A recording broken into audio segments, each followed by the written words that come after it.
preserving the nature. Its aim is to minimize negative impact on natural ecosystem.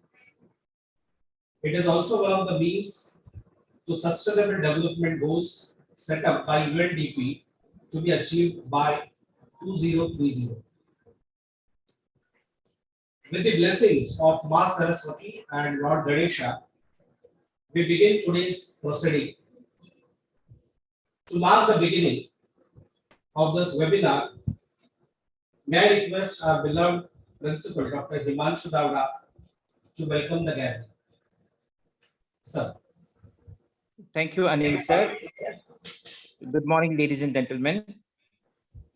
Respected Dr. Prakash Rao, Deputy Director and Head Energy and Environment Program at Symbiosis Institute of International Business, our chief guest today, and also a keynote speaker for the first technical session of a two-day National Interdisciplinary Webinar on Ecotourism, being organized by RJ College in association with ATBS.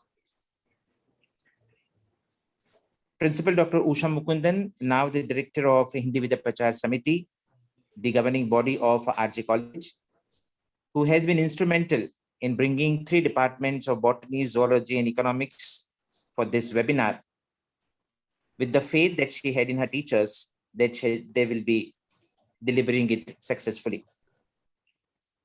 Dr. Shashi Menon, Secretary of Association of Teachers in Biological Sciences, who shall be joining us a little later.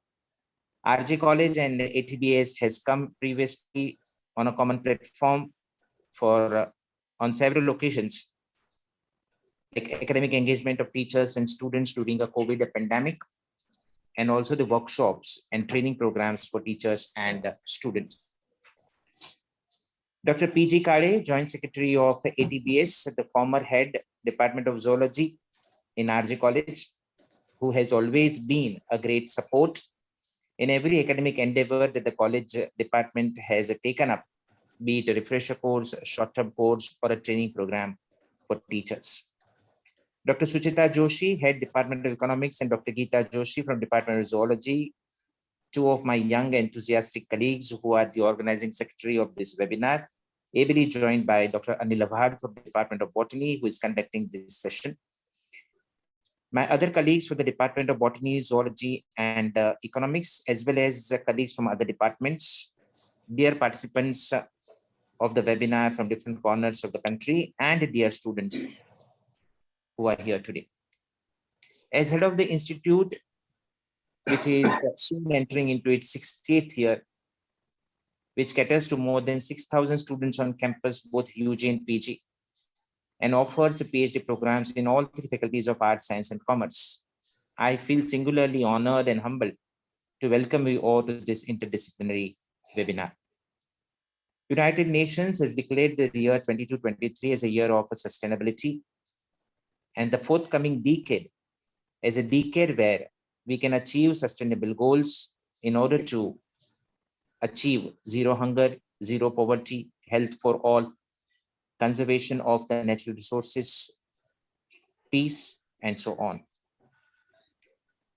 This webinar is a very humble attempt of ours in proposing ecotourism as one of the means of sustainable development, which, if conceived, crafted, and delivered in a proper manner, then can benefit the local people, can help in preserving the nature to its best, create employability for the youth, and also the scope for entrepreneurship. I thank you all for joining in this humble attempt of ours by registering for this webinar. Dr. Rao, a person with whom I had several telephonic conversations and also one interaction on a Zoom meeting platform. A person who is very humane person, a person who is so very much simple and believes in clarifying every minute details ahead of the seminar, that it makes us also properly prepared for this webinar. Sir, your kind suggestions has given it an edge, and today we are very much thankful to you for you being with us as our keynote speaker. Thank you very much, sir. I know it's not a Thanksgiving speech, it's a welcome speech, but rather than getting lost in acknowledging the contribution of everyone in mere vote of thanks, I believe we must acknowledge every contributor in the beginning of the event. So here I go, thanking each one, which also includes my dear participants who are here today to make this a success. Welcome all of you for this 2-day interdisciplinary national webinar on ecotourism as a means for sustainable development. Thank you, everyone.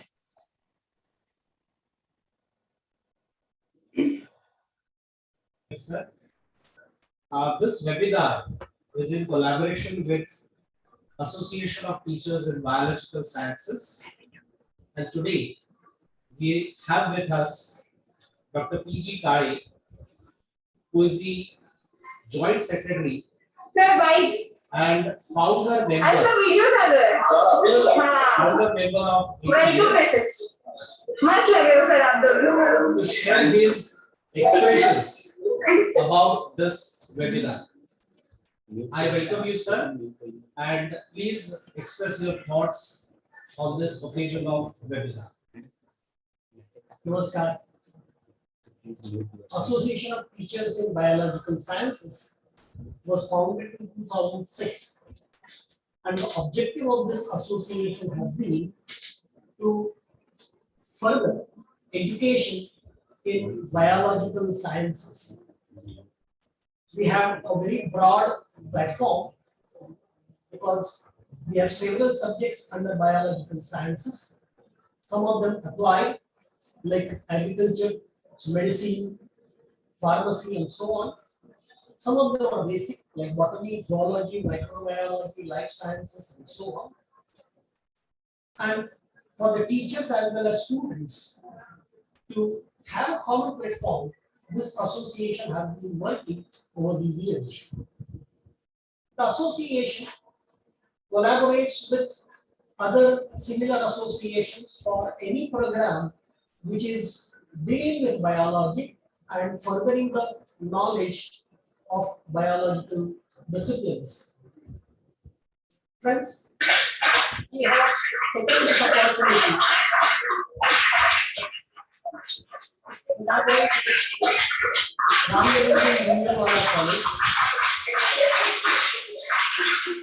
for organizing this national webinar, and I hope that the participants are getting some better insights.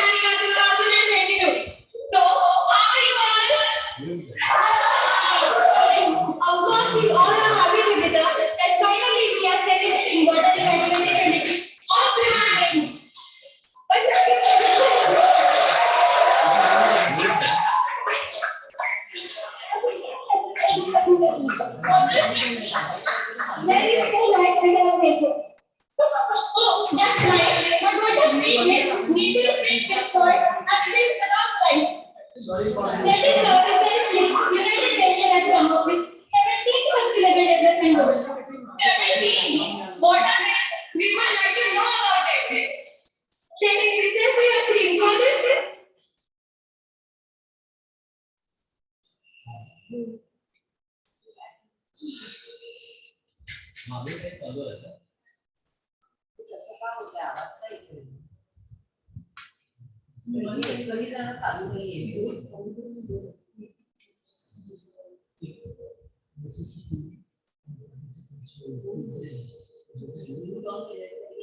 Mute all credit.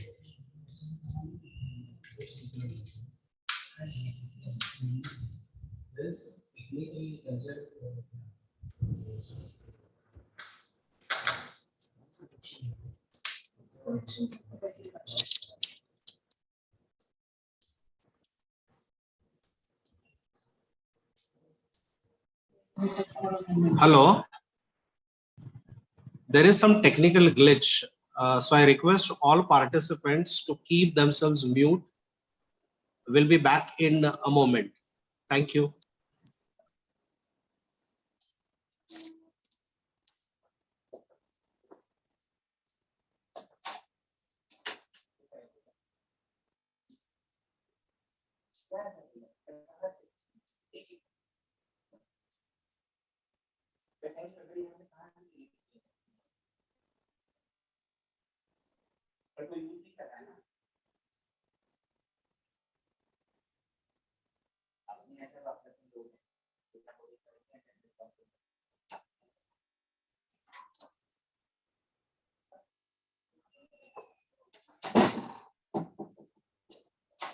No, no, you can do that. अगर मैं बोलता है ना sanitary की team नहीं कर सकता.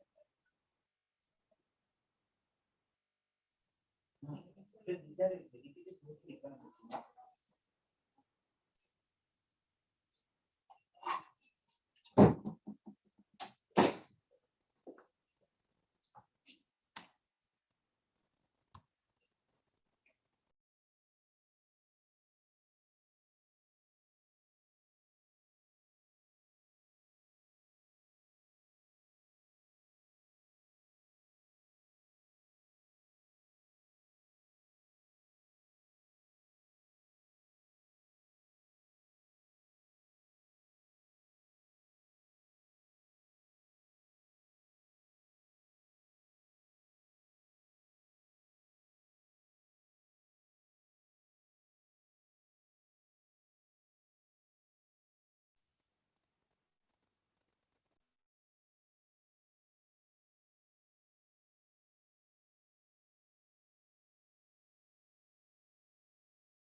Oh yeah.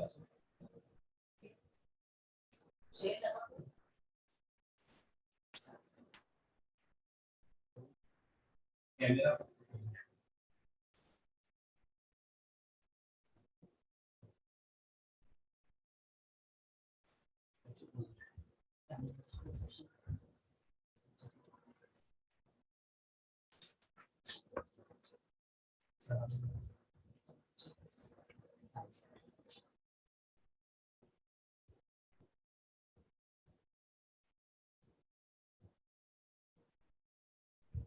Sorry for the disturbance. As I've been telling you, ETBS has taken this opportunity to collaborate with Ram Vijayawala College in organizing a webinar on one of the spatial subjects that is emerging, and it is ecotourism.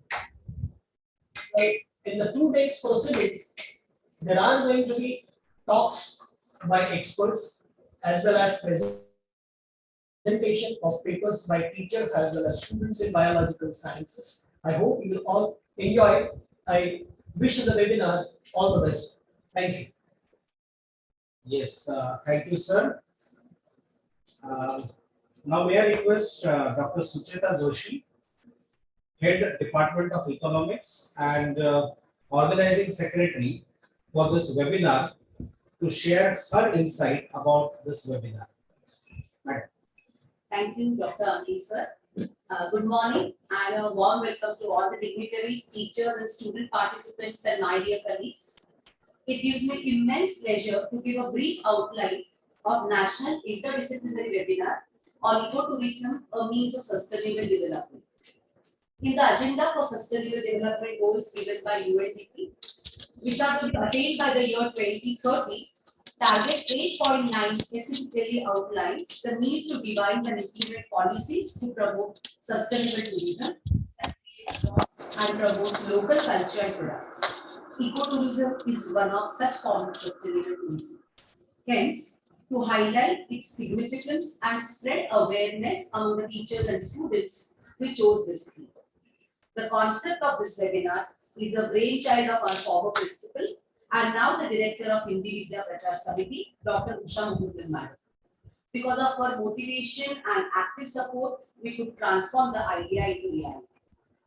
It is a collaborative effort of two organizations as well as three departments, Department of Botany, Zoology and Economics. We are happy to have ATBS on board as well. The webinar has turned out to be national in the real sense, since the resource persons as well as the participants are from different states across India. I'm happy to share with you all that we have received an overwhelming response for this webinar. The registered number of participants is 118, including members from both teachers and students fraternity all across India.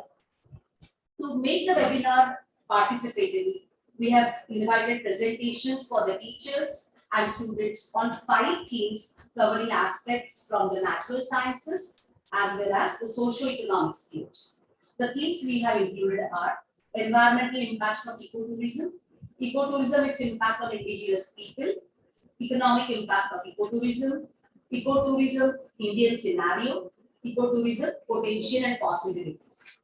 To add an element of excitement to the participation of the students, we have organized a students' presentation competition. To sum up, we as organizers have attempted to make the conference relevant and intellectually riveting and promote further thought processing on ecotourism. I wish all the participants very happy and fruitful discussions on both the days of the webinar. Thank you for giving me a patient hearing. Over to you, Dr. Anil, sir. Thank you, madam. Today we have an eminent personality with us, Dr. Prakash Rao, who is the Deputy Director, Energy and Environment, Symbiosis Institute of International Business, Pune.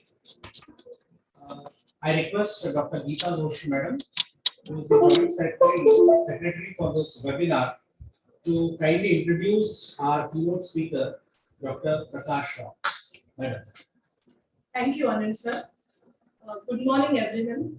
I'm honored to introduce today's keynote speaker, Dr. Prakash Rao. It's a difficult task to narrate such a long and illustrious and dedicated career covering broad spectrum of topics in the field of energy and environment management in few sentences, but I'll try my best. Dr. Prakash Rao is a Deputy Director and Head of Energy and Environment Program at Symbiosis Institute of International Business, a constituent of Symbiosis International Deemed University, Pune. He has 37 years of experience in the field of energy and environment management with interest in climate change, energy, and natural resources management sectors.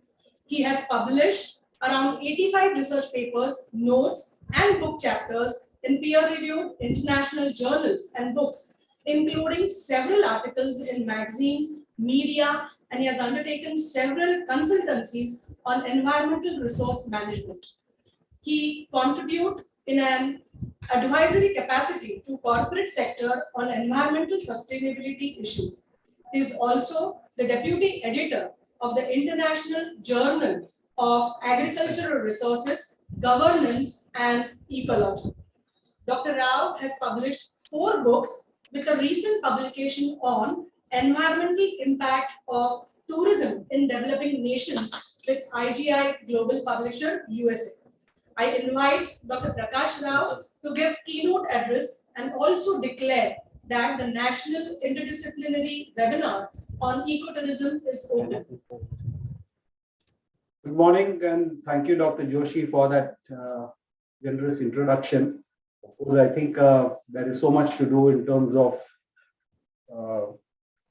trying to protect the environment on this planet. So I think one lifetime will never be sufficient in terms of the environmental crisis that we are all going through. But nevertheless, thank you to the organizers for giving me an opportunity to speak today at this National Interdisciplinary Webinar on ecotourism, a model of sustainable development.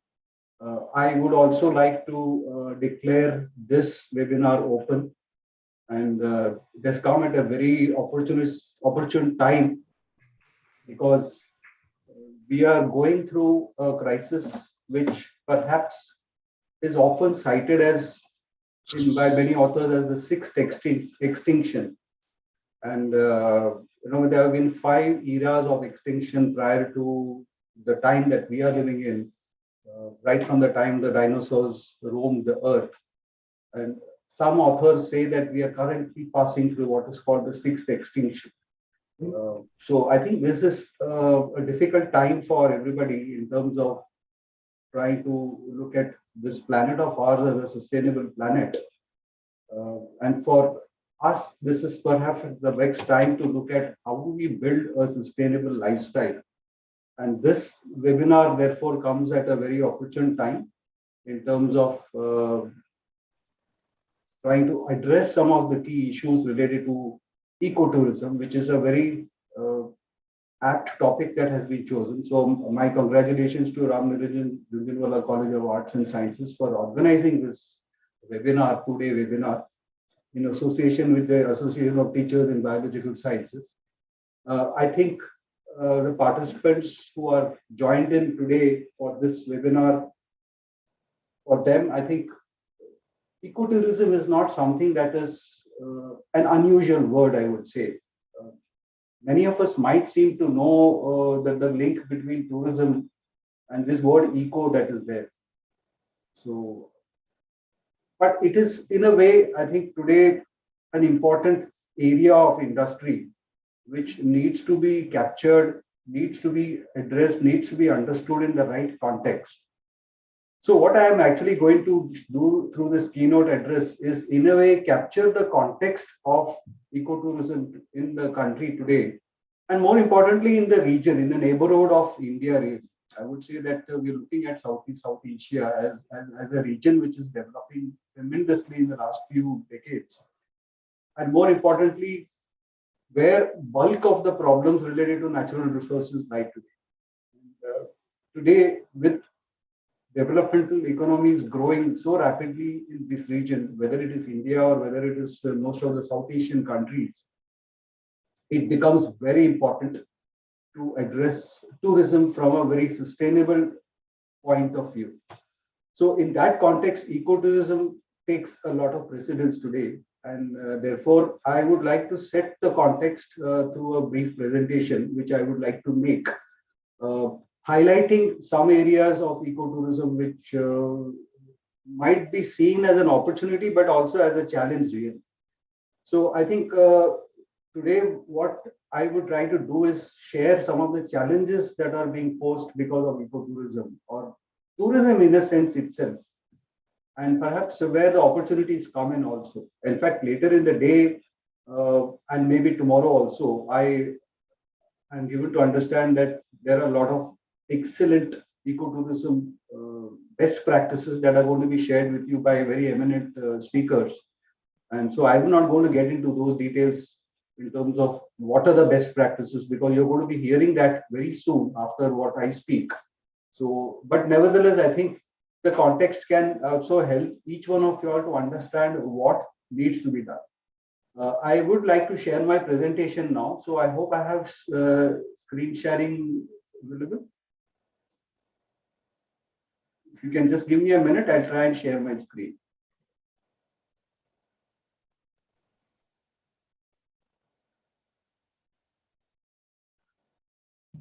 Yes, sir. It's visible, sir. It's visible, but I think you might have to close down your. Yes, sir. Yes. The presentation that is visible there, if somebody can just close it. Yes. Yes. Yes. Yes.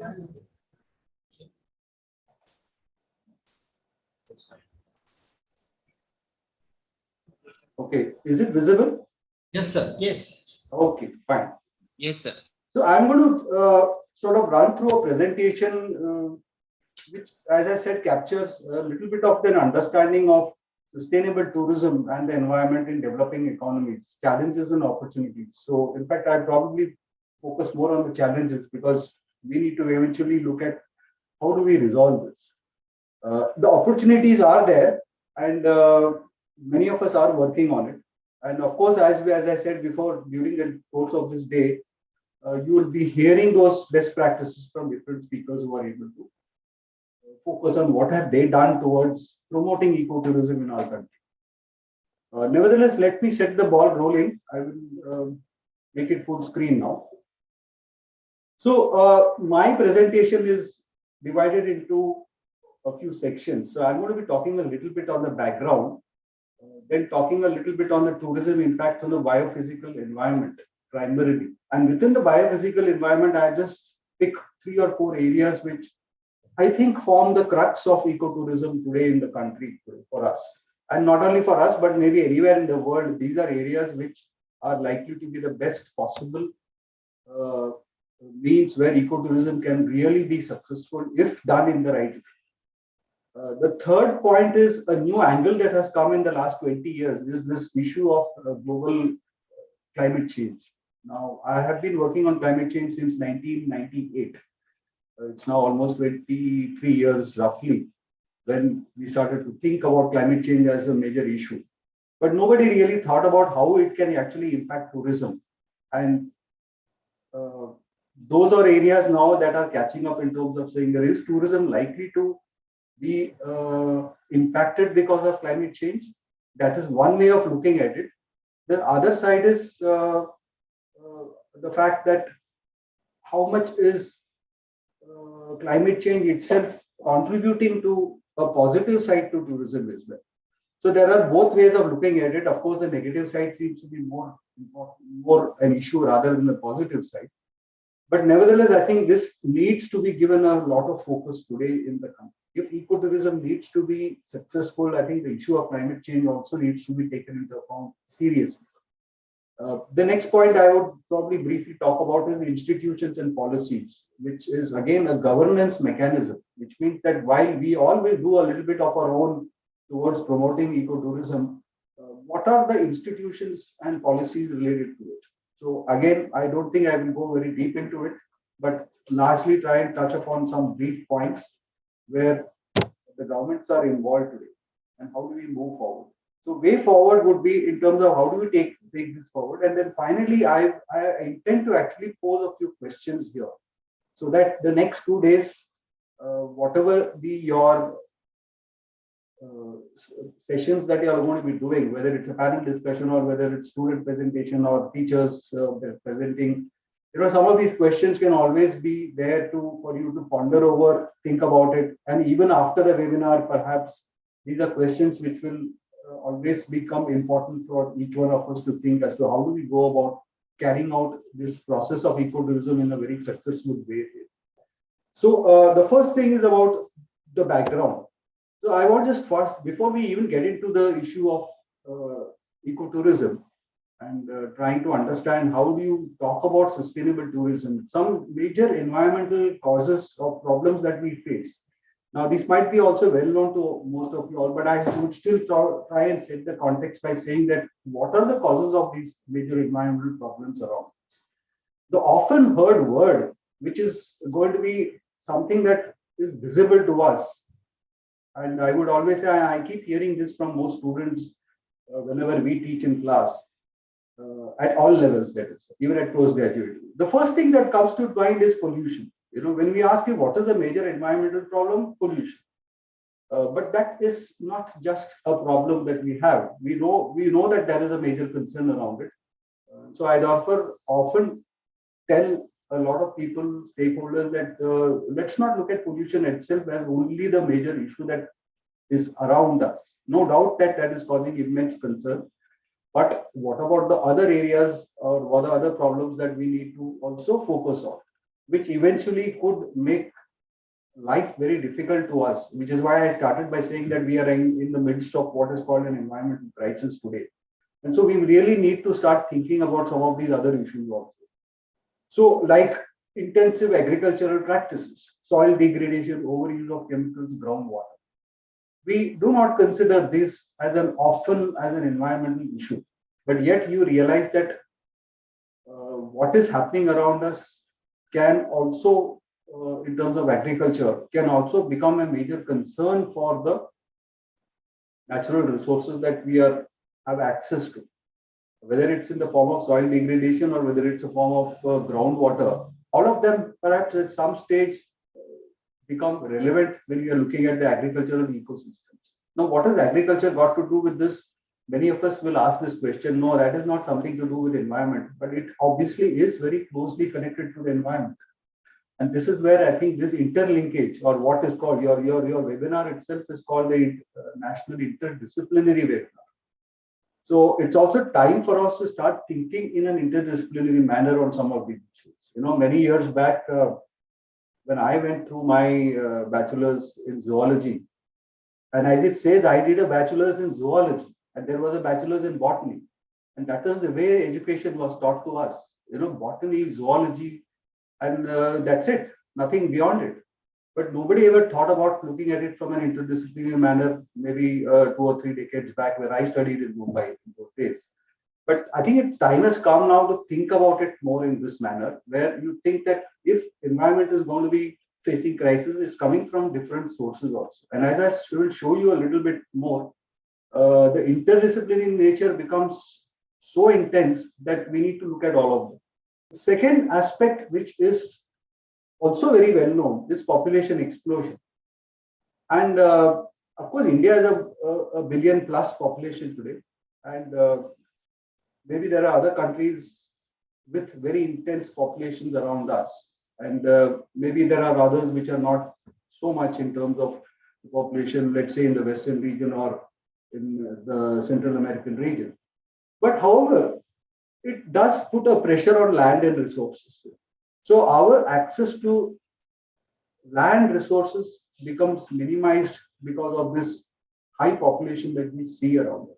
And this has been a problem for many years.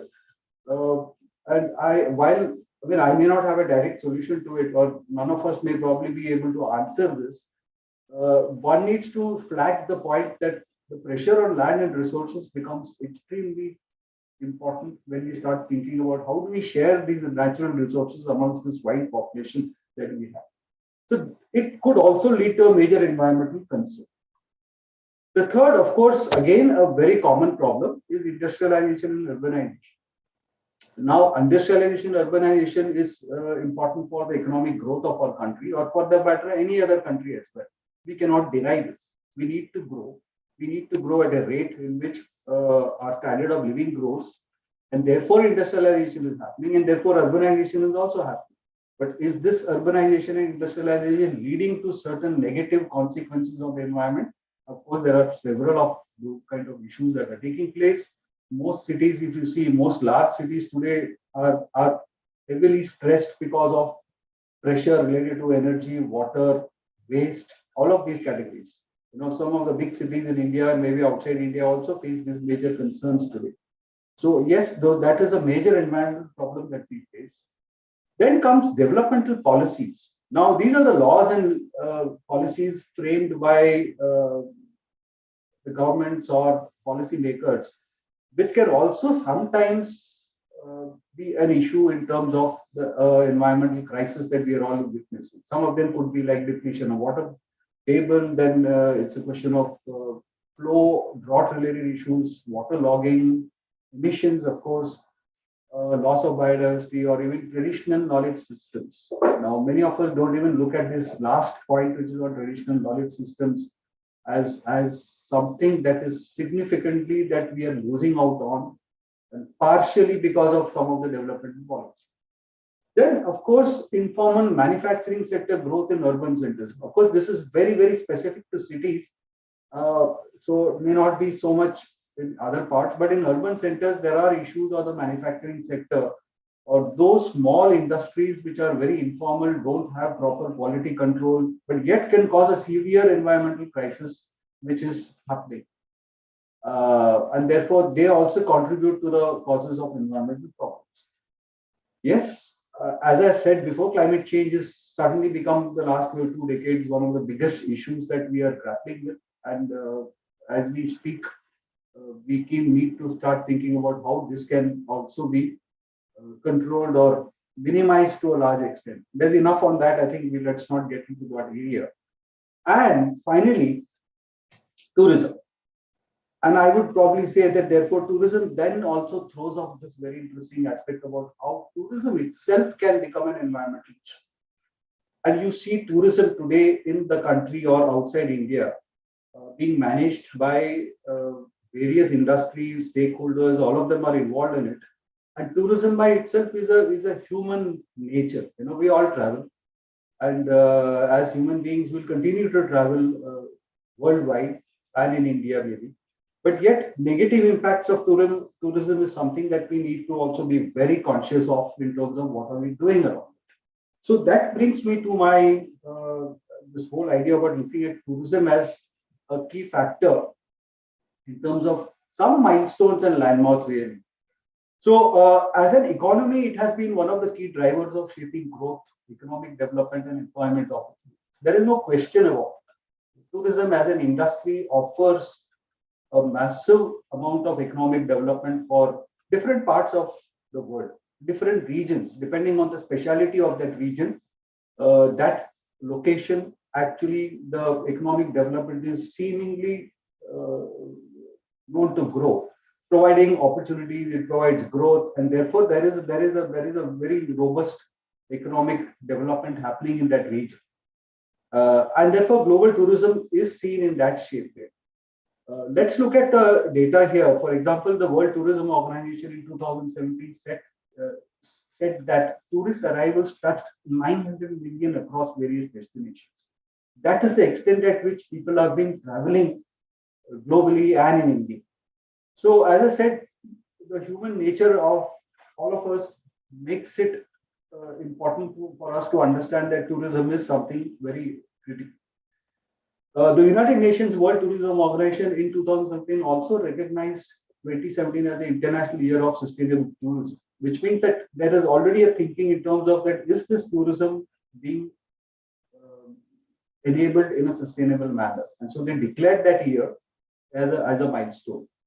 The point that I mentioned was that much of the growth is happening in the Asia Pacific region today, which means that developing economies that we are referring to, India included, India, China, much of Southeast Asia, China, Brazil, and many of the developing economies is where there is already an information revolution, which has also meant a lot of access to information on tourism related issues. And in fact, this has increased in the last 10 years. In fact, in the 1980s and 90s, when one used to go for a tourism related initiative or an activity, you would find people traveling then also, but the access to information was less in those days. Which means that, well, I don't have access to know where should I go and is this a good place to visit.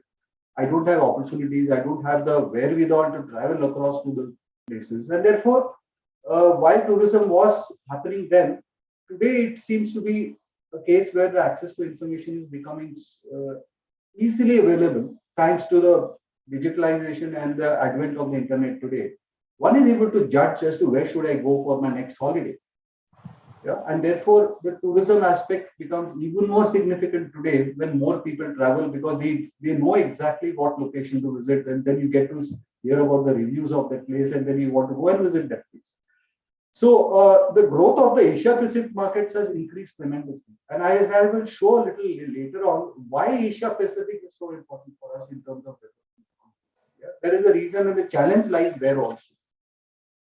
So going ahead, while tourism does give us all the positive,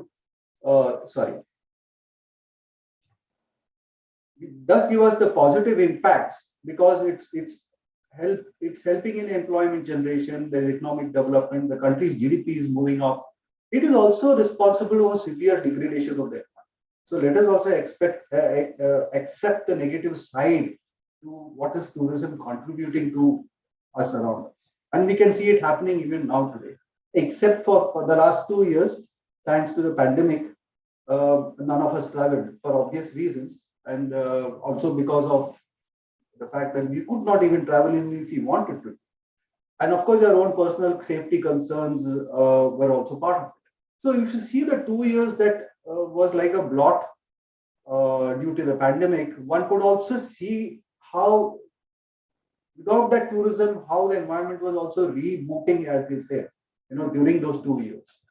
But I think today we are seemingly almost out of the pandemic system, although perhaps we still have, there is a little caution now. But nevertheless, one can see how tourism is also severely degrading the environment in the long run. So while tourism is seen as a poverty elevation tool, which means it provides jobs, which is a good thing. I mean, a lot of local people or local communities who get jobs because of tourism, it's a question of their bread and butter. So it's obviously an industry which promotes employment. But in the absence of institutional structure, no governance mechanism, frameworks, perhaps it's a dichotomy of this tourism versus development argument. So one needs to start thinking about you want tourism, but at the same time, there is a developmental need and you want their economy to grow. But at the same time, do we need to see how this tourism needs to be managed in a manner in which it is sustainable? That is where the difficulty comes in.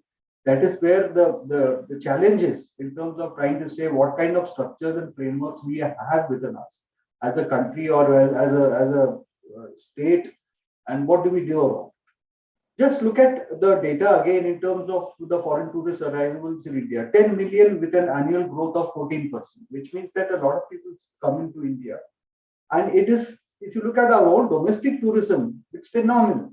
A lot of us travel these days. The number of domestic tourist visits to all states runs into several millions with an annual growth rate of 2.3%, 1,652 million, as per the data released by the UN World Tourism Organization in 2018. Of course, last 2 years might have been much less because of the pandemic, but it gives you a clear indication that tourism is flourishing. It's probably started back again this summer now, when a lot of us, this is holiday time for schools and colleges, and maybe for many of us who are taking vacation, and therefore you can actually see a surplus of tourism. Almost all places are completely occupied by tourists across the country and maybe outsiders. So domestic tourism is sort of coming back in a way. And as I said, this is the perfect time to ensure that ecotourism related aspects start getting initiated in a proper way. Because assuming the pandemic goes off, we can be sure that the tourism growth rate will increase exponentially in the next few years. More people will travel, and therefore it's important to ensure that places that they visit have to be seen in the right context. And that brings me to this whole idea about where do people really go as part of their tourism. So this brings me to the point about the biophysical environment, where tourism, being an economically driven activity, has a direct relation to the environment, which means you travel and there is an impact. It could be a positive impact for certain categories of people, but for resources, natural resources, it could be a negative impact, subject to what is the exact activity that is actually being carried out. So the regional or local environmental attraction, along with the resources the destination possesses, provides the input material for the growth of the tourism business. Yeah. So why do people go to certain specific locations? It's because there is either a regional attraction or an environmental attraction, which prompts them to go and visit. So if you take away the environmental side, then people go because they want to visit some temple, or they want to look at a religious place, they want to go and see some forts, or they want to go and visit some monuments, archaeological monuments. So therefore there is a lot of tourism. But today we are talking about this idea about environmental attraction, which prompts people to go to specific destinations, and that provides the input material for the growth of the tourism business. I mean, what is that speciality of that place which is prompting people to go? So it's important to understand local environments and how well they are maintained. So there are intrinsic and extrinsic values of why people travel, ranging from aesthetic to cultural, heritage, wildlife and nature, leisure and recreation, religious, or maybe even it could be simply an adventure-based tourism as well. So there were different values that can be assigned as attributes to the biophysical environment. I may go to a landscape, I may go to an external place simply because I find it a leisure and recreation, or I may go there because I want to go and see or witness or sort of observe certain categories of wildlife. I might just use it as an adventure-based activity. So nature-based tourism, therefore, can have significant benefits in promoting biodiversity conservation and facilitate income generation-based activities and local environment. This is what we are trying to refer to in terms of ecotourism. As I said before, subsequent speakers who will speak today and tomorrow will probably throw light a lot on this nature-based tourism because they have got excellent examples, practices of what they're doing and how did they set up their ventures to show that nature-based tourism can actually make a huge difference. And so that is why I will leave it to them to talk about their best practices and what are the challenges they might be facing in promoting nature-based tourism. And so within the sphere of biophysical environment, it also brings me to this point about trying to understand 3-4 areas which I will focus on as significant, because I think most of us as tourists seem to value these in terms of the biophysical environment without realizing that those are the places that we often visit. So let me just focus on those 2-3 areas, which in a way also refers to ecotourism largely, although I might miss out on a few, but I think I'm just touching about the key areas now. So I'm looking at 3 aspects of the biophysical environment: the wildlife tourism part, the mountain tourism, and the coastal tourism. So as I said, I might not have included the other tourism angles, but to me, these 3 signify perhaps most of the ecotourism areas that generally an average public or an average citizen would like to visit. You would either go and see wildlife in some location, or they'll probably look at a mountain tourism because mountains are always a very wonderful place to go for a recreation or for an adventure based, or perhaps for just an outing. And also similarly the coastal region, whether it's coasts or islands or something like that. The coastal region also then becomes one very key area for the where most of us as citizens are likely to travel. There are others as well, which is why I said that I'm not chosen to include that, but I thought I'll focus on these as points which can help us to understand what are the challenges of ecotourism in many of these regions. So take the case of wildlife tourism itself. So the fascination for observing wildlife and nature has led to increased tourism across some of the most spectacular protected areas, wildlife sanctuaries, and national parks. Now, if you look at our own network of national parks in India, I'll come to that a little bit later on. We have probably one of the most richest resources related to wildlife and nature. And it goes without saying. And India is seen as a mega biodiversity nation, one amongst 17 such countries worldwide. And we've been categorized as one of those global hotspots of biodiversity by Professor Norman Myers, a very well-known ecologist, who actually categorized the world into global hotspots of biodiversity. And India is one of those mega biodiversity countries. So India, there is Indonesia, there's Brazil, there are a couple of countries in Africa, which are all supposed to be parts of hotspots of biodiversity. And as a mega biodiversity nation, we also have a couple of global hotspots which he had categorized. And 2 of them being the Himalayas and the Western Ghats, primarily, as major areas where India has a very rich value for wildlife and nature. So the value of biodiversity therefore comes in terms of, again, looking at survival, health and healing, food security, productive value, ethical value, as I said, aesthetic pleasure, and more importantly, ecological services. Now, this is an area which we normally do not consider, because ecological services that are being provided by natural regions are also extremely important to be considered. For example, the 2 locations that I mentioned, Himalayas and the Western Ghats, are both extremely important sources of water for the catchment. Now, whether it's Himalayas in providing rivers through the large part of the Gangetic plain of North India, or whether the Western Ghats is providing a whole range of catchment areas thanks to the rivers and the forest ecosystem, they provide an ecological service. And in a sense, ecotourism therefore becomes relevant in what we are trying to say for wildlife tourism as well.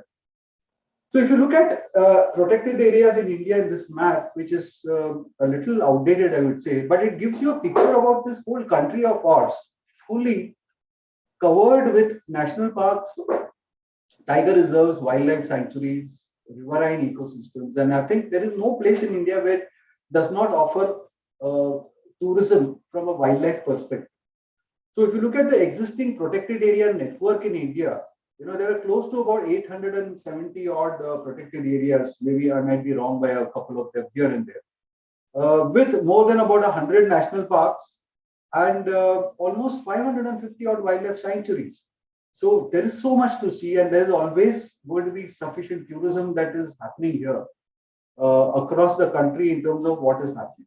Now, at the same time, while it's a good thing that India is so rich in biodiversity and wildlife and nature, just think about the significant impacts that could happen for some of these regions thanks to the issue of ecotourism coming in. I've also heard that in many of these national parks, what happens is that today, the big names in the area of wildlife, for example, if you look at the Asiatic lion and you look at the Royal Bengal tiger, in many places, it's in a way, it has become almost as if that, we want to go and visit tiger and there are 10 jeeps waiting and then there's a tiger out there in the middle of the road. It doesn't seem to be a perfect situation where you want to see a tiger in its own solitude and quiet, system. So you do have these issues where there is excess tourism also happening because of this desire to go and see some of the well-known endangered species in this country. And of course, thanks to the advent of digitalization and the smartphones, today there is another angle to what is happening. In terms of, we never had it in those days, so nobody could capture images except that you had a camera, which was always expensive in those days. But today, of course, it's no longer that. You can just quickly take a picture of it, and that becomes another factor when you look at ecotourism and the value of ecotourism done in the right way. So, what could be the adverse effects of wildlife tourism? Poaching, trade, waste disposal. Incidentally, in many national parks, waste disposal is becoming an issue. Construction of roads, infrastructure. You look at what is happening is that whether you like it or not, the moment you construct a road, somebody may argue against me saying that no, without a road, how do we travel? But at least if you start thinking about economic development, we do need roads. Absolutely, there is no question about it. But sometimes roads can also be a very negative impact on wildlife tourism. So this is a very personal belief that if you need to see wildlife tourism, you need to really go through the difficult way to get to it, rather than a nice highway which just lands up in front of a wildlife sanctuary. Not really required. You can take the trouble of probably struggling to get to that place in a vehicle which may not even reach there. But that's the beauty of trying to be there in a wildlife sanctuary. There's a lot of exploitation of wild water resources. There is deforestation, and of course, as I said before, the urbanization and habitat destruction issue is also causing significant problems related to wildlife tourism today. And therefore, when you will hear from the other speakers, I'm sure they will talk about how they have created their own systems to ensure that this cannot happen. The word unplanned development becomes significant when you start thinking about ecotourism. That brings me to the second most important favored location where every individual in this country or outside want to go. I want to go to the mountains, and they've always fascinated humans for centuries. And tourism has been a dominant industry in most of the regions with significant impact on the mountain environment. Take a look at the Himalayas itself. Be it Shimla, be it Jammu and Kashmir, be it Uttarakhand, be it many of the other states. And in fact, I would probably say that I was just talking to a few people in my building the other day, and I just suddenly realized that almost a dozen families have moved and gone to Kashmir and come back. This summer, right now. And as I speak today, one of them left this morning for Kashmir. So I'm not saying that going there is something wrong or something, but that's not the point. But the point is the impact that it's creating on some of these is significant. And you can see that in the way some of these hill stations have suffered tremendously because of this favored destination of mountains. We all like mountains. We all like to go there. It's a much better place than an urban city. And so Himalayas and Western Ghats again become very popular. Two most popular destinations. There are others as well. But again, from a global hotspot perspective, I picked out these two here.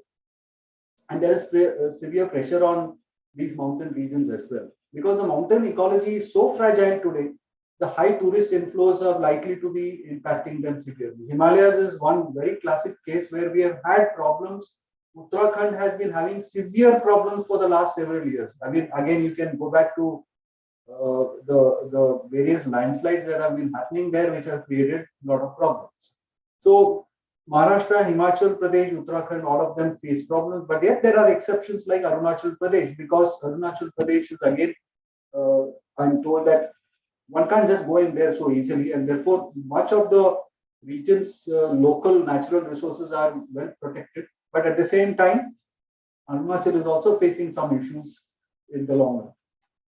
Look at this, for example. I just thought I'll pick this point about even the world's largest mountain has not been spared. Yeah, photographs of in 2019, this picture became very viral, where there was virtually a traffic jam on Mount Everest. So even Mount Everest, as the world's highest mountain, is not spared these days in terms of the people who are trying to climb there. And I guess 2 years during the pandemic, nothing could happen, obvious reasons, but I think maybe hopefully they will make it much more sustainable as we move along in trying to say that everybody wants to explore the highest mountain on earth, but perhaps there could be a much better way of doing it. Third comes is again the third point which I wanted to share with you is coastal tourism. That's the next location where everybody wants to go. We all love the coastal region, beaches, islands, and again, interestingly, much of the world's culture and regional societies have developed around coastal regions. When you go back to Vasco da Gama, or you go back to even civilizations of those times, all the major cities have been built around the coastal region. Huge, either coastal region or along the rivers, either of them.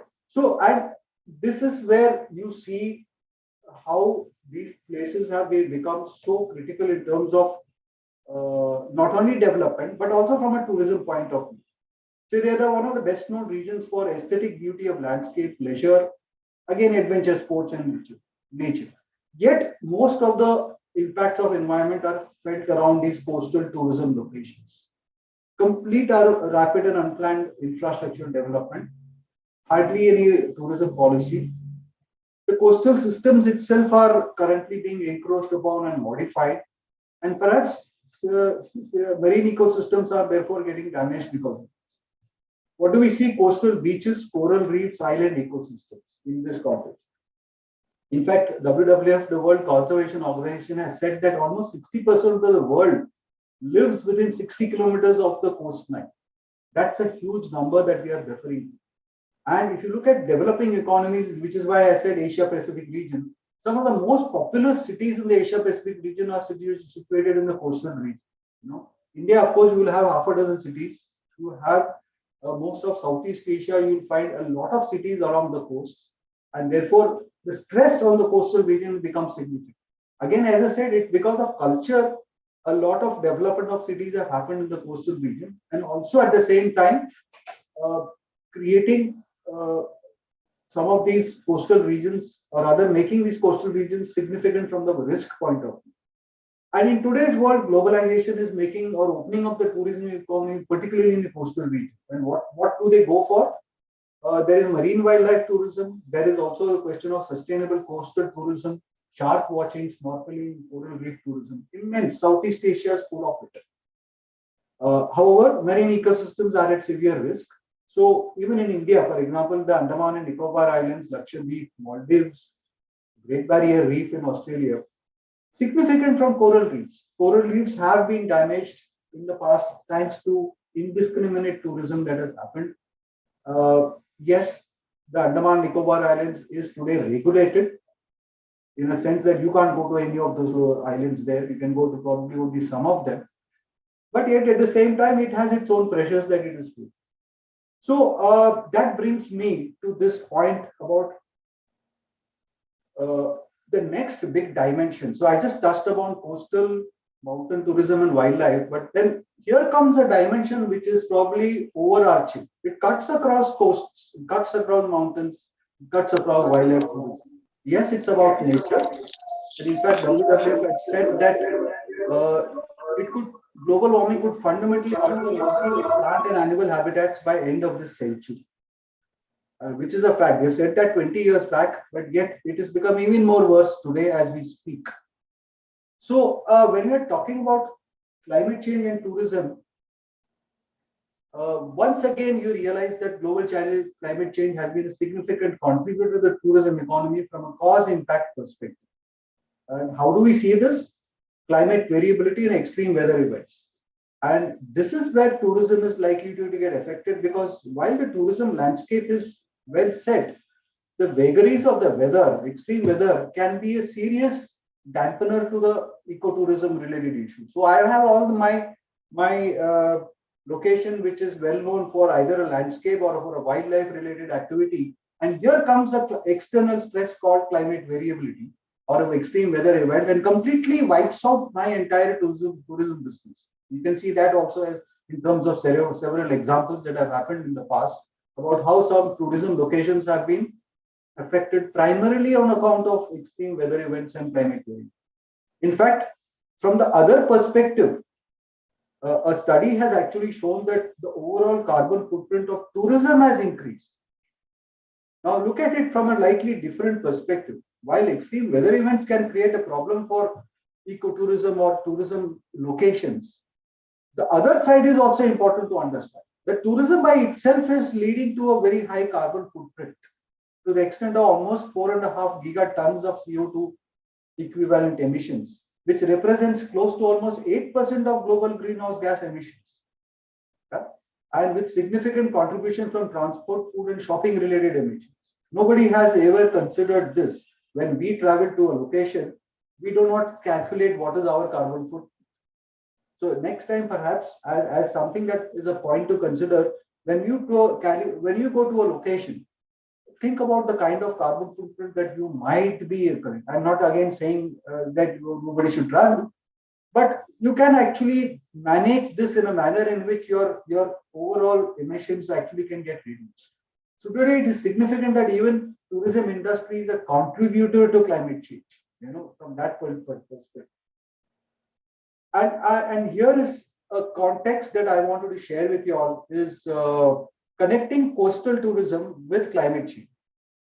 Now, this was a study done several years back, but yet one of the reasons for climate change in the coastal region is sea level rise. Now, sea level rise is a very significant problem that has come around in the coastal region because of climate change and thermal heating that takes place.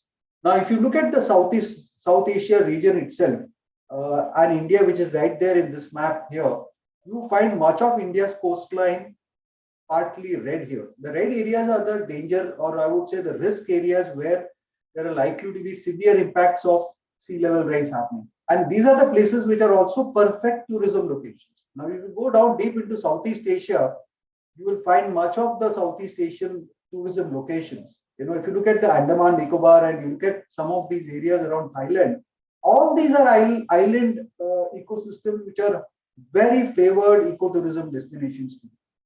All of them likely to be at risk because of sea level. So in a sense, you see coastal tourism is also to be threatened because of sea level rise. And in the coming years, of course, it is for us to understand that the question might be coming, so how do we solve this problem? Climate mitigation, of course, needs to be taken into account, and therefore, whatever local systems or whatever local adaptation that you need to do, has to be taken into account when an ecotourism initiative is set up here. So if there is an ecotourism initiative being set up on a coastline, then they must consider climate change as a factor and set it up without to ensure that they don't face the problems that climate change might cause in the coming years also.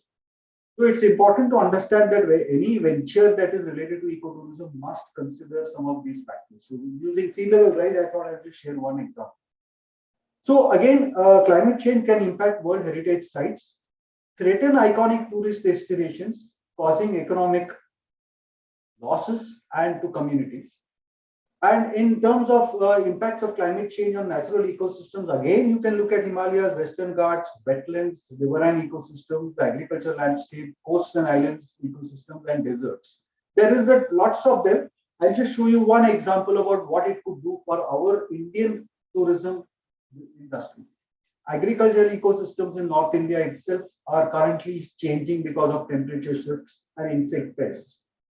Evergreen forests in Karnataka, prime locations for tourism, erratic rainfall patterns, and in the northeast as well. Needless to say, the entire Himalayan ecosystem is currently at risk because of climate change. And all of them are hugely tourism destinations. There is, because of landslides, there is change in land use, there's loss of land there taking place. And perhaps these could no longer in the future, if nothing happens, nothing is done, you may not see them as tourism destinations in the long run. So there is another angle which is sitting on top of the issue of ecotourism, is that here is an overarching problem that is coming in terms of climate change which will affect. Then there are grasslands, desert ecosystems in Maharashtra and Rajasthan, which is also causing change in land use. Even deserts are very favored destinations today. You go to Rajasthan and in winter, and you'll find a lot of people travel there to see desert ecology. Yeah, and there could be problems. Close to, in fact, Pune itself, there are some very good grasslands there, which currently are being threatened again because of changing land use patterns.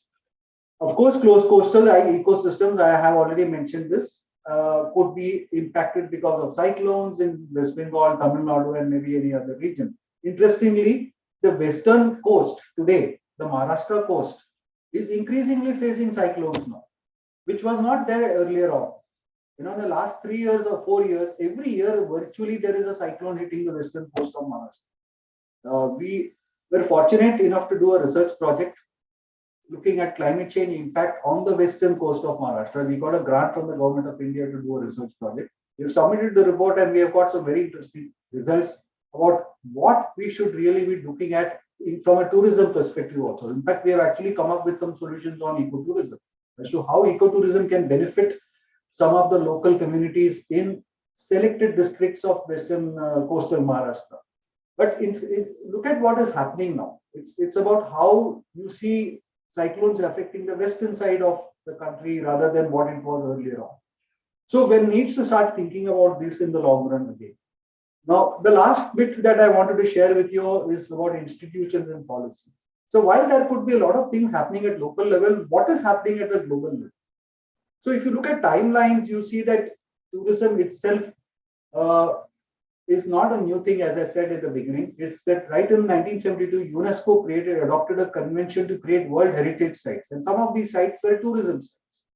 Then in 1987 came that important word called the sustainable development. What is sustainable development? The Brundtland Commission coined that term, which looked at the fact that if development needs to be done, it has to be done in a sustainable manner and for the future generations as well. Then 1992 was a landmark year in terms of the CBD, where the Earth Summit actually started thinking about tourism and environment. It's hardly 30 years back that even tourism was being integrated with the environment. Then in 2011, UNESCO came up with again a new World Heritage and Sustainable Tourism Program. And then, of course, what came out of all this was the setting up of the World Tourism Organization, which is a great initiative today, that at least we're able to think about a large-scale policy at the global level. And of course, I don't have to elaborate that the UN SDGs came about in 2015, and I think many of us are working towards targets to 2030 as to how to achieve the goals of the 17 UN SDGs. And some of them are all directly or indirectly related to tourism as well. Looking at it from a government point of view, I just wanted to flag this point about our national tourism policy now. Now, if you look at what the government has tried to focus on in the next 10 years, they've looked at 5 major areas. One obviously says green tourism. Now, I don't like this word called green tourism because green word is very oftenly, I would say, misrepresented. Green is not really green as one would think about. But I think it's okay. It's in the sense that at least the focus is very clear that yes, we must promote green. That is at the national level a policy that is being crafted now, with comments to be looked at. Then I also, out of that 5, realized that 4 of them have some direct or indirect connect to our whole idea of looking at ecotourism again. The point related to destination management is extremely critical when you are starting to think about ecotourism as a business venture. Skilling the hospitality sector. Again, how do you skill people at local level? And here comes the role of many of us as teachers and students who can probably actually go and start thinking about how we can actually skill the local communities in several ecotourism locations so that they earn a livelihood and they also understand what exactly needs to be done towards making their locations more sustainable. And of course, tourism related to micro, small and medium enterprises, which means that today a lot of opportunities are existing at local level to create their own small tourism enterprises. So why not even then look at this factor? So I realized that out of the 5 tourism policy, 4 have some direct connect to ecotourism. Of course, digital tourism is no doubt important, but I'm also not very clear about what this really means. But when you look at the policy, it is important to look at some of these factors. Now, there are also state level tourism policies. Many states have created their own policies at state level. And some states have created what is called an ecotourism policy. There are only a few of them. For example, Andhra Pradesh, Himachal Pradesh, Sikkim, Uttarakhand, they have dedicated ecotourism policies being created. And you don't see them in all the states. And I was in fact, in 2017, I was in Sikkim for a visit. Like I always said that as a tourist, I also behave like a tourist. Although I have visited most of these locations earlier on, but this time I said, let me go with my family there. So in 2017, I went to Sikkim for a visit and I found some very interesting facets of what Sikkim is doing here. One of them, which I thought I should highlight here is Sikkim is perhaps the only country or only state in this country which has a very strict law related to waste management. And for those who have been to Sikkim or perhaps would go eventually, just take a look at it. Anybody found littering waste on the roads is fined 5,000 rupees. I'm not exaggerating, 5,000 rupees is the amount. It is written in many of the roads there that if you are found littering, you will be fined 5,000 rupees. I don't think any state in this country has imposed such a fine. It's a different question how much of that is implemented. But when I actually looked at that at Gangtok and nearby areas, I did find that the city was relatively clean because it becomes a huge deterrent. Putting such a heavy fine means that people are little, wary of saying that, okay, no, let me not go and litter the streets here. So each state can actually come up with their own policy related to tourism, which can actually help ecotourism in the long run. Of course, institutions like Ministry of Tourism is there to take care of some of the initiatives. And there is an ENVIS Center, the Environmental Information System, which is part of Government of India's Ministry of Environment, Forest and Climate Change, which is currently again housed out of Sikkim. The Department of Science and Technology in Sikkim is there. There is a website. You can probably look at that website, which gives you a very good idea about what are the various tourism policies, ecotourism policies, and the ENVIS Center take care of this ecotourism. So I just thought I would share with you this point. And I'm now coming to my last bit, which says that what do we do next? So we really need to think about sustainability of natural resources as a primary input for tourism at the destination level. Then from a global context, the necessity to practice of environmentally sustainable tourism with the compliance and obligation of environmental laws that exist. The balance between fragile environmental ecosystems and development should be planned in terms of enhancing well-being of local communities, which is exactly what ecotourism does as a practice. And we need to have proper policies for protected areas and fragile ecosystems, which should also be integrated with conservation measures in the long run.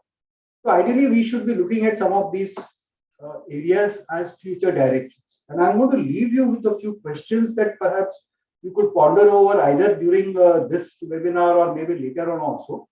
Is sustainable tourism really possible in the current era of globalization? And it's something for everybody to start thinking about it.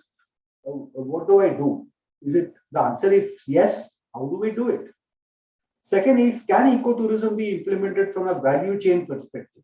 So while there is the destination angle to it, which means that at destination there is an ecotourism being practiced, but from a value chain perspective, are we really implementing ecotourism? Because I would probably say that ecotourism starts from the time I leave my house till I reach that destination, wherever it is in the country.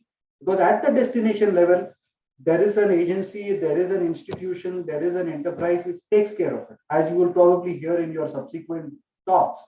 But from a citizen's point of view, how do I see it from the time I leave my house?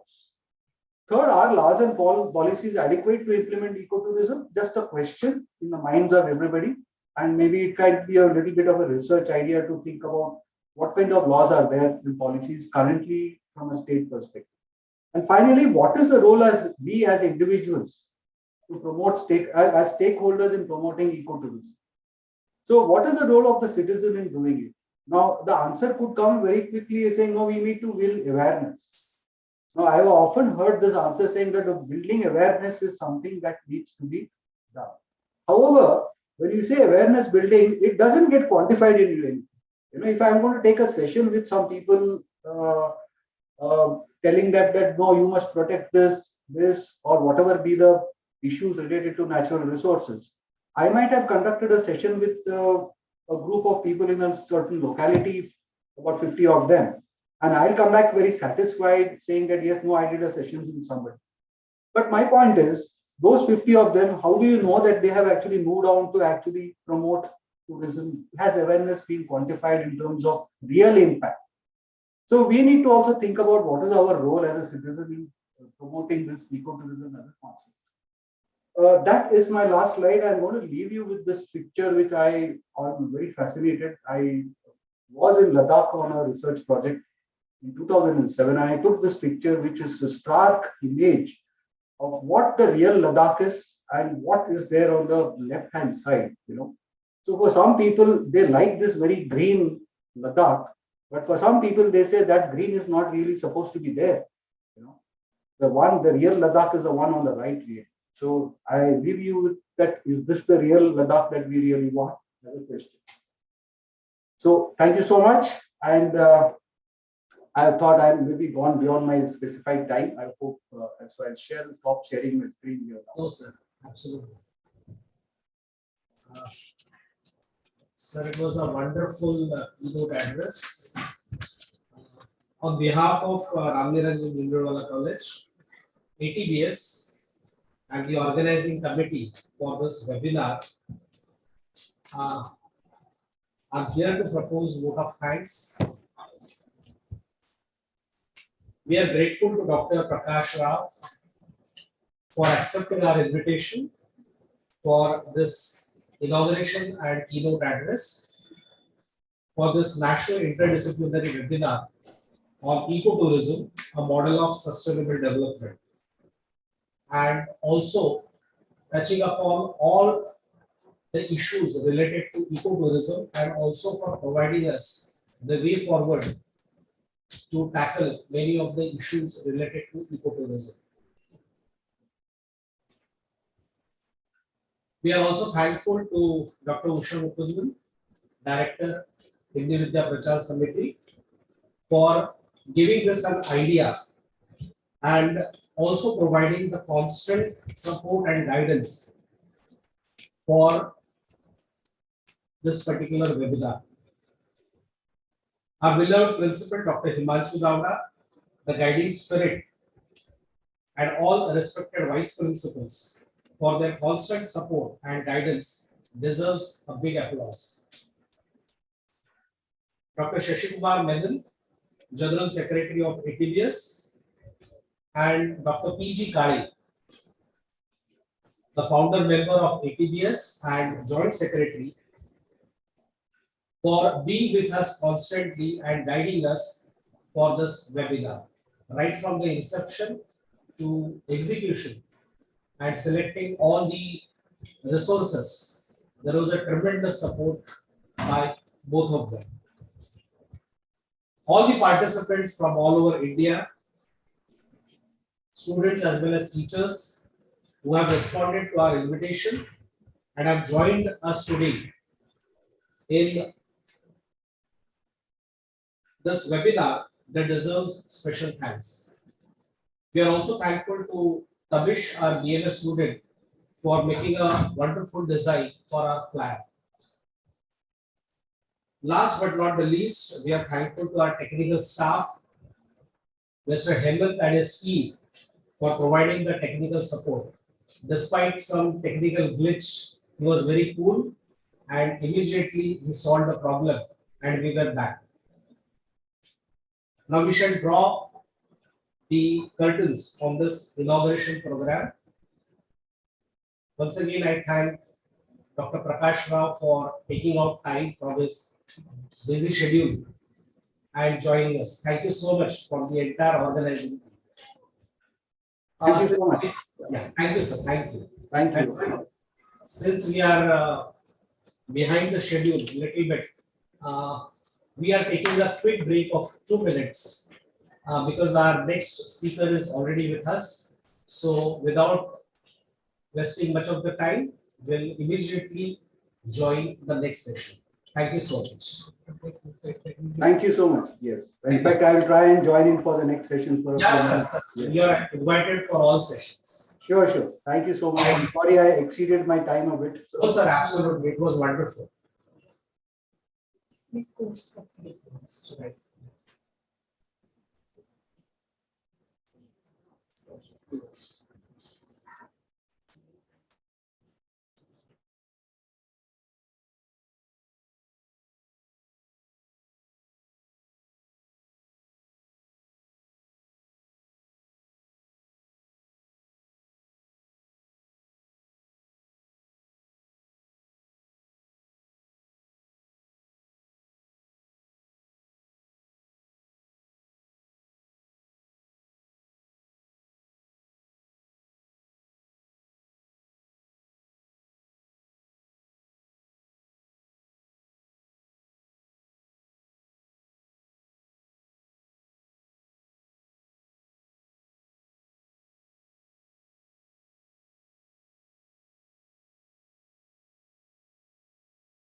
We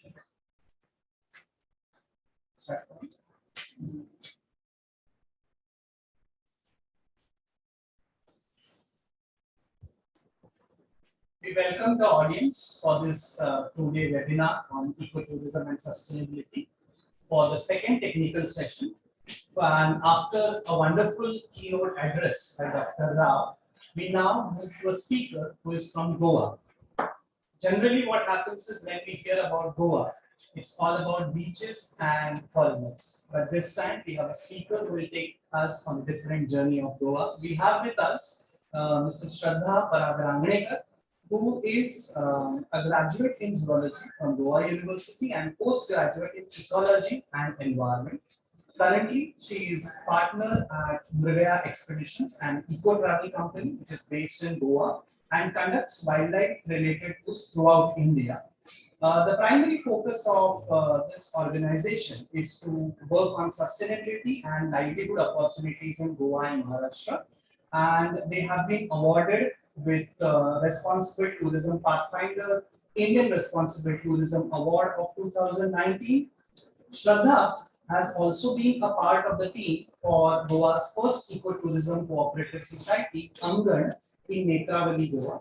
And she's also the recipient of the prestigious Power Business Excellence Award of Best Social Entrepreneur of 2019. She's also a founder of the Foundation for Environmental Research and Conservation, where they involve the youth as well as children and a lot of community engagement with outreach programs for social, solid waste management and wildlife documentation. And I have been watching her Facebook photographs where a lot of school children have been involved in segregation of plastic and understanding about the waste generation. So it's a wonderful work which is done by Shraddha and her team. And apart from her work in environment, she along with her husband has been wonderful, doing a wonderful work in documenting on entomological data of Goa, and which has led even to rediscovery of a beetle species after 150 years. She is also a visiting faculty for environmental management at undergraduate college in Goa. So with a wide experience from tourism to education, we have with us Shraddha Ranganekar, and we, on our personal behalf, I can tell, we had the opportunity to go with Mrigaya Expedition in 2017 on an excursion to Goa, and I assure you she's a wonderful host with beautiful things to be shown about Goa. So we welcome you, Shraddha, to our institute. Yes.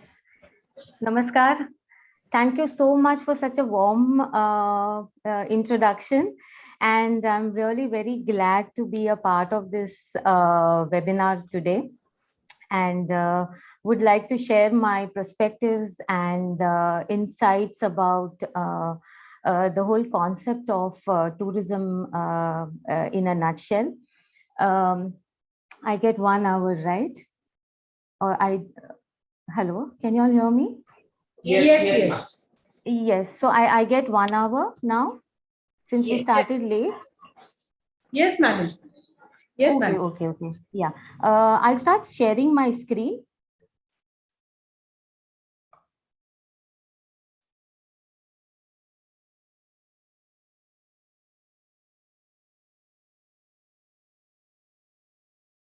Can you all see the screen? Yes. Okay. All right. I'm here today to share my perspective about the whole concept of tourism in a nutshell. While I'm going to be speaking more about the different concepts related with ecotourism, I'm going to speak specifically with reference to the Goan scenario, because that's my focus area, that's my place of work, and I have been working in the field of tourism for the past 1.5 decades now. So I'll try and bring today all the experiences and my journey, basically my journey and my team's journey in this field of tourism. So to begin with, I'll just give you a background about Goa's tourism narrative. I'm sure there's nobody in this August gathering who would not relate with me as far as Goa being the hotspot of the tourist destinations. It's a must to do or must visit destinations. In everybody's travel list as well, and it gets so many beautiful names because of the kind of destination it has proven to be, the potential of tourism that we see in Goa. So it's called the Pearl of the Orient, or the the Rome of the West Coast, and so many other names that it gets because of people wanting to be spending their vacations and their holidays in Goa. So right now, the current scenario in Goa, as far as the tourism is concerned, is that we are concentrating more on the beach tourism, for obvious reasons, that we have this beautiful coastline, a stretch of 205 kilometers of rocky shores and sandy beaches with beautiful palm fringed coastline, and that really attracts a lot of people all over the world. In fact, if we trace the history of Goan tourism, it was the hippies who ventured into the coastal areas in Goa initially, and explored this side of the of Goa. And that is how beach tourism has taken more focus in Goa, and people like to visit more of this side of Goa. But there is more to Goa. We have beautiful hinterlands. We are a part of the Sahyadris. We are a part of the hotspots. And very few people really have explored the rural or the hinterlands of Goa. We also have beautiful natural beauty and breathtaking landscapes, waterfalls, and our entire eastern boundaries in Goa is well protected, and we have a lot of wildlife sanctuaries also. So this houses a lot of rich and pristine biodiversity, which is yet to be explored by many. Besides this, I'm sure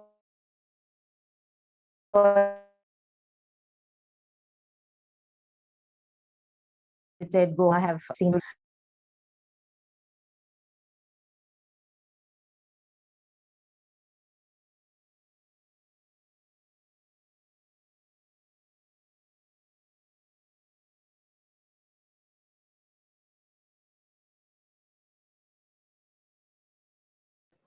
Hello, madam. It seems some audio problem is there. Hello, Shraddha madam.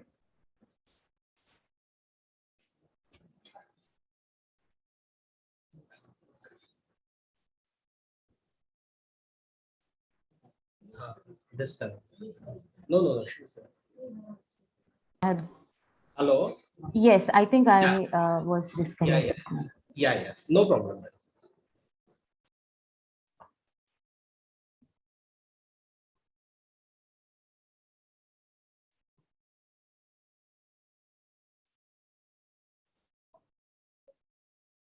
Yeah, can you see the slide?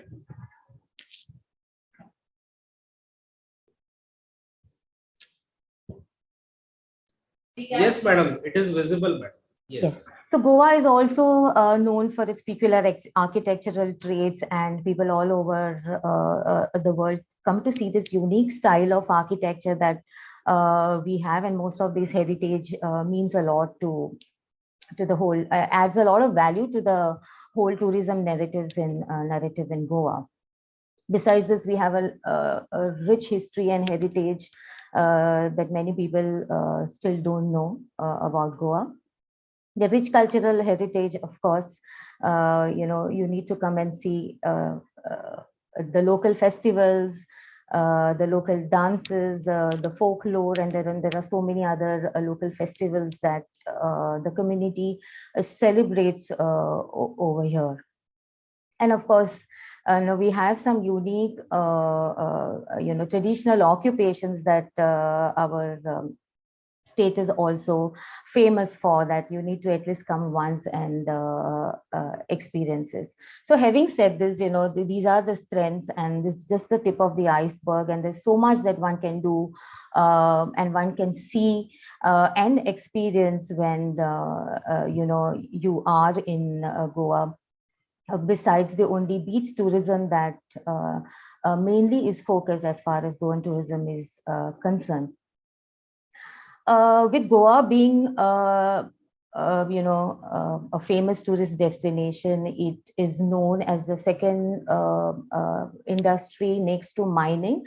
Of course, now considered as one of the first revenue generating industries, since mining has stopped for the last 1 decade, more than a decade now.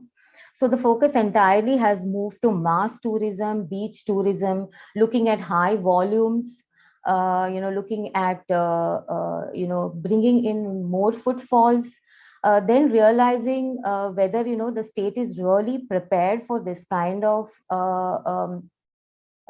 tourism that we are witnessing in the current scenario. So how much is too much? Is there a line that we can draw? And I'm sure this does not apply to only Goa, but universally, to any of the famous tourist destinations that people flock to. So we keep wondering about these things, whether our state is better prepared with policies, with laws, with infrastructure. Is our land prepared for it? Is our people prepared for it? So there are so many questions that come to our mind when we see that, we are focusing tourism in a very, very different way. The way we sell the packages, the way we present the USPs of Goa is something that is absolutely threatening, and it raises eyebrows, basically. I think it's a really difficult situation for everybody. Even the traveler who comes here for the experiences may not get that kind of quality that he seeks for, and also the locals who live here. When we experience this kind of tourist who visit the state, what's the actual takeaway for the locals is what's in stake for our future generations. These are the questions that usually come to our mind, and our environment is at stake, not only the community. We are creating more ecologically insensitive scenarios around, and who pays for the ecological price, under the pretext of ecotourism or under the pretext of nature tourism, so-called, we see that there is so much of unregulated tourism that is going on. Nobody actually knows how to define the word ecotourism or responsible tourism or sustainable tourism. There's a thin line between all these concepts, I think. At the same time, they're all related with each other.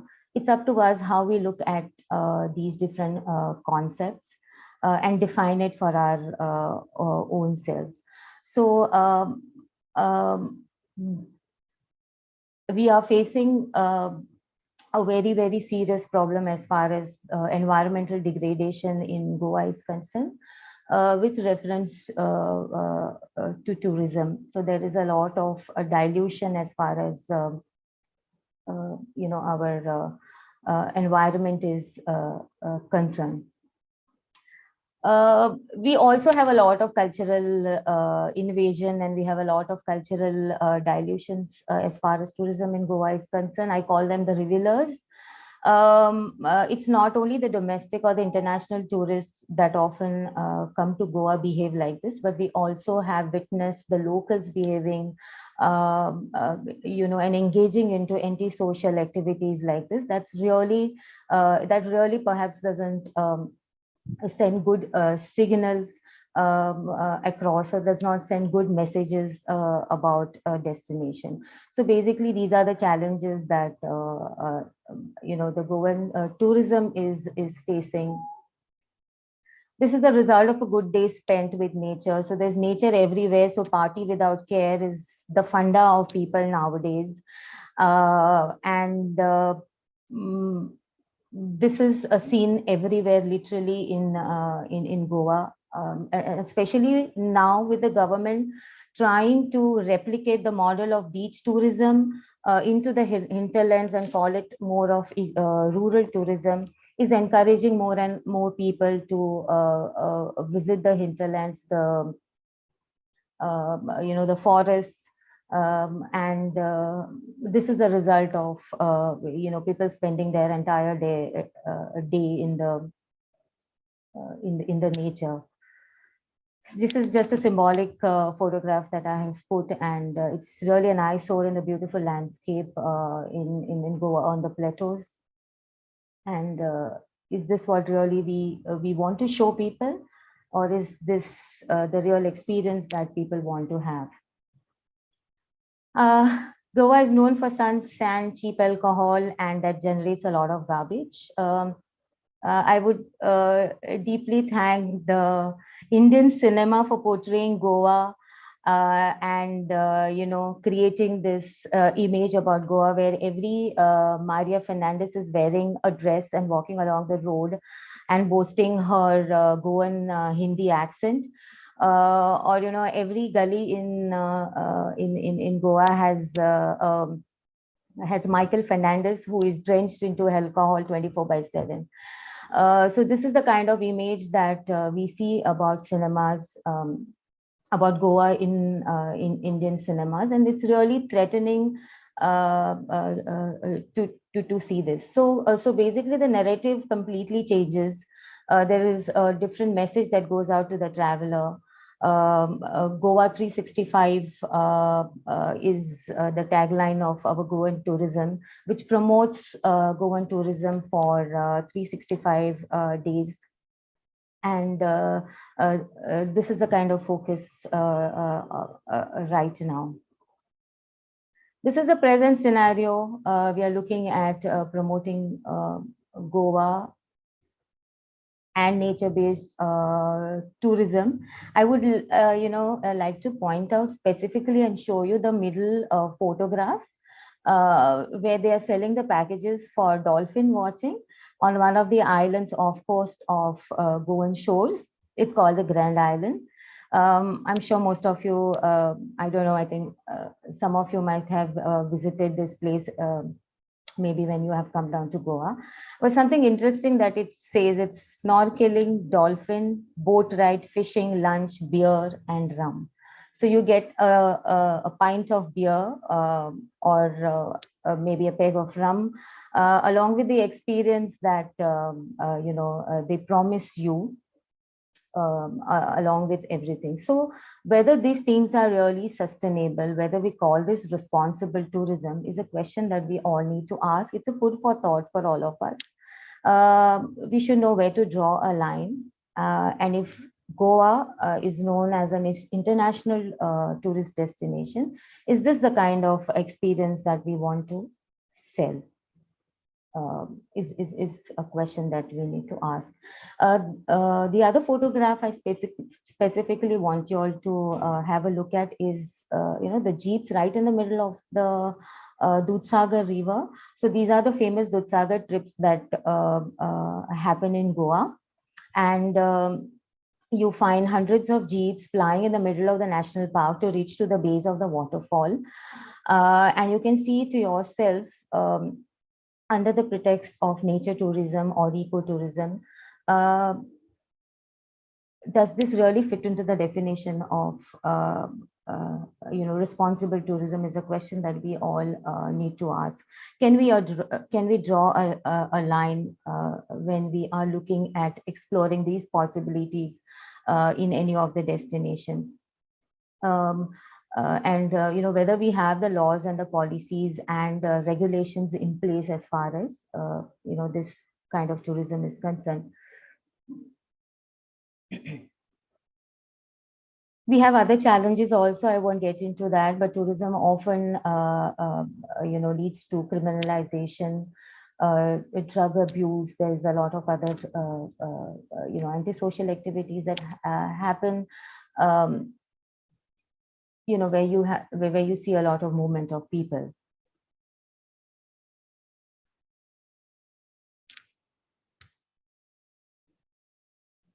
And of course, violations, we have rampant CRZ violations along the coastal side, unplanned development, mass tourism now spreading into the hinterlands, unprepared people, land, lack of knowledge, awareness. There is no proper capacity building or empowerment of the community or locals, or there is no system where we have people coming from outside and investing into hospitality business over here. We haven't even calculated the carrying capacity or the limit of acceptability. What is the carrying capacity? How much? How many tourists we can cater to? The data shows that the number of tourists that visit surpasses the Goan population. So this is really alarming. Whether we have our infrastructure in place, whether our roads can accept the pressures of the increasing vehicles. There's inequitable sharing of natural resources. The locals many a times are deprived of proper water supply or electricity supplies, or even traveling on the road sometimes can be a very bad experience during the tourist season.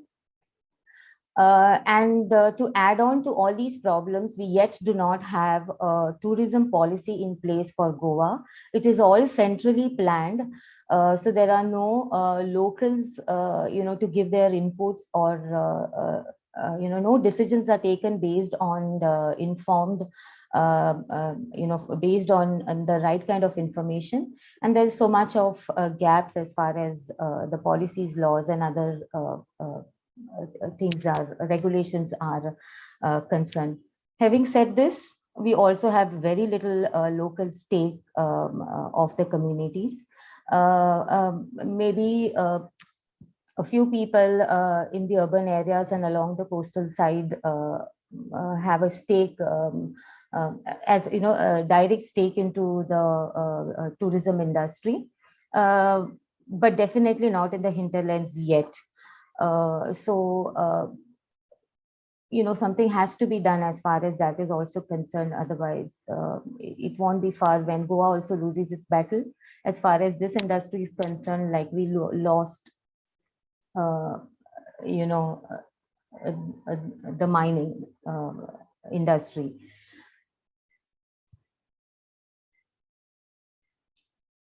So where do we have to reach is a question. Me and my team, we would usually venture into the hinterlands, exploring the biodiversity and the forests of Goa, and we would often see these things happening. And being a Goan and born and brought up in Goa, I used to always wonder about these challenges that Goa as a tourist destination is facing. We did a lot of brainstorming. We spoke to a lot of people with government bodies, with regulatory bodies, as to what can be the action plan or a way forward. But unfortunately, it wasn't a very positive interaction that we had with many of them. And that kept us thinking, and we literally thought that action speaks more than words. This is what we thought we would focus on, and we thought we would ourselves get into something that would prove to be a model, or maybe create some examples that can be upscaled for the entire state. And whether certain models can be replicated in certain parts of Goa for things to work in a much sustainable manner. So some of these questions that we usually ask to ourselves, and I was also listening to Prakash Rao sir, and he also had similar questions that he posed for all of us to think about.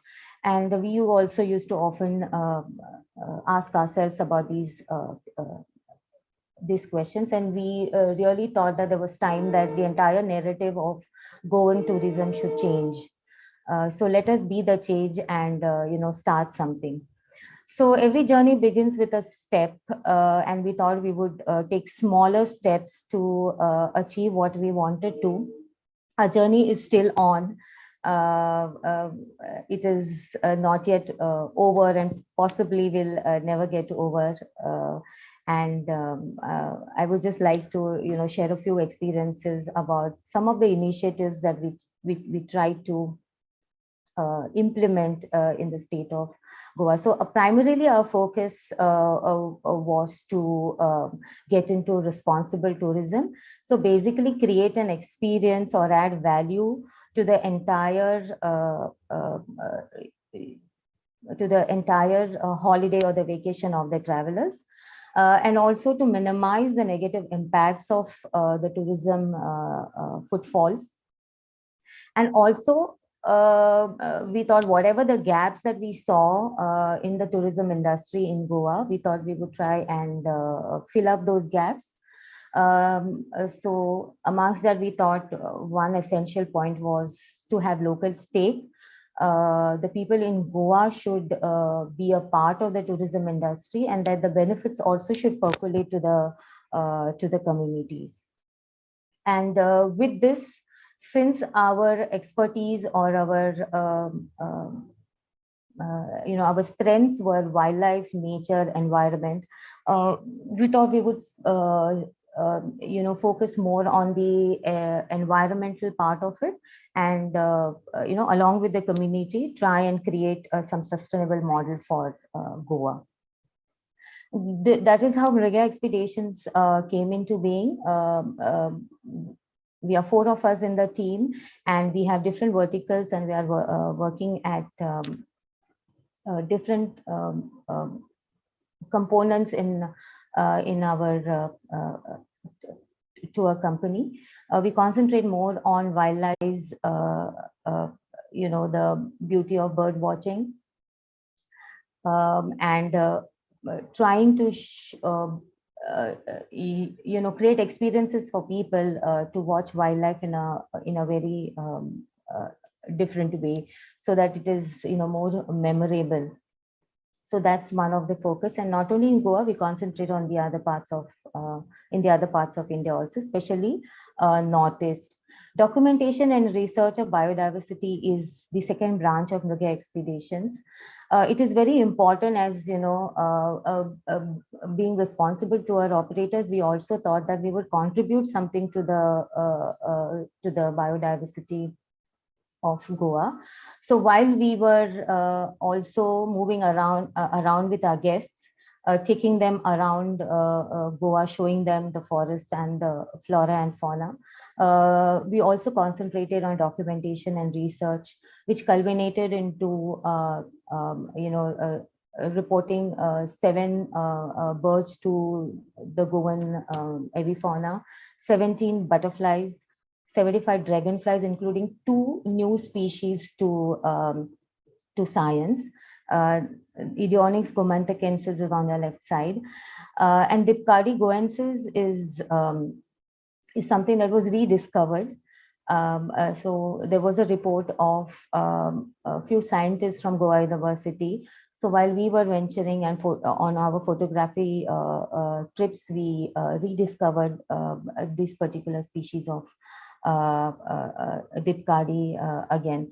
So this makes it more interesting when you have guests around with us. There is a sharing of information about what strengths that particular place also has in terms of nature and environment. So it basically adds value. It instigates curiosity in many minds. It leads to sensitivity towards certain, elements of nature. And then there are so many plus points to it, of course. Experiential learning programs where we concentrate more on educational trips, on creating experiences, and for school children and for college students, basically getting them, creating hands-on experiences for them and exposing them to several other aspects of ecotourism. So we concentrate, we have themes where we take students to work in the fields along with the farmers. We get them to dirty their hands in the fields. It's only then that they understand the real value of the food that comes to their plate. So it's very important for them to know where the food on their plate comes from. So when they experience it themselves, it really adds more impact to the entire, understanding about certain concepts. And last but not the least, promoting community-based tourism initiatives and social enterprises. So we would often go to these villages and, we would stay there overnight while we were exploring the forests around. And we saw so much of potential in these villages in Goa. Yes, it wasn't easy to convince the communities to get involved into tourism activities. There was a lot of resistance and reluctance initially. What kind of people will come? What caste of people? People from what caste will visit their villages? And so many questions that they had. Believe me, it took us around 3 or 4 years to break the ice and get to convince them and to explain them the basics and the fundamentals of responsible tourism and the benefits that can, percolate to the entire community. We also told them while they would create experiences for the guests that would visit in the villages, it was equally important for the villagers as hosts to have similar positive experiences of the entire tourism narrative. So this is how we started encouraging people to get into the tourism model.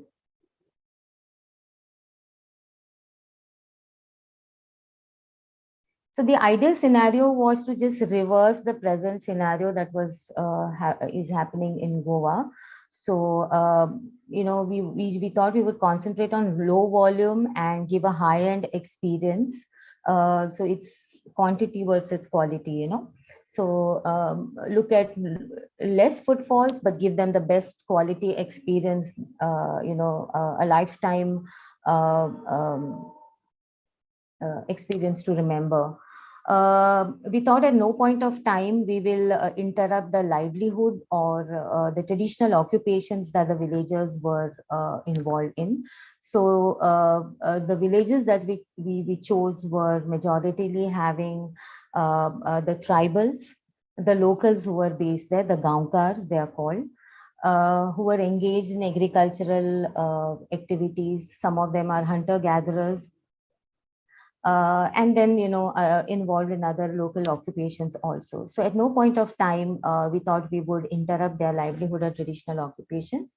And this shouldn't be thought as a employment option, but should be a livelihood option instead. The tourism model that we were proposing, was to be more of a livelihood opportunity for them than an employment opportunity.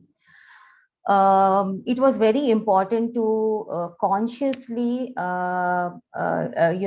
organize this model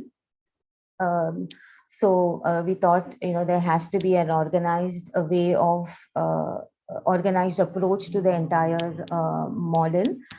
So we thought of, registering a society amongst the villagers, carrying capacity to be calculated. How much can the village accept? How much can the society accept at one point of time? And surprisingly, this was calculated by the ladies themselves, because they are the ones who would be at home and who would be catering to the majority of the guests who would be visiting to the villages. So interestingly, they participated in their own way to derive to a conclusion as to what would be the limits of acceptability and what would be the carrying capacity of the entire project. Since we were focusing more on local stake, it was very important to get people's participation into it. You cannot talk about sustainability or you cannot talk about responsible tourism if you don't get the community involved themselves in any of these projects.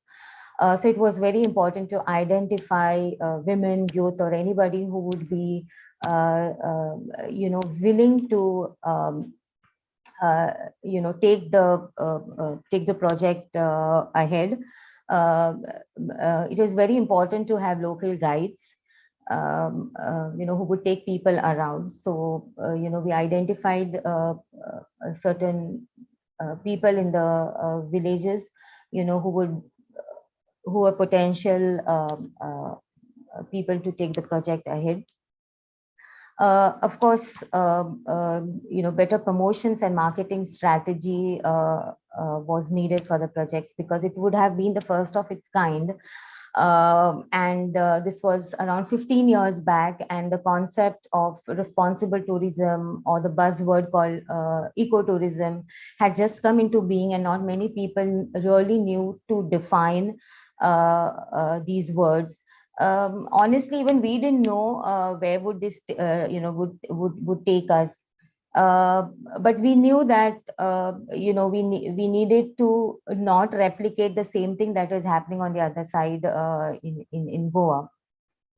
So we wanted to be sure about how these how this examples or these projects would be marketed for people to come and see and visit and give us their feedback on the entire project. And of course, have a long-term vision for it. When we talk about sustainability, I'm sure everybody talks, it is directly related to a long-term vision, a long-term plan.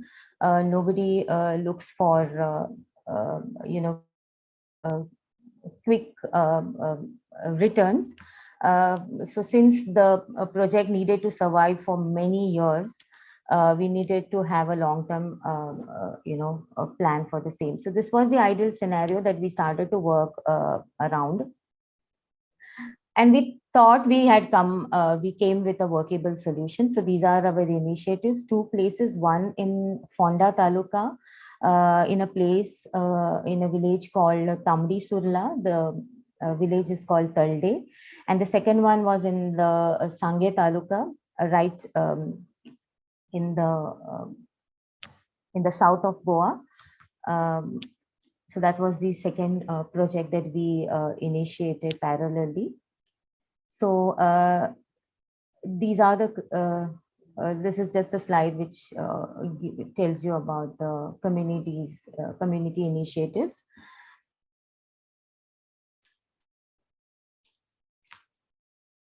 Okay, so these were some of the quintessential points of the entire project. I think a couple of ones we've already spoke about. So when I said we needed to be, we needed to promote the entire tourism, entire project through an organized sector, we thought, we should register a society, and that's how Verle Tourism Cooperative Society came into being. This particular project is in south of Goa, the place called Angan. That's the first project that we initiated. It's in a village called Verle. It's right on the boundaries of the Netravali Wildlife Sanctuary. So that's how we, the society was named as Verle Tourism Cooperative Society. The carrying capacity was decided by the community, especially the women. So maximum of 4 guests will be hosted in the village at a time in one house. So we promoted homestays also. We'll talk about it later on. So income of tourism shall be considered supplementary to livelihood from agriculture. It's just a bonus to their existing traditional occupations.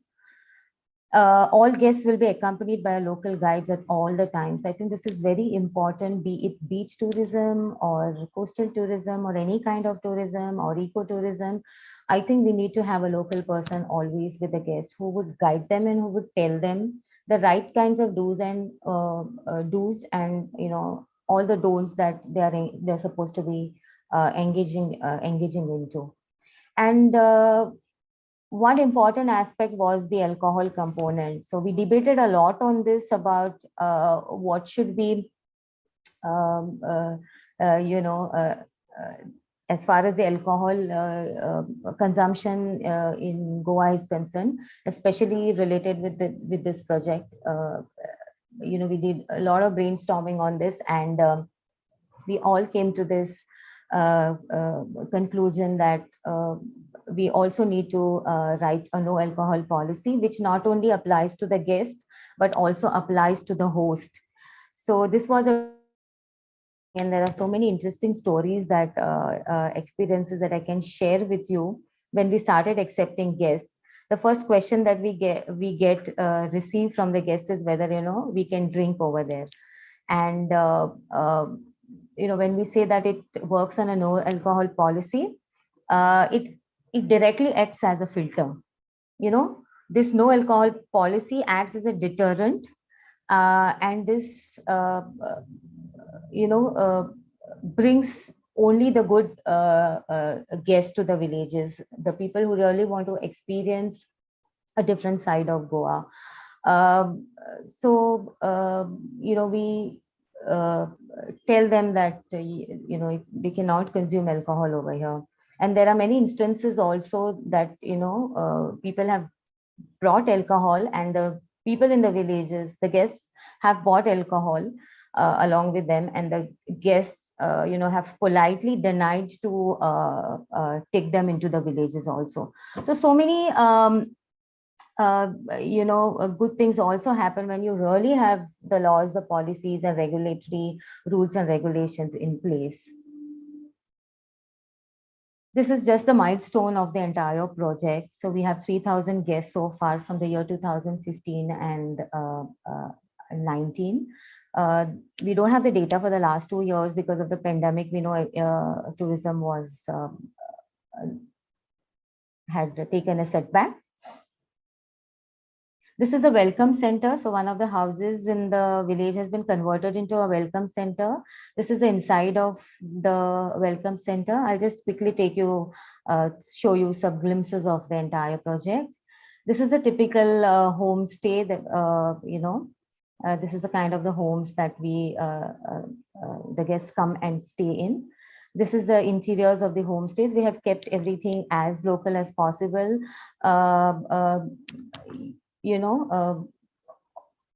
Everything is locally made here. Even the quilts and the pillow covers, everything are stitched by the women from the village, except a few things that we had to keep in the rooms, because you need to give a better and clean place also to, but basic facilities that are there.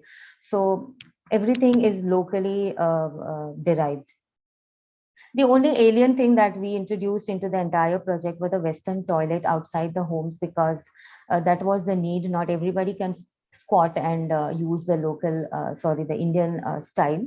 So this was the only thing that we constructed, but we try to keep everything as local as possible and sourced everything from the village itself. These are the hosts of the village and from the homes. Yeah, this is the entire, the team of Virla Ecotourism Society. This is the second homestay that we have in Tambi Surla. This is the interiors of that home. These are the women, the self-help group that runs the entire show in jungle trails in Tambi Surla. So right from housekeeping to guiding to cooking, to interacting with the tourists. So everything is taken care by these women. And believe me, it's really fun to interact with the community, because that's the first hand experience you get. You get to know the place in a much interesting way. How does this help? Capacity building, training given to the youth. We have a lot of involvement, of the people from the villages. So a lot of training goes into it. We have interesting people now in our, connected with our projects. And they do a lot of bird watching, and they are well equipped now with a lot of these skills. Many of them can also identify birds by basically they all had the knowledge. Everybody knew everything about nature. It was just that we needed to uh, tell them what they had around. So in fact, we learned a lot from them while we were going through this entire training processes. And also it was basically a lot of exchange of knowledge that we had with these people. Village walks, it creates a different impact. People get to know a lot of things about the village. It creates opportunities for youth, especially the youth who don't have land in their villages and always go to neighboring towns on daily wages. So we have seen that there's less migration from the village now, and the youth, want to stay back in the villages as well now, because they are connected with the project now. Opportunities to connect with the world. We have Dr. Madhav Gargi visiting often Verle Dangan project, and constantly interacting with people over there. So he's a source of inspiration and motivation for us. He comes with a lot of understanding. We learn a lot from him when there is so much of exchange of knowledge from him. And he makes it a point whenever he comes to Goa to come and stay at these places. So this is what I wanted to, specifically mention. This conservation of natural resources, not that the villagers didn't know that they had ample of pristine habitats and ecosystems around them that they were dependent on. But when they really saw people coming and appreciating their surroundings and the landscapes that they already have, it added value. The people who would kill the snakes would appreciate them in a much better way now. They started protecting it because they thought people came all over the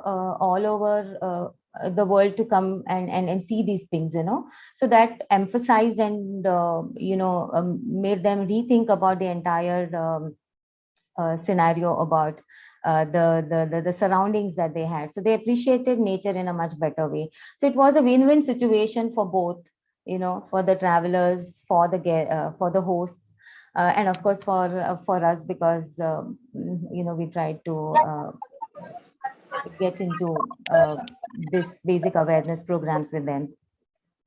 Nature explorations, that's one of the USPs of both of these projects.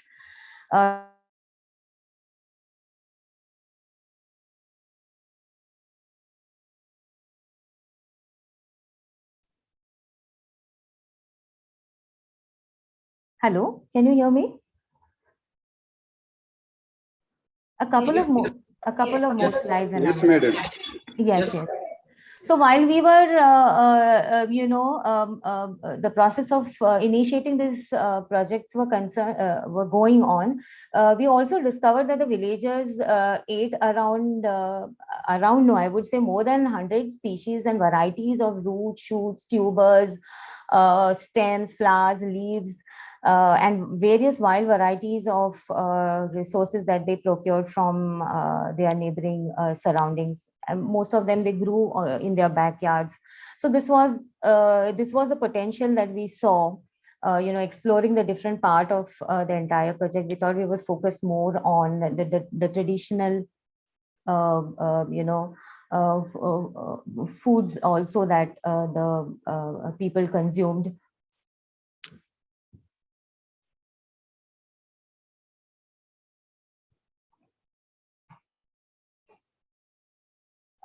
This was an added value to the entire project, since the Vedle village is situated at 800 meters above sea level.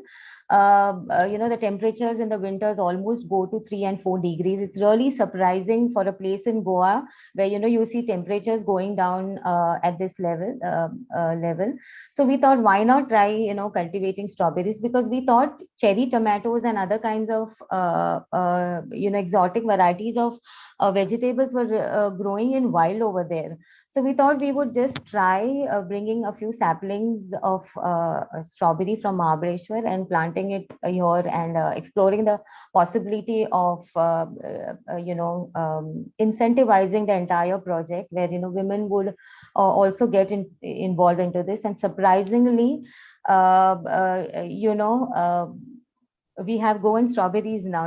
It's more than 5 years that the entire village is engaged into the activity of strawberry, and very few people knew that even strawberries can grow in Goa. So this was one of the initiatives again that we added to the entire project. Besides this, we make it a point to take kids and students to this place, which really adds value to the entire education. Experiential learning programs. There's a cultural exchange. The entire this supports the handicrafts and the traditions and other cultures as well. So there's a lot of interaction that happens. We also try to generate curiosity about the rural way of life, and got students, kids, and families to actually experience the hardships that the villagers in the Goan villages experience. And this overall increases awareness amongst the urban population about the challenges faced by rural people. So there is a whole set of exchange of knowledge, appreciation for nature, respect for the community, and then the whole different experience that is added to the vacations and the holidays. Yeah, all right. So this was all from me. A big thank you for having me over here, and being able to share our work. So please do come to Goa, visit these places, and try to experience the different side of Goa. So when you plan your holiday, plan in such a way that it is sustainable, not only for you, create an experience for yourself, but also for the community and the people, in the places that you're visiting. Yeah, thank you so much.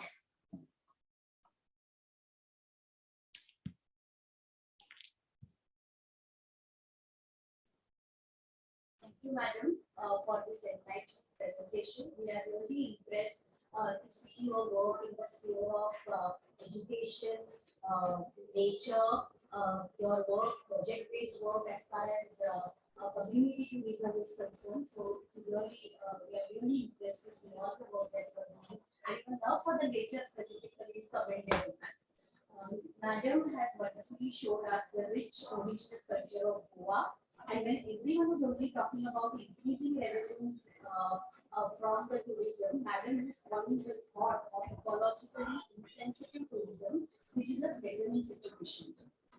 Madam highlighted environmental degradation in Goa, and of course, it's the same for all the tourist places today we see.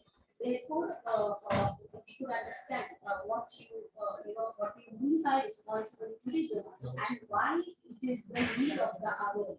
Madam also highlighted challenges in the present scenario of tourism. Definitely, we will take smaller steps, as Madam said, towards responsible tourism, and we will try and make the ideal scenario everywhere, and we will start from wherever we are.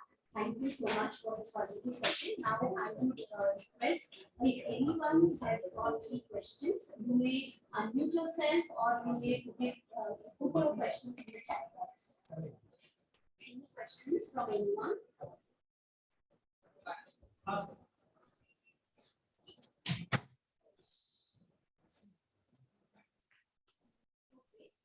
So again, I would just give my heartfelt gratitude to Madam for being here and for your precious time and guidance. Thank you to all the dignitaries, teachers, participants attending this session. Soon we will begin with the third technical session at 2 p.m.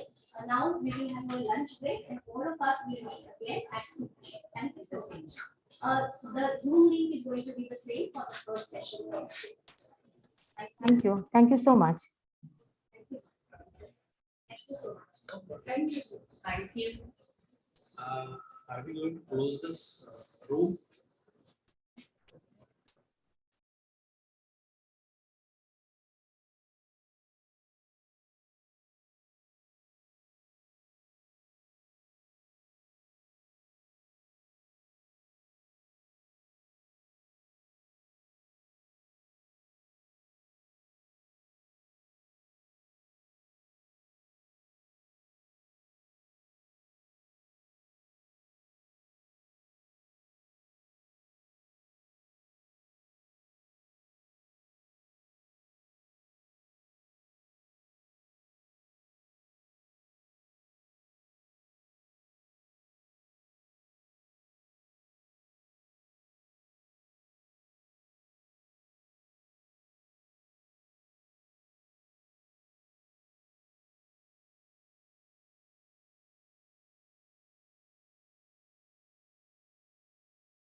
I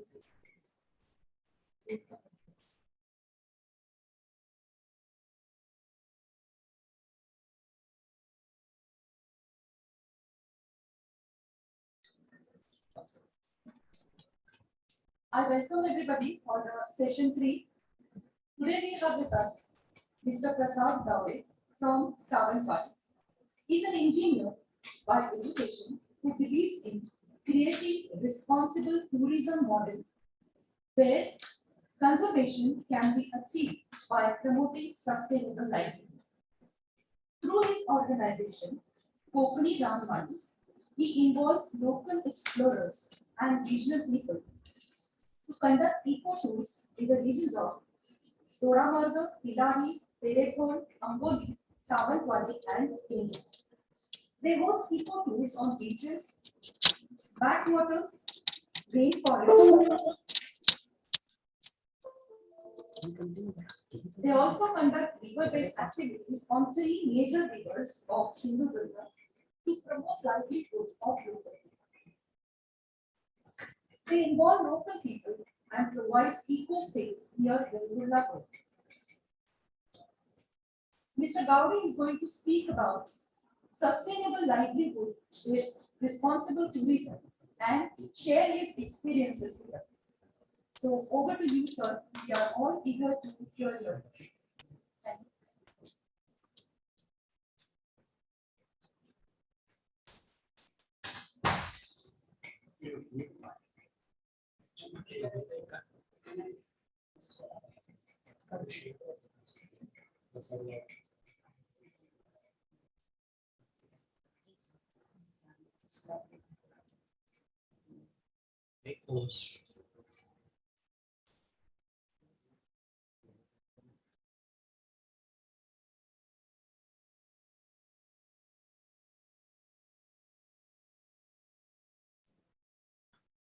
Sir, we have made you co-host.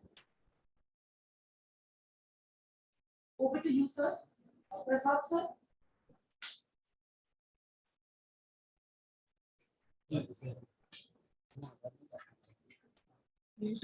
Hello, everyone. Yes. Yes, sir. Yes, sir. Over to you, sir.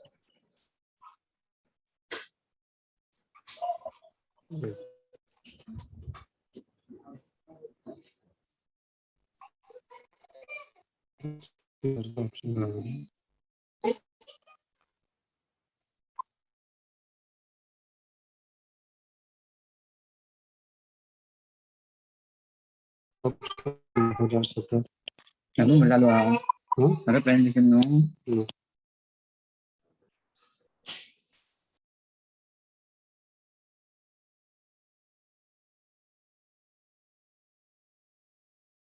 We are not able to hear you. Mr. Prasad, we are not able to hear you. Some technical glitch, I think.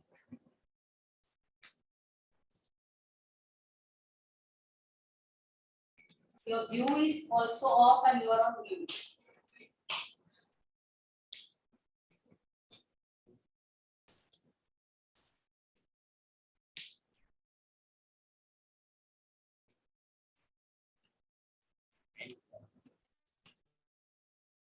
Hello, everyone. Can you hear me all? Yes, sir. Okay. Now I am at Amboli actually. I have some network issue, but yes, I think you can all hear me. Yes, we can hear you properly. Okay. Hello, I am Prasad Gowde, and I am doing sustainable livelihood-based tourism in Sindhudurga district of Maharashtra's coastal region. Since last 4 years, we are working on developing sustainable models of tourism in this region. Basically, Sindhudurga is divided in various ecologies, like plateau ecology there, then mangrove forest is there, rainforest is there, river ecology is there, backwaters, creeks. So we are promoting tourism in where ideology is the basic livelihood of the people, where people are living sustainable life with their own nature and having a beautiful life in the rural area of the Western Ghats. So basically, people knows that tourism means the first aspects of seeing towards tourism is what is tourism actually. So let me explain you what is tourism. Tourism is not amusement. Tourism is not party. Tourism is not making events, but tourism is actually experiencing and recreation and exploring the places while experiencing the natural beauty. You should go through the livelihood of the people, and this is what we are trying to do in Sindhudurg.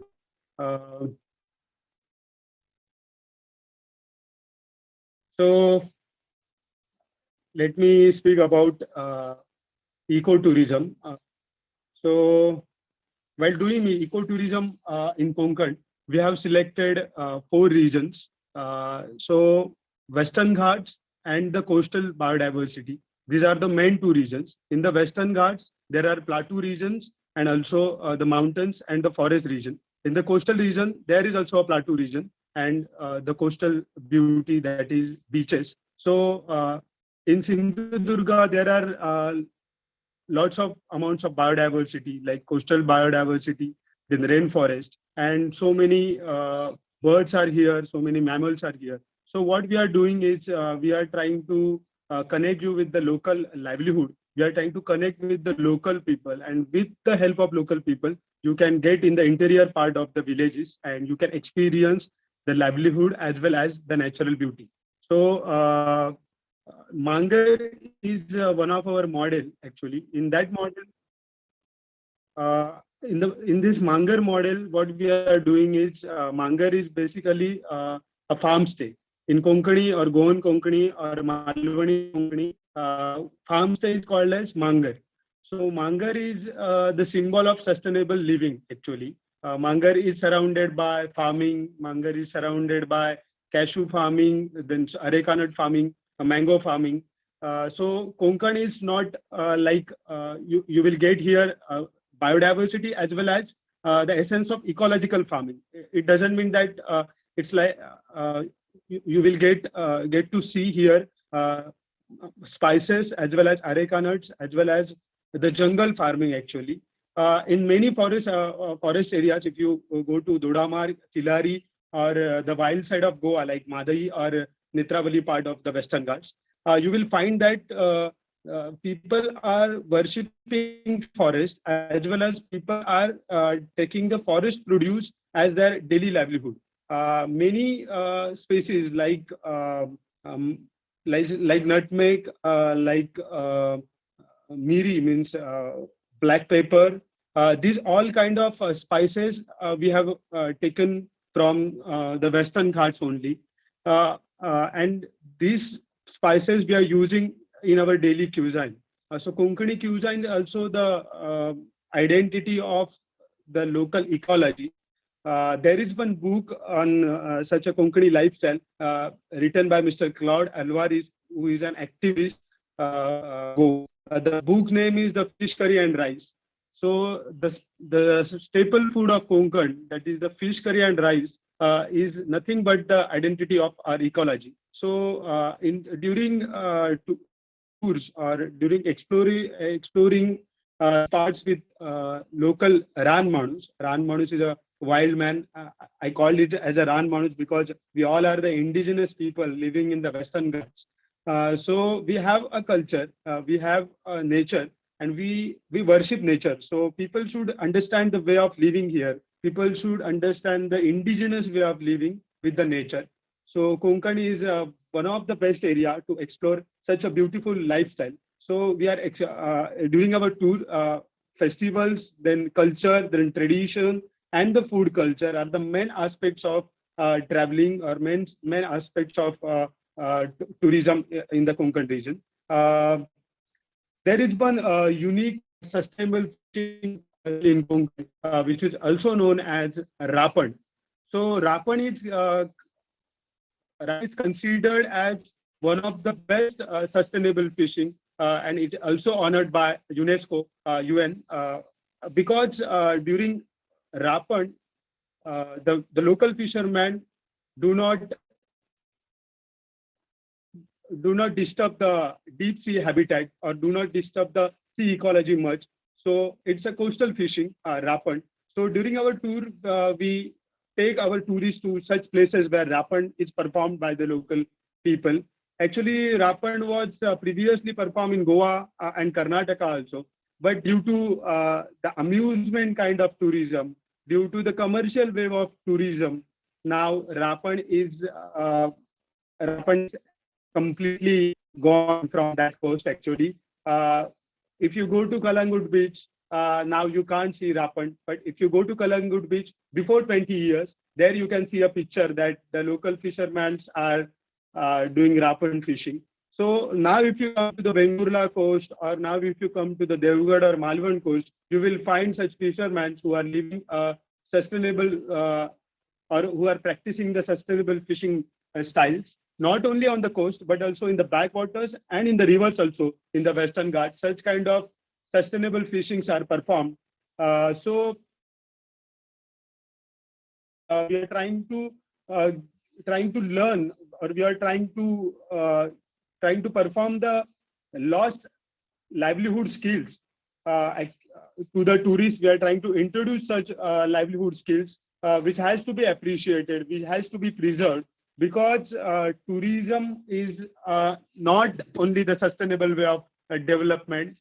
Actually, the ecological farming or the livelihood-based ecotourism is the way we should promote the tourism. How the Bhutan is, if you go to Bhutan or if you learn about the Bhutan, that they are promoting such kind of tourism where gross happiness index is the main ideology, or such kind of ideology should come forward to promote the eco-sensitive parts like Konkan or like Andaman or like any part of India actually. So such kind of tourism can help us to grow sustainably, or people can come and visit the places and they can enjoy the natural beauty as well as they can experience the livelihood skills. So this is how we are performing tourism, where livelihood is the basic ideology. Promoting the livelihood is our basic work. So I would like to interact with you, and I would like to answer the questions from your side.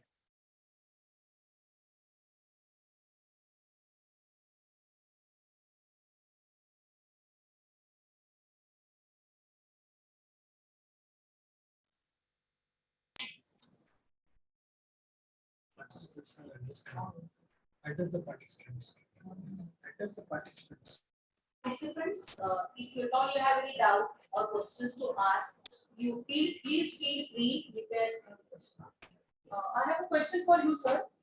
Could you please explain the system of Mangne? We would like to know more about it. System of Mangar. Yes. Okay. Basically, Mangar is a mud house which is situated in the farm. It's a farmhouse. So Mangar replicates the ecological farming in Konkan. So as I have said that there are many types of farming in Konkan, like areca nut farming is there, spice farms are there, then bamboo farming is there, paddy farms are there. So there are many ecological farmings which are performed by the local people, is not kind of the monoculture, means cut the jungles and grow only cashews, cut the jungles and grow only alfonso. This is not the way of farming. Actually, you should have all kinds of trees, you should have all kinds of vegetables and the crops that should replicate in your food culture also. So Mangar is that kind of farming. So if you come to our Mangar, you will find that kokum, harvested kokum you will find, harvested cashews you will find, mangoes you will find. Mangar is basically represents the richness of our farming. And now we are converting such mangars into a tourism models, so that people who are visiting our farms or people who are visiting our villages can stay here, can do farming with us, can experience farming livelihood as well as entire process of harvesting.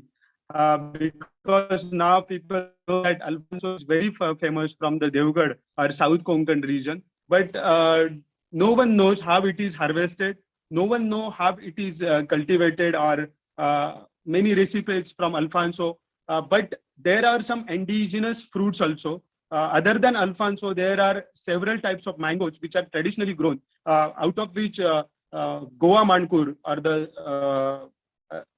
rival mango, or the Pyri. These are some local varieties which are not actually promoted, but these varieties are so tasty, and there are many traditional food recipes from these varieties. So this kind of farming represents Mangar. Thank you, sir. Thank you, sir. Okay.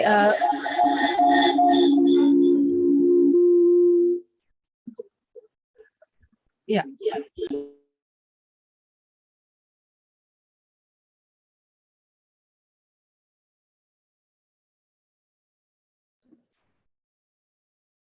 Yeah, I have one question.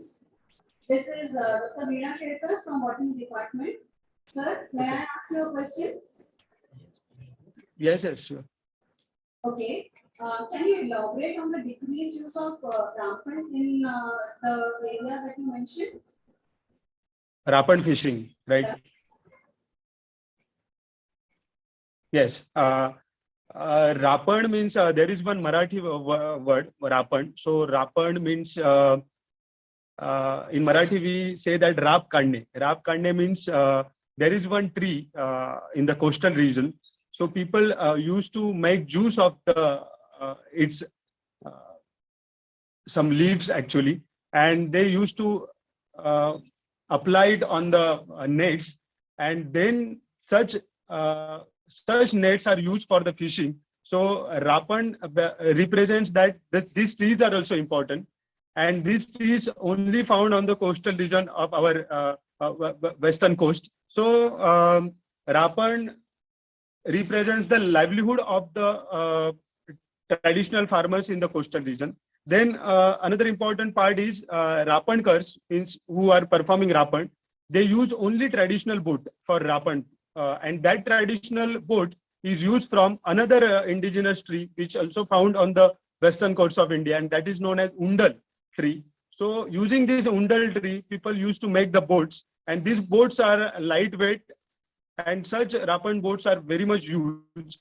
But these boats are not taken into the deep sea actually. So most of the beaches in Konkan region or the Goa region, you will find that there are two mountains, and these two mountains are surrounded by the sea.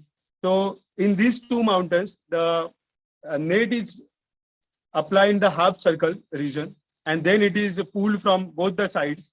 So it is a kind of eco-friendly way of fishing, that you are not disturbing the deep ecology of the sea. So this is how the people used to perform Rapan, and due to last 10-15 years, due to lots amount of deep sea fishing or deep sea mining, as well as LED fishing, person net fishing, these are some unsustainable ways of fishing. Due to such kind of fishing, now Rapankars are completely exploited. They are not getting anything in their Rapan nets. But if we preserve the biodiversity, if we tell them the importance of Rapan fishing, they will try to preserve it. And we also actually government level also, we should promote Rapankars who are performing traditional fishing. Thank you so much. Welcome.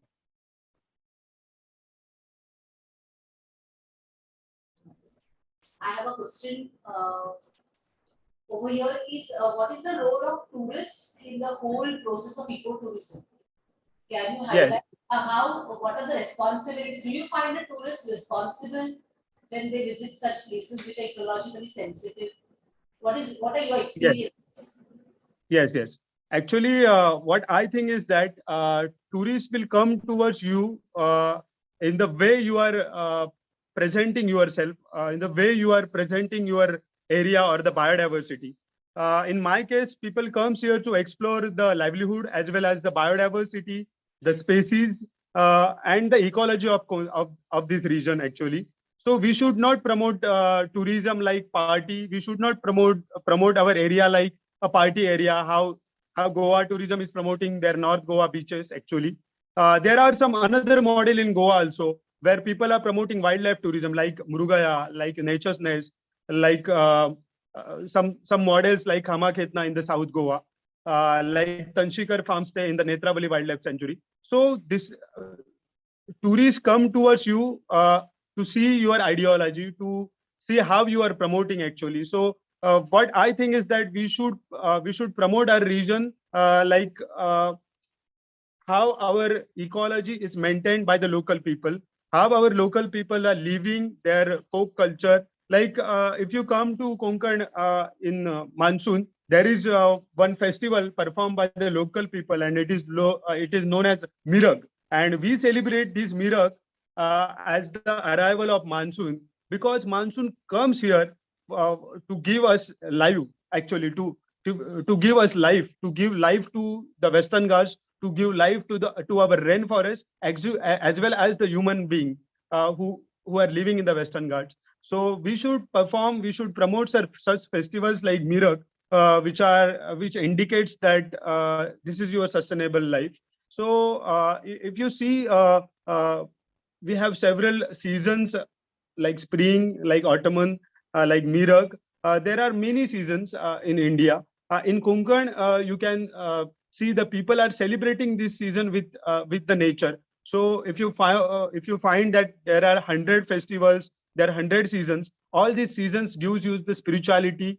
All these seasons, all those festivals connects you with the livelihood as well as nature. So the tourist who is coming towards you, you should connect him with your ideology as well as your festivals and your natures too.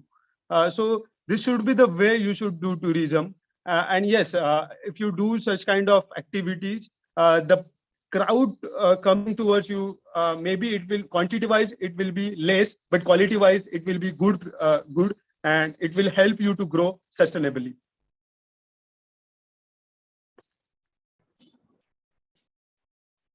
Thank you. Sir, I have one more question for you. So this is spoke about the livelihood, including the local people. This is very good work which you are doing. Sir, what about the conservation efforts which you take from your side? Because here we have river activities which you do. So the river fish, the indigenous fish, as you mentioned. So what are the conservation efforts which are taken by your organization, Kokani Ramanuj? So we would be interested in knowing that. Yes, actually, conservation means what? Conservation means conserving the livelihood of the people who are living there since many years, living there since thousands of years. So if you know, the people of this area worshipping Devrai, or the sacred forest, worshipping sacred trees, there are some rivers like Tilari and Terekhol and Kalne River, which are worshipped by some Dangar people and some Thakar people as a god river. So the local community, which is living here since many years, they have their own way of living. They have their own way of worshipping the nature. So if we preserve the livelihood, if we support such kind of livelihood, that yes, the way you are living is the only way to be happy. Yes, the way of living is the only way to be a happy human being. So this is what we are trying to do. That the people who are living in a villages, let's try to appreciate them. Let's try to connect them with the city people, and city people will appreciate them. That yes, the way we are living in the cities is not the way of it's just the way of making money. It's just the way of being reached by money. It's not the way of being reached by happiness. So this should be the way we should tackle with such conservation purposes, because conservation doesn't mean that not cutting trees, or conservation doesn't mean that let's save the environment, or just by cultivating the trees you can't achieve to the goal of conservation. Conservation means conserving the basic livelihood of the indigenous people who are living in the core region of the villages. There is one Devrai in the Tilari region. That is a sacred forest maintained by the local people, conserved by many years. And that trees are Myristica swamp trees, and these are some indigenous and very rare trees in the world. That are the Myristica swamp trees, or in local bhasha or local language, in our bhasha, we call these as Kawal or Ran Zaifal. And these trees are only conserved by the local people because they worship it as a god's forest. So then another example of conservation or the livelihood, how the livelihood can help for conservation is that our food culture. So there is one unique spice we are using in our fish curry, and that is known as tirfal or Sichuan pepper. So tirfal is only used in Konkani and Goan and Karnataka coastal region fish curry. So this tree is found in the coastal region. So if we try to promote, or if we try to conserve our food culture, instead of catering towards Western food culture, if we conserve our food culture, that food culture also preserves some trees. Their food culture preserves some indigenous trees like tirfal. There is another tree known as Sativana or Saptaparni, which is also worshipped by the local people, and it is also used in some foods. Also the cashews, some rival mangoes. I don't know, people know or don't know, but Alfonso is not the indigenous mango tree in Konkan region, but the rival is the indigenous mango tree, and people worship rival tree, as well as the raita of mango, which is actually very famous in Goa. Raita is done with only rival mango or the local Mankurat mango. So these are the way of performing the rituals, performing your recipes, and the livelihood, how we are living. So my concern is that if we preserve our culture, if we preserve our basic lifestyle, and if we tell our local people that yes, this lifestyle is completely low carbon emitting, this lifestyle is completely like the way you should, if you live like this, you can live here for thousands of years, because our ancestors are living here since many years. And if you change your lifestyle, and if you change your architects, your structures of living, if you change your way of living, your lifestyle will spoil. The nature will also exploit.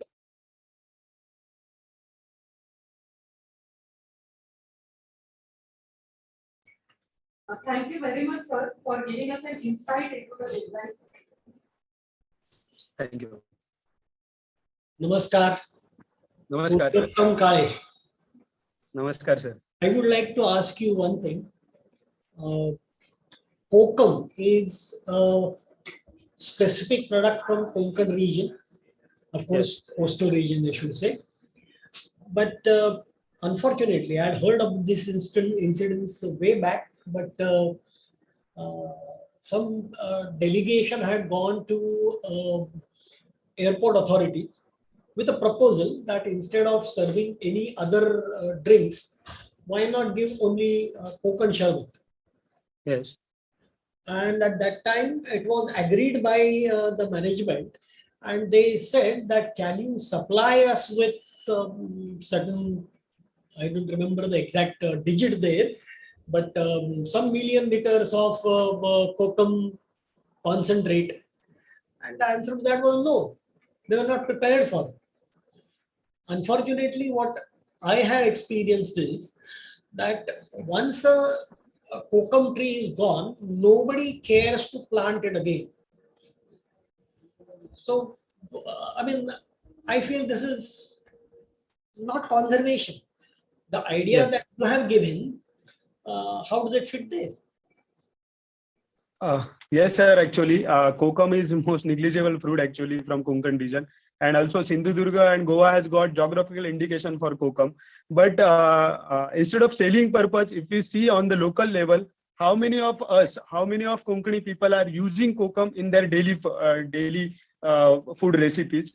Actually, our ancestors, my grandmother was using Kokum butter for applying on ragi roti or nachanichi bhakarila ami kokum butter mutiyal laun khaycho. So why we are not using that is the first question to all the Konkani people. If all we Konkani people from the coastal region, from Gujarat to Kerala, if we use kokum in our fish curries, if we use kokum in our applying for the ragi roti, that will be the solution for sustaining such trees. But we are not eating kokum butter. We are going to a Amul butter and so-called fancy butters. So I think we should know our values and we should promote our lifestyle as a good lifestyle instead of going towards advertise, going.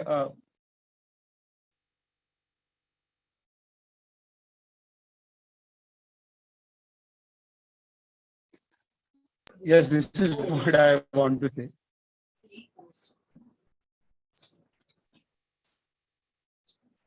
Okay. Any other questions? I have a question about government measures. Do you find any government measure that helps in the development of ecotourism, especially in the Konkan region where you are operational? Government cooperation or pressure?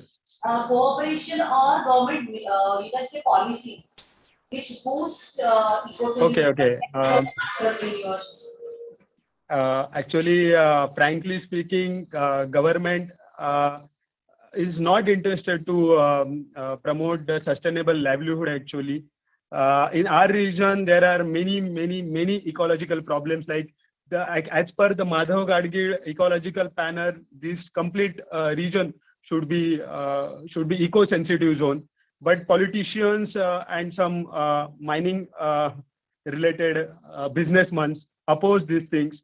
And now if you come in this area, you will find there are mining activities are occurring. Now government is trying to propose hazardous project, red category projects like refinery on the coastal region of Rajapur and Ratnagiri. Two beautiful villages like Kalne. Kalne was actually the corridor for tiger, which is now completely restricted due to mining. Reddy was a coastal village. Ready now it is also distracted due to mining. So what government is trying to do is they are promoting kind of scuba diving, water sports, then beach shacks, such kind of tourism models, resorts kind of tourism model. But being a local people, we are not interested to promote such kind of models because we don't have such kind of investment. We don't have money to invest in such kind of things which are not actually the part of our livelihood. So what we should, there are lots of things to show in Konkan actually. Whenever I get early in the morning, I found Malabar Great Hornbill on the front tree of my house. During winter season, in the morning, I get many calls of like Malabar whistling thrush.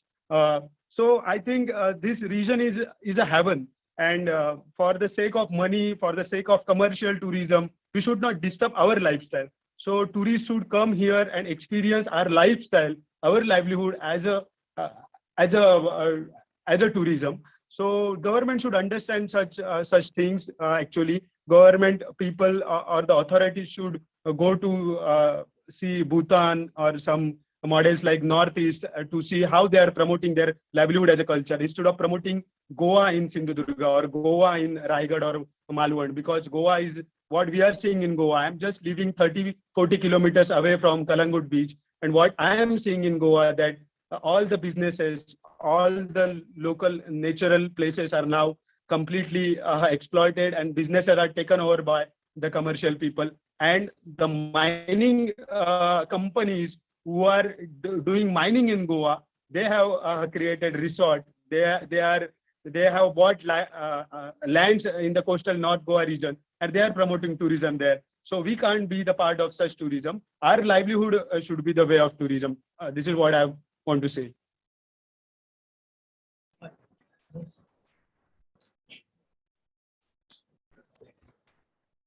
Thank you very much. Thank Any you, other ma'am. question, participants? All right. It was pleasure listening to you, Mr. Prasad Ravi, sir.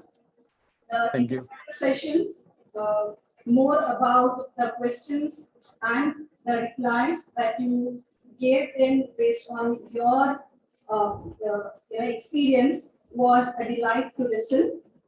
Ecotourism, as we say, sustainable and responsible tourism can be achieved by protecting the natural environment, the natural resources, conserving the flora and fauna, developing many tourism activities, and giving opportunities to the local communities. From your talk and from this session, we know that there is a particular NGO and the person who is taking care of all these aspects, which is very essential pillars of the sustainable living and ecotourism. So the socially responsible and the environmental sustainability and the creation of the livelihood through various economical opportunities to the local communities, to the tribes, and sustaining it with the help of the sacred groups is really appreciable. And we hope that the government, the lacuna that we feel will be fulfilled, and we will have more of such kind of activities in the Konkan region. So thank you very much. And on behalf of Ramniranjan Jhunjhunwala College and from everyone, we express our sincere gratitude. Thank you very much. Thank you so much, ma'am.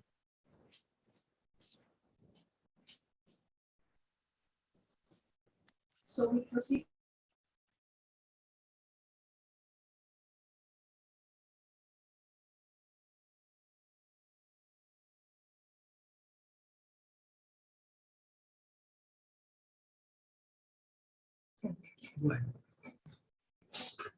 We are beginning with the next session, that is technical session 4, the last session of today's webinar. That will begin at 3 o'clock. So here we are breaking for 15 minutes. We will join back again at 3 o'clock exactly, where we are going to have 3 parallel sessions, 2 for teachers, session 1 and session 2. And for students, it is the same session or the same group where they are going to be presenting their papers. So let's meet at 3 o'clock.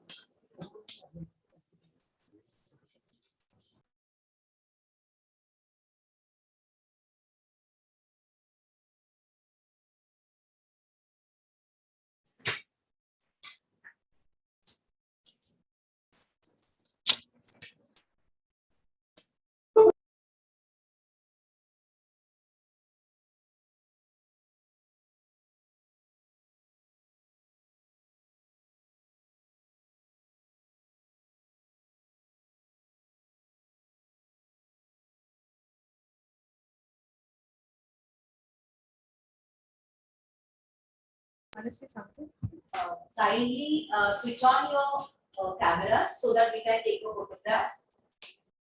Let's have beautiful memories of this session.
Good afternoon, Geeta madam.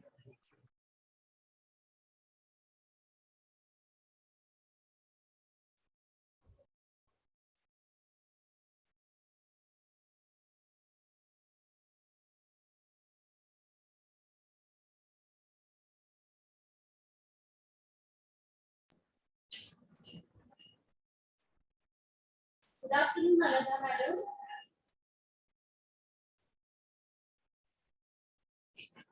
Hello, am I audible? Yes, madam, we can hear you. Okay.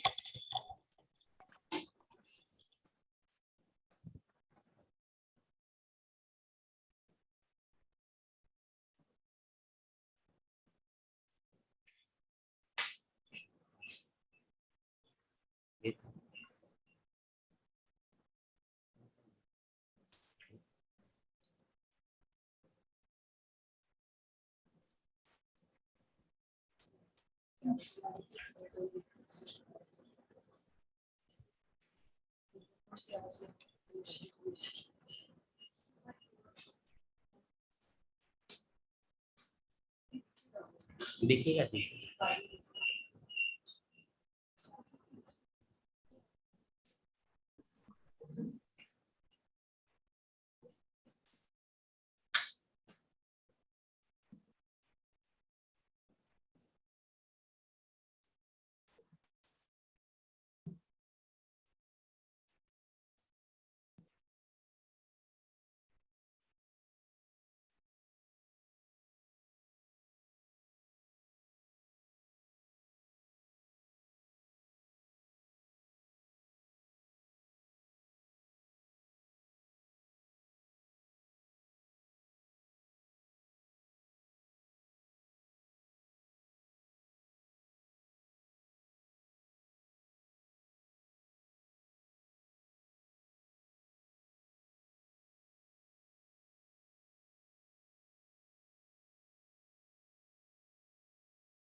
Hello, madam. Hello. Yeah, this is Dr. Joshi, Sanjay Joshi. नमस्कार sir काळे नमस्कार, नमस्कार. अरे काय ना ते इथे आहे मी नसणार का काय मध्ये प्रोग्राम आहे म्हटल्यानंतर मी नसणार का कुठला टुरिझम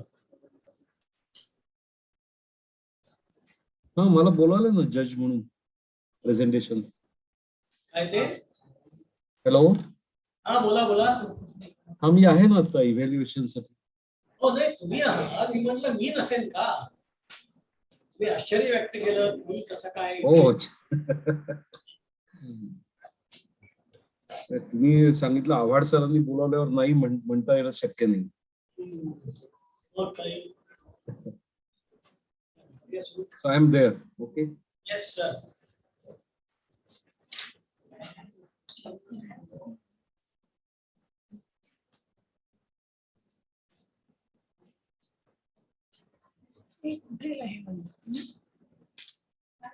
मीटिंगचं दिसत का नाही मला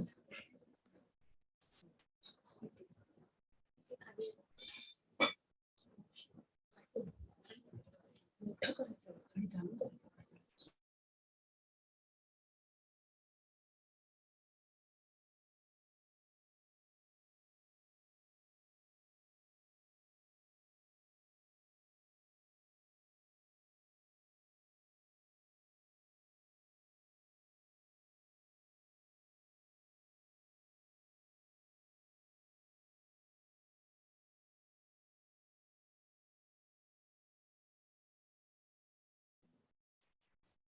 very good afternoon to all the participants and everyone who has joined this session.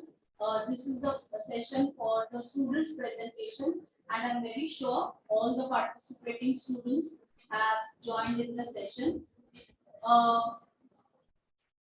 It is our proud privilege to introduce the highly honored to have Dr. Sanjay Joshi sir and Dr. Anaga Kamble madam as the judges for this particular session. Sir, a warm welcome to you for this session, sir. Thank you. I'm introducing sir as an academician and an environmental activist. Reading out his biodata, sir has joined as a teacher in biology in junior college at B.N. Bangalore College, and later on he had collaborated with ENHS. He had also been invited in the USA to join as a research associate, and he returned back home in 1991, and he continued his services at Bangalore College and opted for a voluntary retirement in 2011 to become a PG teacher at KJ Somaya College. And during his tenure, Dr. Joshi had dealt with various topics like biodiversity, ecosystems, natural resources management, environmental education, and many more. So the list is never ending, and we have pages and pages to read out about you. And it's really a privilege to have you with us today. And most important, sir is also a founder member of an environmental NGO called Paryavaran Dakshata Mandal. I think Kale sir is also a part of the same. So I think you both will be having a gala time right now. And sir is currently holding the post of a vice president and director in this organization. Dr. Joshi has also been a green living consultancy and green career courses. For this particular courses, he's a director. Sir has also been involved in setting up a common biomedical hospital-based treatment and disposal facility of EnviroVigil. He is an editor to Apya Paryavaran, a monthly publication of Paryavaran Dakshata Mandal. Sir is currently honorable member of the advisory committee of National Solid Waste Association of India. Sir is also into the board as an editorial board of an international magazine, Waste Monitor, published by NSWAI Mumbai. He has written over 450 articles. Oh my God, that's hats off to you, sir. 450 articles related to nature and environment, mostly in Marathi language, published in a variety of print media like newspaper. He has presented in more than 200 national and international conferences on several topics covering global warming and climate change, sustainable development, urbanization, environment, municipal solid waste, biomedical waste, and several other issues. Sir has also been a panelist for an interview in Mumbai Doordarshan Sahyadri channel, ABP Maza, Z24 Stars, TV9 Marathi, and many other television programs. So, a warm welcome to you once again, and it's a privilege to have you with us this evening. Thank you very much, sir, for being here. I now invite and I read the biodata of our next judge for this session, Dr. Anaga Kamble. Anaga madam, a very good evening. Can we see you? Yeah. Hello, Yeah, hi, Anaga. good evening. Anaga madam is our very own Anaga. She is an assistant professor from the Department of History, University of Mumbai. Her areas of specialization include diaspora studies, tourism and heritage, history of the marginalized, and many more other areas of specialization. She has a teaching experience of more than 15 years. She has 2 books to her credits and few articles. She has participated in many national and international conferences as a resource person. And also as a chairperson, she has guided 2 MPhil students and 3 PhD students are pursuing under her right now as a PhD student. All the very best, madam. And she has successfully completed UGC major research project, and she is a part of the advisory committee of the E-Journal of Mumbai University, Sambhashan. She is a recipient of several awards like the ICHR Foreign Travel Grant and the Rajiv Gandhi National Fellowship. Welcome to this session, madam. I hope you both of the judges will be enjoying the sessions which are being presented by our students. So may I request my colleagues to proceed further. Thank you very much. We can call out the students. Students, I hope you are all ready, and as per the list, we shall be inviting you so that we make you the co-host for the session, and you will be able to share your screen, and then you can start with your presentation. All the very best to all of you, and we may start the session.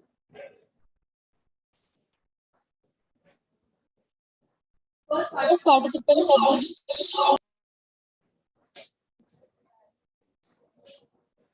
First participant for this session is Mrs.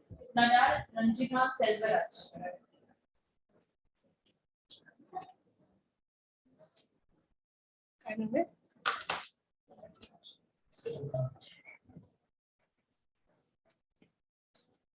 Is that one now? 9. Oh, wait. Are you there, Karun? Are you there, student?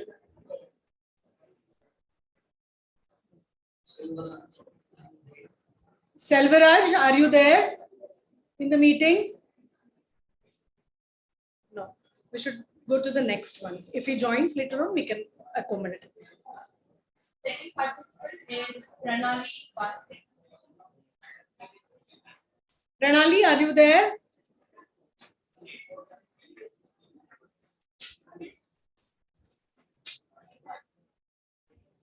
Third participant, Devashri Rege. Yes, ma'am, I'm there.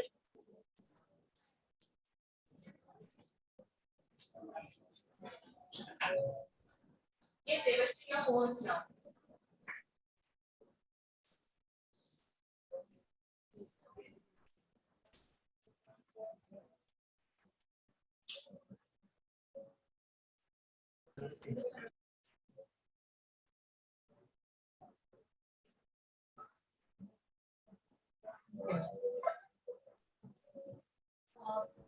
Please make a note that for presentations, we will be giving total 8 minutes. On the 6th minute, you will be given a warning bell, and you are expected to end your presentation by 8 minutes. Okay, total 8 minutes you have for the presentation.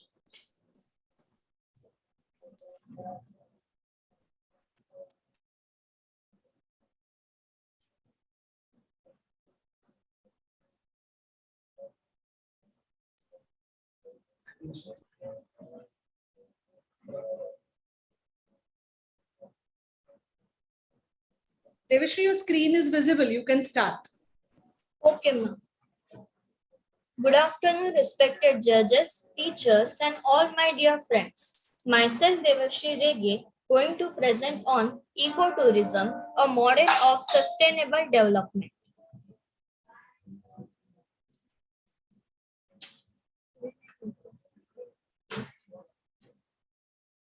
Just a second, ma'am. ये आगे नहीं पढ़ रही हूँ.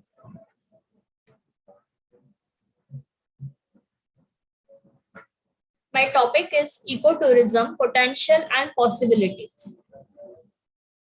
What is ecotourism?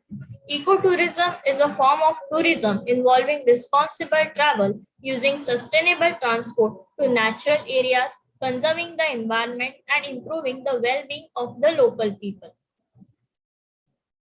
Characteristics of ecotourism. It involves travel to natural destinations. It builds environmental awareness. It provides financial benefits. It empowers the local people. It respects the local culture.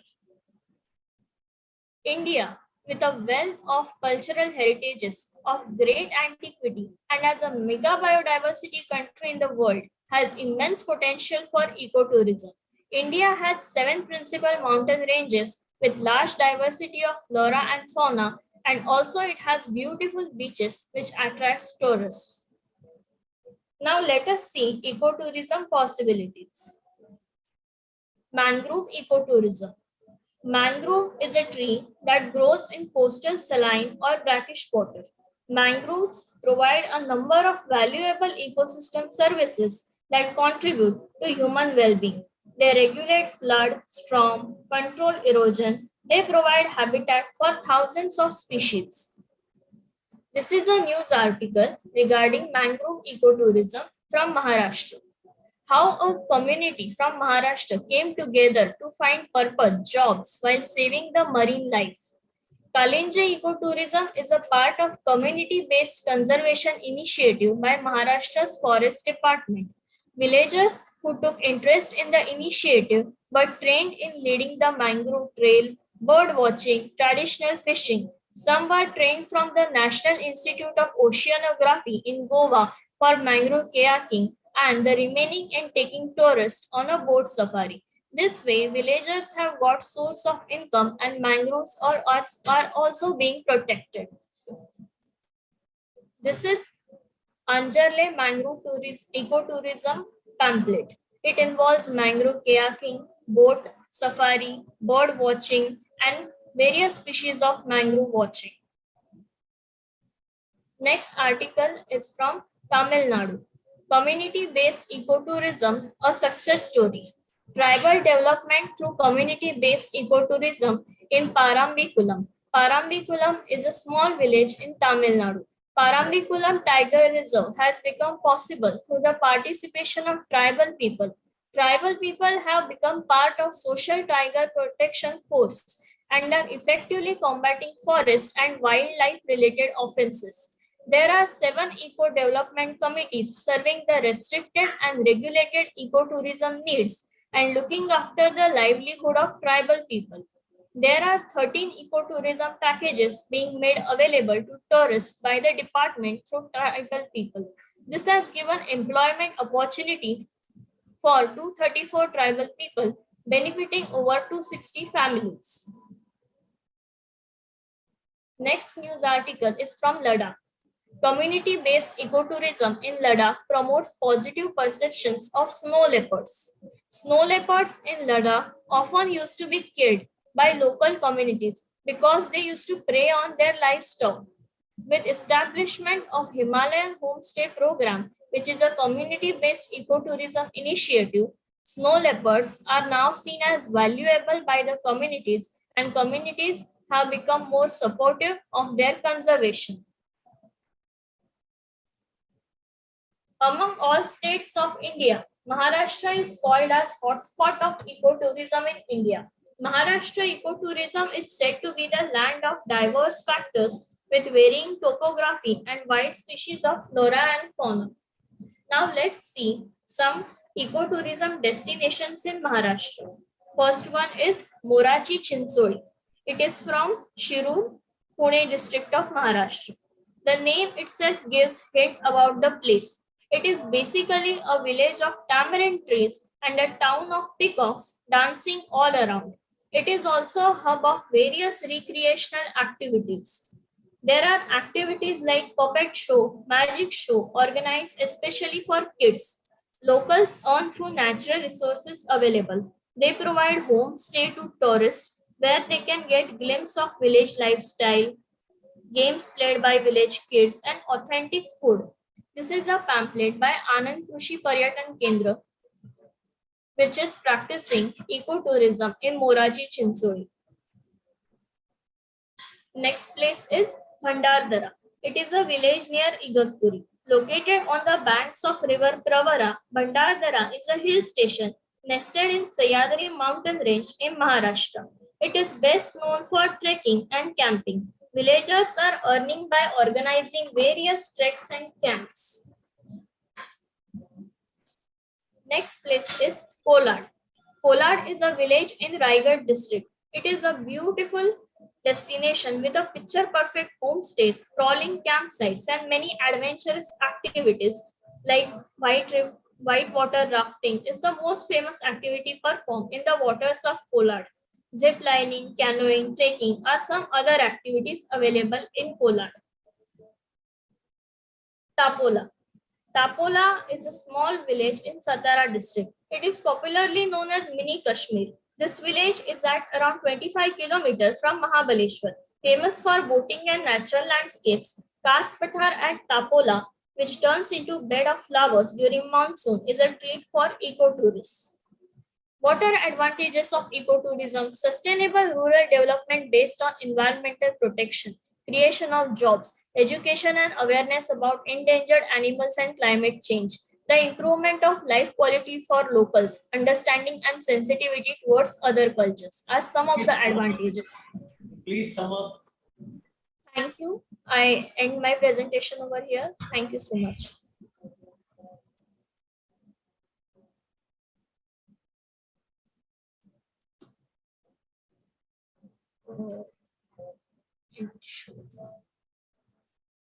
Okay.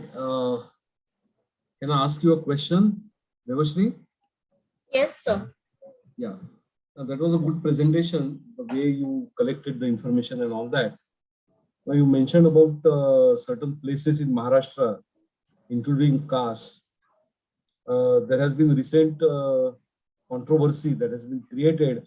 Are you aware of that with respect to Kas as an ecotourist destination? No, sir. I'll have to read. Okay. That they are planning to have a night safari on Kas Plateau, and many people are opposing to that. Now, basically, what I want to understand from you, you have mentioned about the various places which have been developed for ecotourism, keeping in view. But one point which I could not find is how this ecotourism is going to benefit the biodiversity there. You spoke about benefits to the local communities. Okay, if we, like homestays are quite, one of the major components of ecotourism. So you don't book your rooms in posh hotels, in national parks or sanctuaries. You live among the people, among the tribals, so they also earn money. But how this benefits the biodiversity in that area? You spoke about mangrove tourism and all that. So, sir, when people, yes, sir. Yeah. Go ahead. Okay, sir.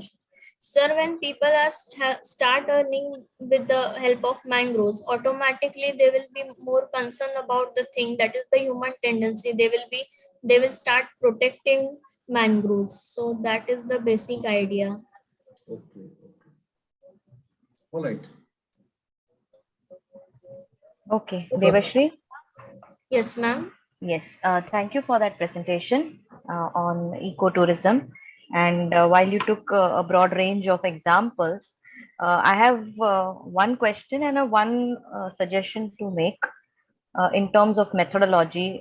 This is a research paper, right, which you are presenting. And a research paper essentially requires you to have a certain structure, a certain argument that was not coming out from what you were trying to present.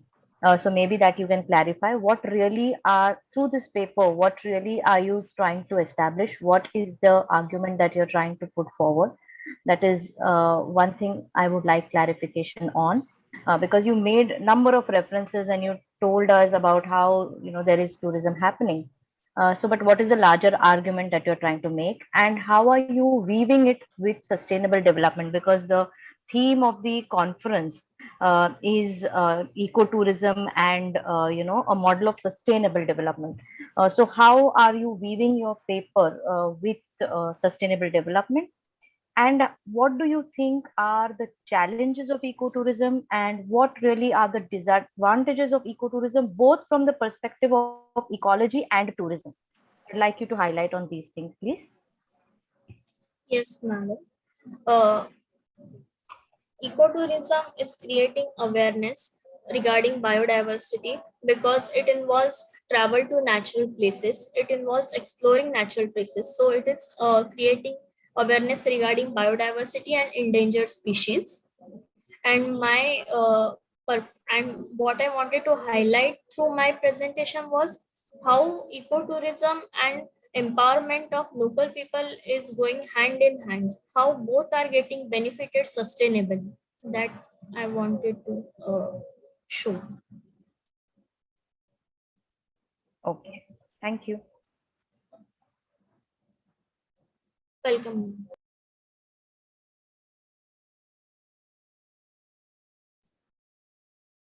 Next participant is Advaita Singh. Advaita Singh, are you there?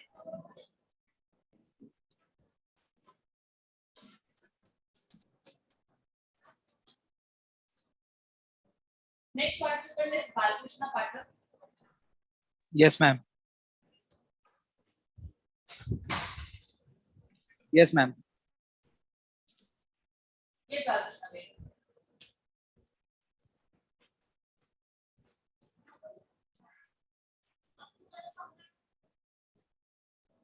Yes, you can start. You can share the screen.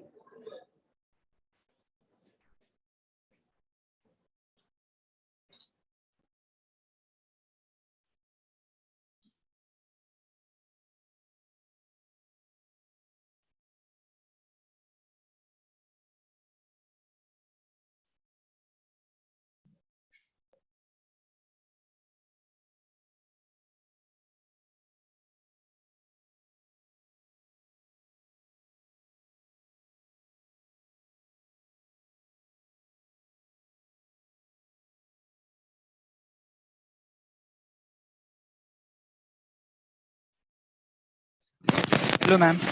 Am I audible? Yes, yes. Yes. Okay. One second.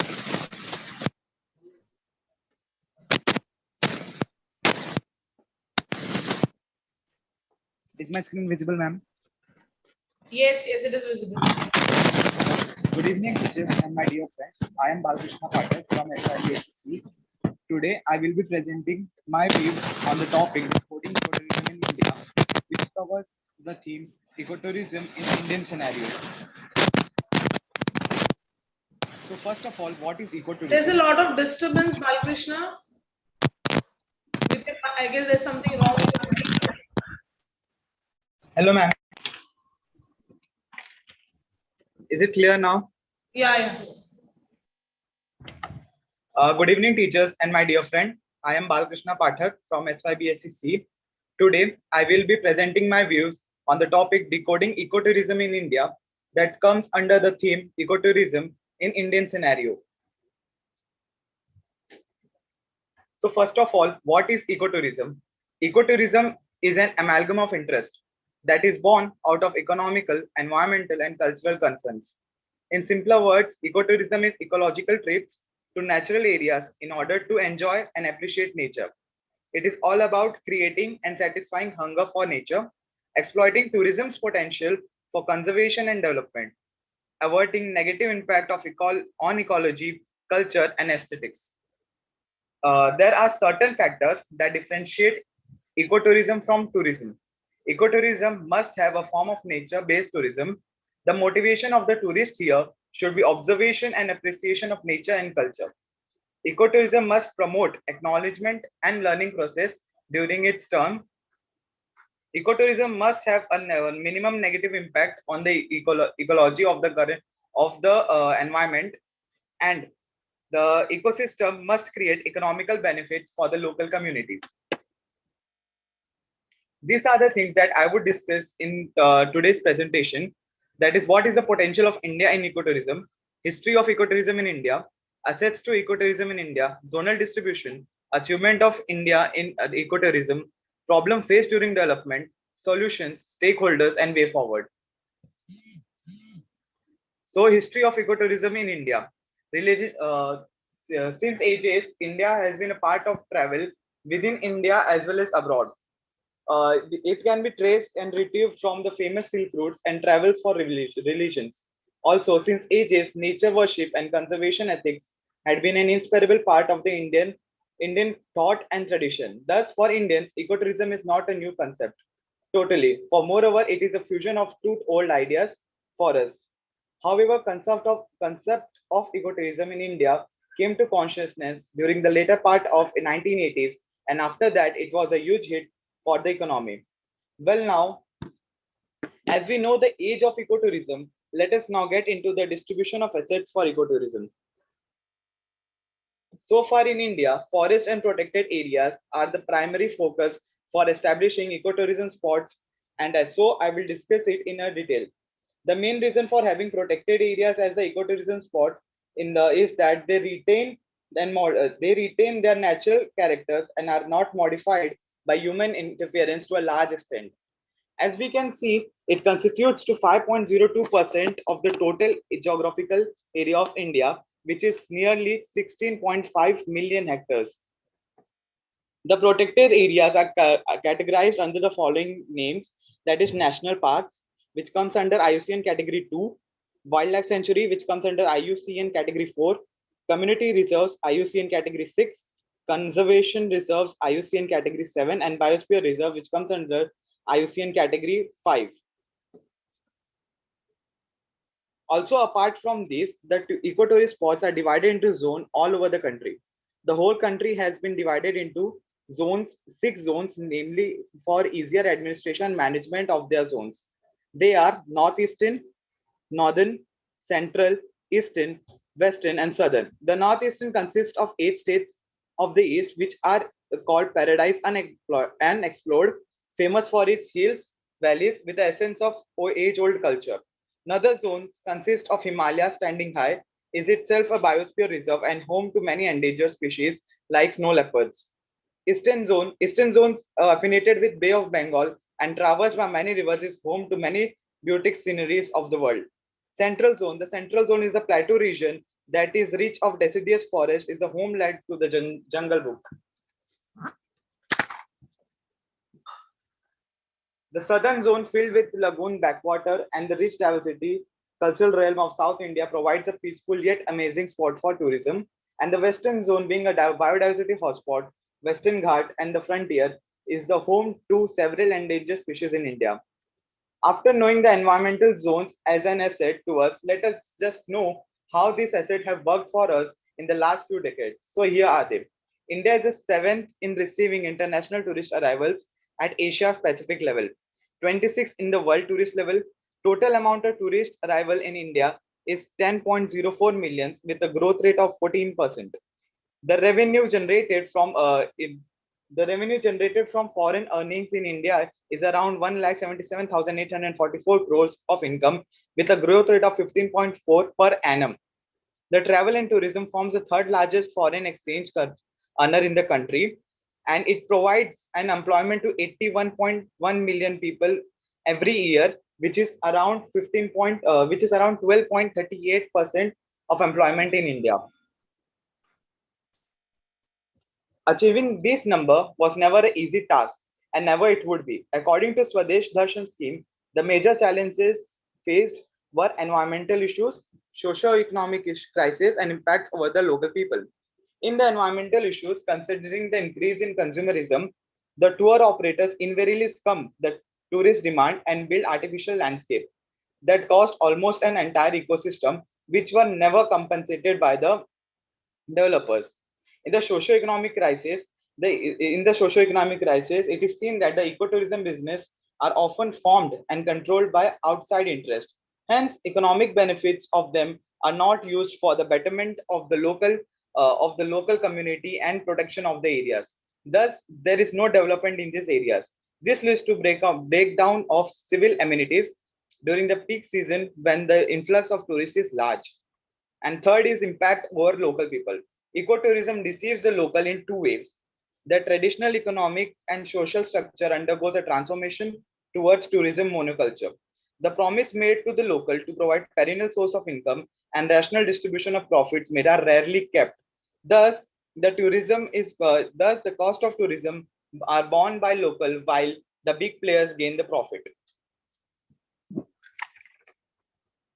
The problem seems big, but every door has a key. The same goes here. The solution out to this lie in the policy making and implementation process. The key are involvement of local authorities and other key organizations in the process, identification and minimization of conflict between use of resources for ecotourism and resources for local inhabitants, understanding the capability of the type and scale of ecotourism with environment and socio-cultural characteristics, planning overall area development strategy, which are guided by integrated land use plan. With the solution in hand, let us see some recent initiatives of our government towards ecotourism. Sikkim Biodiversity and Ecotourism Project, development of Horsley Hill in the Chittor district of Andhra Pradesh, expansion of Viernad in Kerala for rupees 2.01 crores, expansion of Mechuka destination with an investment of rupees 4.41 crores in Arunachal Pradesh, and the Jeff project, which is Gulf of Mannar in Tamil Nadu. But who can make a difference over here?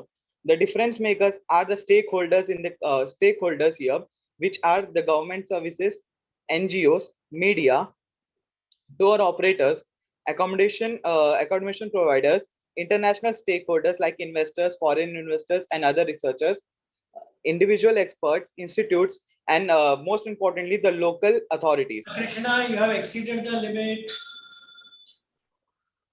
Way forward, lessons from the ongoing pandemic are loud and clear. Social distancing, importance of hygiene and sanitation cannot be overlooked. Now it is deeply ingrained in the human psyche at large. In these times, ecotourism assumes a depth and meaning which people are unaware, leading to a rise in preference for lesser known destinations and excursion sites near major destination, which will likely be next big driver to reboot tourism. This statement was given by Ministry of Tourism in India. I hope I successfully delivered a critical examination of ecotourism in India today. Thank you.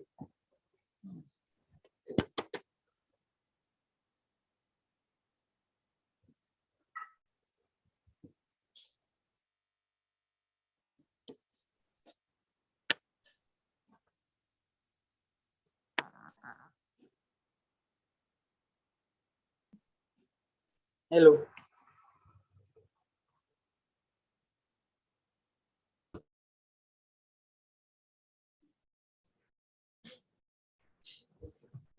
Hello.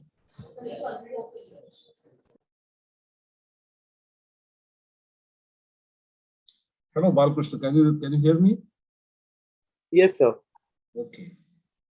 That was a good presentation, and we have taken a lot of efforts, it looks like, in collecting all this information. One particular thing which I would like to ask you, you have shown the development, how India has fared in ecotourism so far, and you have mentioned that it is in the 7th category and all that. That graphic you showed us. But do you have any data with respect to this pandemic situation when all tourism was completely halted? So within these 2 years of pandemic shutdown, has it impacted the tourism? Obviously it has. I mean, but do you have any information on that? Sorry, sir. Actually, I wanted to include it, but I didn't got any proper reference through the government schemes or any other official document, so I couldn't mention it. And I don't have any such data right now. But I would love to accumulate it, and next time I would like to mention it in such programs. So this data that you have presented is before pandemic. Is there any specific period? Yes, sir. I used the budget as well as budget, as well as there is a document by the central government MOT, which was dated from 17 to 18. So these all data have been derived from that year. It is 2017 to 18. Okay. Yeah. Madam, please go ahead. Okay, thank you, sir. Balkrishnan, indeed a very, very good presentation. So you must be congratulated for the efforts that you have taken So you mentioned a little bit about the data, the number of tourists coming in and things like that. But I think there was mostly about inbound tourists. You were talking about international tourists. Was the data more about that? The statistics that you were giving us about how many people were coming in and the foreign exchange earnings, obviously that is international tourists. So do you have any data related to the number of domestic tourists, who actually take a keen interest in visiting these eco spots? That would be interesting to know. Also, I'm really keen to know, because when we talk, and this is true for all kinds of niche tourism, because any kind of excessive tourism then eventually leads to some sort of problems and challenges. So what really do you see as the challenges of excessive ecotourism?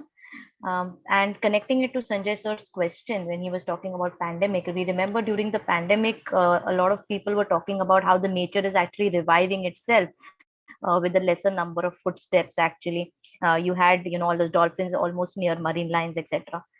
So instead of increasing, what I'm trying to say is, when you have more and more tourism, are we really doing good to the uh, ecosystem, or is it going to create a problem? So that is what I would like. And if there is a problem, how can we have a sustainable way in which we can go ahead? Thank you, ma'am. I would like to answer the data question. Yeah. This data is for international tourists. So the total amount of tourists coming to India from means the international tourists that are coming to India, and about the domestic ones, I got the data, but it was state-wise, means from a particular state to another state. So I couldn't mention it because it was too lengthy for me, and it was very much not feasible, so I didn't mention it. Then about the challenges, yes, anything that exceeds the limit is always a problem. Same goes here. When there is a exceed, exceed in the limit of tourisms that visit a place, there would be problems faced, and in order to overcome it, it should be in the infrastructure rules, the rules and regulations, and other civil amenities that should be developed and modified in order to increase the capacity of a particular place to hold the tourism, so that it doesn't affect the environment much. Right. Thank you, Balakrishnan. Welcome, ma'am.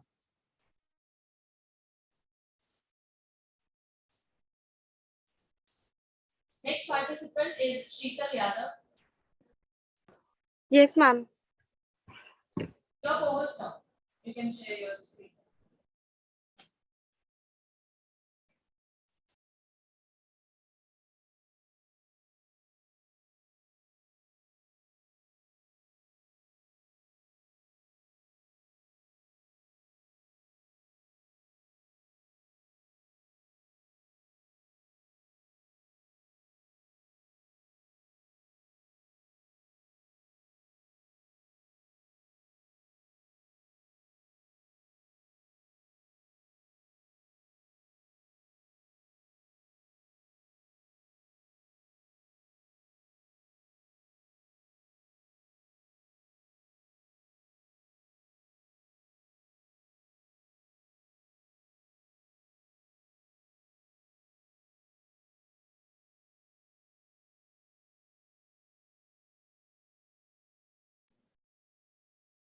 Sheetal?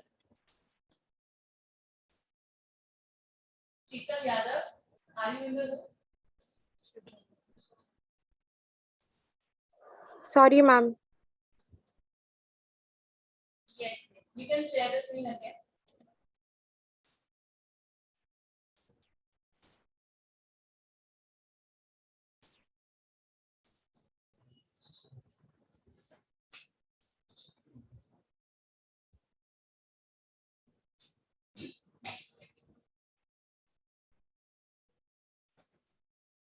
Yes, Sheetal, it is visible.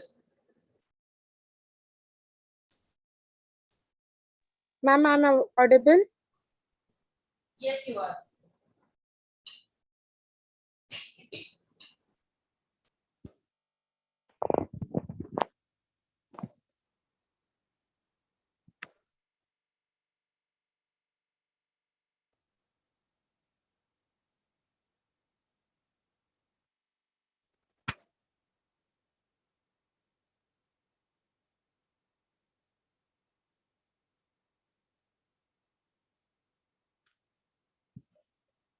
Good afternoon, our teachers, respected teachers who always support us, and all my dear friends who are present here. Today, I am going to represent one of the most important topic, ecotourism. And the special thing is that I'm going to present Indian scenario of ecotourism. As Mark Twain said, that India is the fabulous world of splendor and rags to visit. First of all, what is ecotourism? Ecotourism is the form of tourism involving responsible travel, that is, using sustainable transport. As the concept of ecotourism has gained momentum recently in India, but as a way of life, India has practiced ecotourism since the times immemorial by the traditional approach and rich culture, heritage, nature. Purpose of ecotourism in India. Promoting ecotourism in India will lead to preservation of wildlife, animals, natural habitat, platform to bring the local tribal community into limelight, and gain some revenue, development of remote areas surrounding. When did ecotourism started? Ecotourism and other forms of sustainable travel has started in the environmental movement of 1970s until the late 1980s. As our India ecotourism in 2017, it has 40th rank, and now in 2022, it has 30th rank. There is a big difference of 10 ranks. Steps to become a good ecotourist. Read and collect information about the place you're going to visit. Don't encourage ill practices. Avoid plastic. Leave only footprints approach. Get involved with the organization who promotes ecotourism. Now, we are going to see the places which promote sustainable ecotourism in India. New Delhi is the main promoting sustainable ecotourism.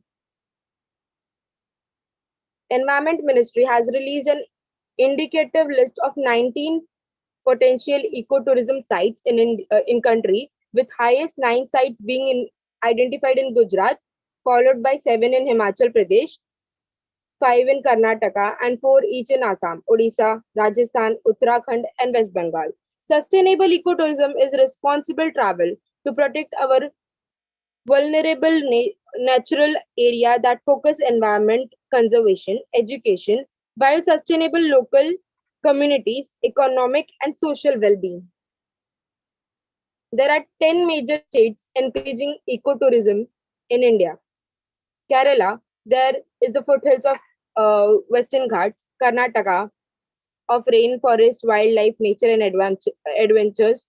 Sikkim, taking Indian tourism to another level. Assam of scheduled environs and national park. Meghalaya into the abode of clouds. Arunachal Pradesh, crown of northeast. Uttarakhand, Gharwal, Himalayas. Delhi, good vibe straight from national capital. Himachal Pradesh, highlands. Ladakh, traveling to Himalayas. These are the 10 major states who are encouraging ecotourism in India. That means now government has been started many projects in these 10 major states for ecotourism in India. Some organization which promotes ecotourism in India, WWF, who always make sure that we promote ecotourism in any way. IFAW, wetlands that protect mangroves most probably. Wildlife Conservation Society, Conservation International Europe. As we, the students of Power Nature Club of Ram Niranjan Jhunjhunwala College, has collaborated with WWF for cleaning drive of lakes and beach. You can see the pictures that we have conducted a cleanup drive at 23rd of April and 24th of April 2022. Positive impacts of ecotourism. Creates an interest and awareness among the tourists about India's indigenous flora and fauna. It acts as a forum to educate and encourage conservation efforts and economic support for local communities. Boosting the economic development in areas surrounding reserves through sustainable development of environment, increase the revenue for local communities, which is helpful for better economic conditions, preservation of local cultural assets, creation of employment opportunities for local people, encourage participation of local communities in the protection and conservation of local areas where they live or negative impact. Ecotourism main purpose is only the basic conservation.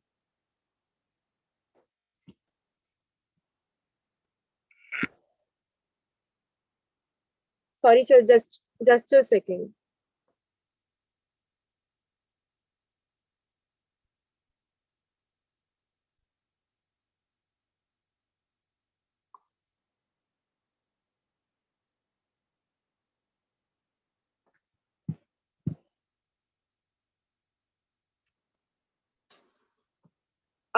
Thank you everyone for listening me so patiently.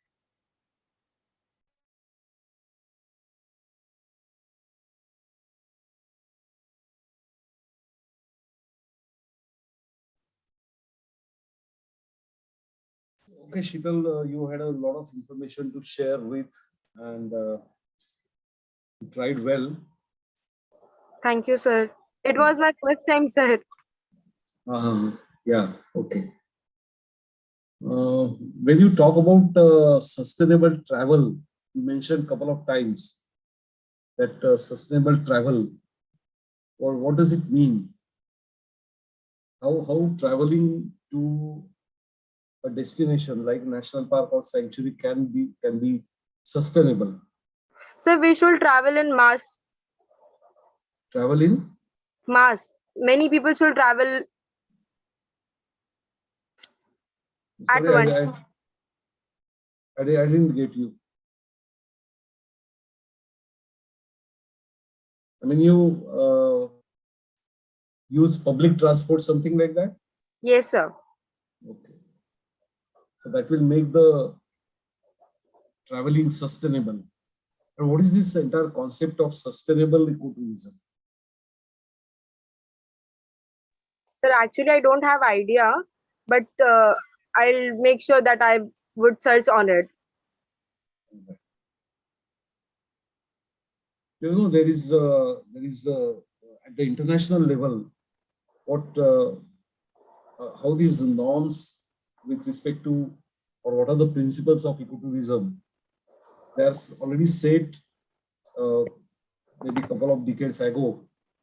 Do you have any idea of what is the name of that society? There is an international body which decides all these things, the norms and everything about ecotourism. Do you have any idea what is the name of that? No, sir. We should start from that, because that is the organization which has introduced ecotourism in all over the world, including India. Okay, sir. Thank you. Okay, all right. Over to you, madam. Thank you, sir. Okay, Sheetal, thank you for your presentation. A good effort, good effort. As you said, it was your first time Yes, for that. I like your slide on good ethics for an eco-tourist. I Thank you. like that particularly because that is very important, that what Yes, ethics we need to inculcate in tourists. Yes, ma'am. Ultimately, that is very, very important. So I want to particularly congratulate you and pinpoint that that is a well brought out point.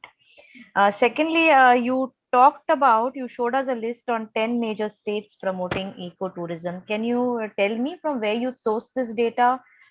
Who has made this list of 10 states? I didn't see Maharashtra anywhere in that list, so I just got curious. Yes, ma'am. Maharashtra is not there in the list, as 10 states are as these 10 states are promoting ecotourism by government projects. Government is working on these 10 states. As Maharashtra is a little bit developed in this ecotourism projects. Okay, the ones who are doing now, like that is Yes. what you wanted to This say. is the current information. And where did you get this data from? Can you tell me the source? News Times of India. Sorry? Times of India. Which year? Which date? I don't remember, ma'am, but I read it in newspaper. Acha. Okay. Okay. Do you know about UNESCO? No, ma'am. Okay. Uh, I would like UNES to search, ma'am. Thank you. Okay. Okay. ठीक है. चलो. Thank you. Thank you, ma'am.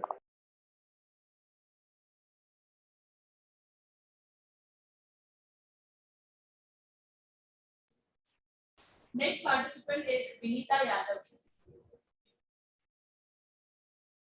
Vinita Yadav, are you there?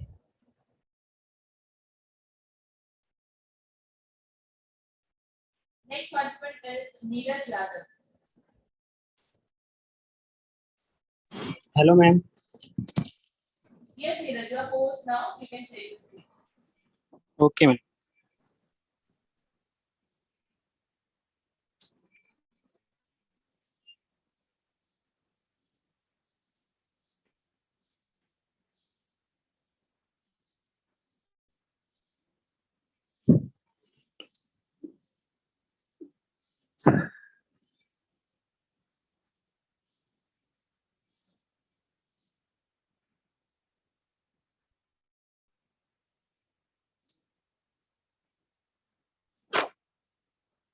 Just a second, ma'am.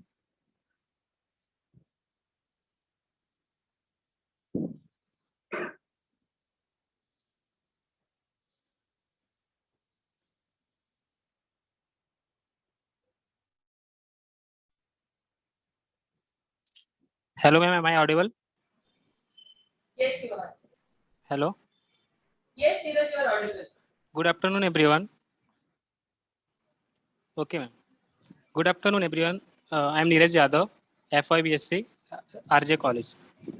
My topic is ecotourism, Indian scenario. Ecotourism, according to International Union for Conservation of Nature, outline ecotourism as environmentally responsible travel and visitation to relatively undisturbed natural area in order to enjoy and participate future that promotes conservation, has low negative visitor impact, and provide for beneficially active socioeconomic involvement of local population. India has enough potential in ecotourism to cater to the interest of tourists. Importance of ecotourism in India. India is 12 mega biodiverse country in the world and has rich cultural heritage too. It has spectacularly attractive natural and cultural tourist attractions. It offers enormous diversity in topography, natural resources, climate. Most significant feature of ecotourism industry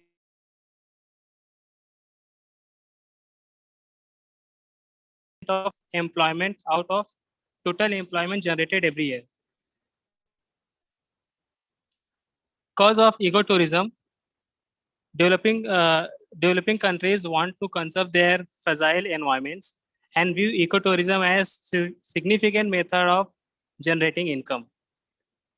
Developed countries want to help developing countries conserve their fragile environments by promoting sustainable tourism. Tourists who want to experience and visit to an unspoiled environment. Many travelers are bored with run-of-the-mill package holidays and want to try something different. Tourists are now more environmentally conscious and want to help conserve fragile environments for future generations. Now coming to the negative impacts of ecotourism. Ecotourism is now a large industry and there are not enough regulation to control how it is operated. The destruction of local resources to make rooms for ecotourism is problem. Example, trees fallen to make lodges for tourists. Natural resources are destroyed to make sonwires. Rare species are hunted down to use as tourist attraction. Destruction of natural features Example, overuse track lead to soil erosion and damage to vegetation. There is real danger of some areas becoming overused. Tourist hotels sometimes dump waste into rivers, causing water pollution. Now coming to the positive impact of ecotourism, the maximum incentives for natural areas conservation, conservation with development, foreign exchange means, proper income distribution in local communities, infrastructure building in sustainable manner, local economy promotion, creation of job opportunities, educate local and tourists about environmental ethics. These are implication defects. Implication defects need consideration of various issues like eco-marketing, eco-businesses, proper waste management, sustainable energy system, empowerment, political instability, control social problems, and even management of conflicts. These are some obstacles in path of successful implementation of ecotourism model, and they are lack of capacity and skill constraints, lack of motivation and knowledge of professionals, lack of motivation from communities, benefit leakage, falls in job creation, lack of financial capital. And these are some places for ecotourism in India. Thank you, everyone.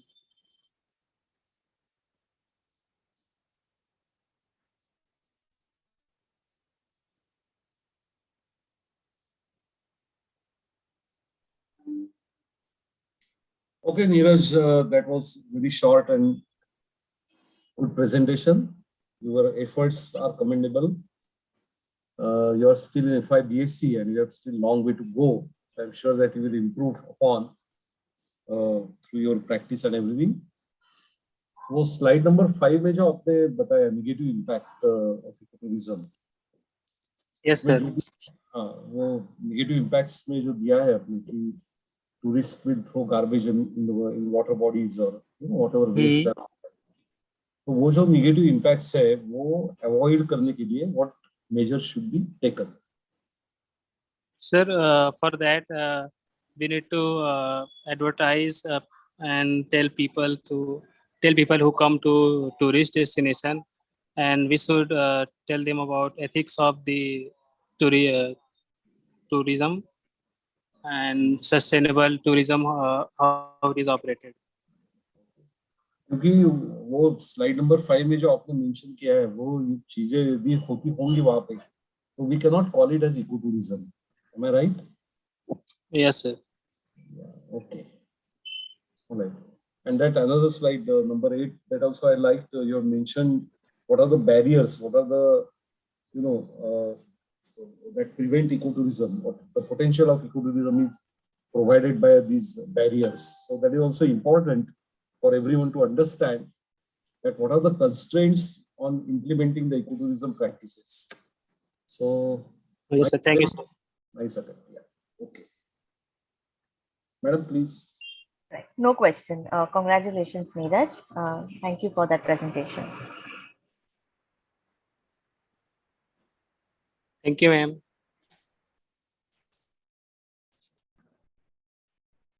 Next participant is Sifa Sayyed. Yes.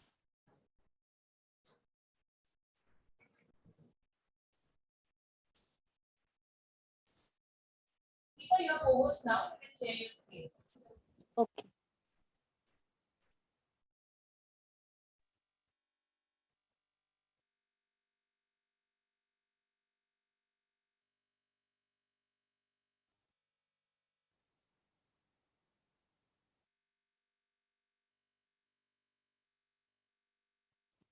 Good afternoon, everyone. I am Sifa, and today I will be talking on environmental impact on ecotourism. Ecotourism, broadly defined, has low impact travel to endangered and often undisturbed locations. Environmentally responsible travel to natural areas in order to enjoy and appreciate nature, and accompanying cultural features, both past and present, that promote conservation, have a low visitor impact, and provides the beneficially active socio-economic involvement of local people. It is different from traditional tourism because it allows the traveler to become educated about the areas, both in terms of the physical landscape and cultural characteristics, and often provides fund for conservation and benefits the economic development of the places that are frequently impoverished. Ecotourism was introduced in India after the World Tourism Organization announced 2002 as the International Year of Ecotourism, coming under the United Nations Environmental Programme. India has the marking of one of the best ecotourism destinations in the world. Slowly and gradually, India is developing infrastructure without destroying natural surroundings. Thenmala Ecotourism in Kollam is the first ecotourism in India.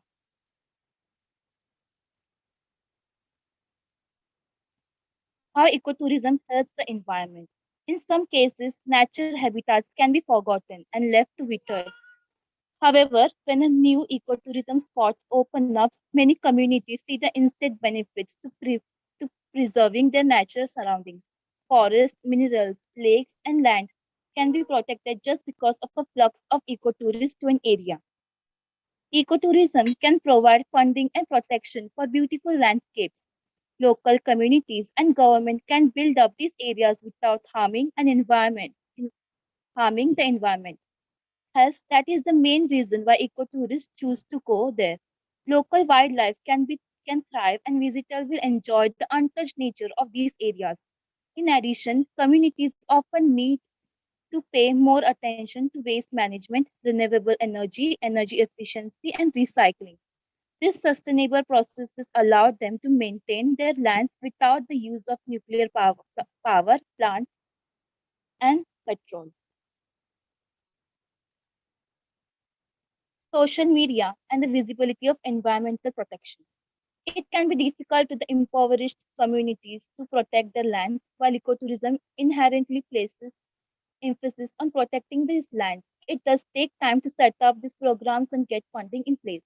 With the increase of ecotourism, more communities are seeing the benefits of having their own areas to explore, and they are quickly mobilizing to protect those lands. These efforts often gain big coverage on social media that they are easily shared. The rapid increase in visibility has allowed many communities to spread up the process of protecting their land. They are able to gain exposure on different channels and bring in people who want to help them. Ecotourism certainly helps with the exposure because people see others getting involved and want to share the information with the rest of the world. There are online platforms in which to help ecotourism thrive, such as petitions and Kickstarters that put a spotlight on issues of the endangered species, loss of wildlife, or destruction of forests. There are some things about ecotourism that don't always help the community and environment, as it can lead to the threat of indigenous life. Ecotourism can put wild animals at risk sometimes. Protected areas around the globe receive a total of more than 8 billion visits each year. This massive amount of nature-based and ecotourism can be added to the long list of drivers of human-induced rapid environmental change. The presence of humans changes the way animals behave, and those changes may make them more vulnerable. When animals interact in seemingly benign ways with humans, they may be let down the guard. As animals learn to relax in the presence of humans, they may become bolder in other situations. If this transfers to the interaction with the predators, they are more likely to be injured or killed. Fish decline in enclosed water bodies. This may caused by overfishing by tourists, overfishing for food supply, unregulated discharge of sewage changes water quality, oil leakage from motorboats lead to contamination of water bodies. Environmental impact. Improve knowledge or data about animal distribution and behavior. Decline of rare or spectacular species, which may be caused by introduction of exotic species by tourists or capture or killing of the rare species for souvenirs. Habitat alteration or destruction. happens from road, track, or campsite construction, interaction of fuel wood, forest fires, and vegetation clearing in order to provide better views for tourists. Unnatural and unhealthy food dependency caused by feeding by tourists, inappropriate waste disposal, and dumping places which are easily accessible for wild animals. Joining the ecotourism cause is a way of guaranteeing the tourism industry will continue prospering and providing social and economic benefits to destination and communities throughout the globe. Ecotourism provides opportunity for immersion into the natural world in an enjoyable and effective manner, resulting in greater compassion and better stewardship of the world's remaining natural wonders. Thank you.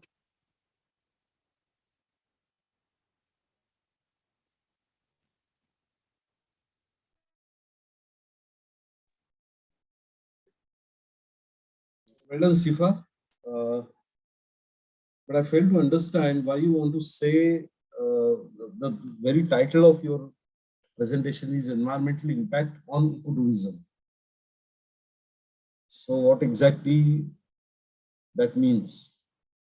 When you want to say that ecotourism has impact on the environment or environment has impact on ecotourism, I couldn't understand that.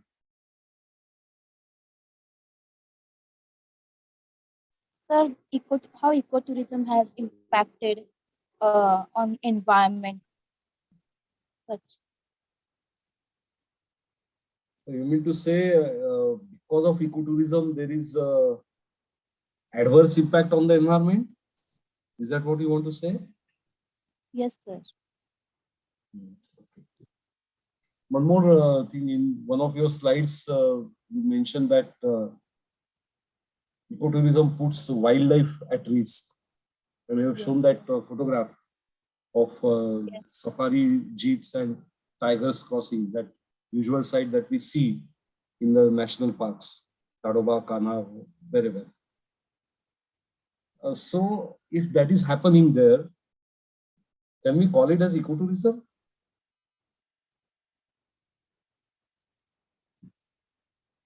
I mean, that doesn't fit in the principle of ecotourism at all, isn't it? If we are disturbing the wild animals, going into their niche or in their habitat, and if we are disturbing them,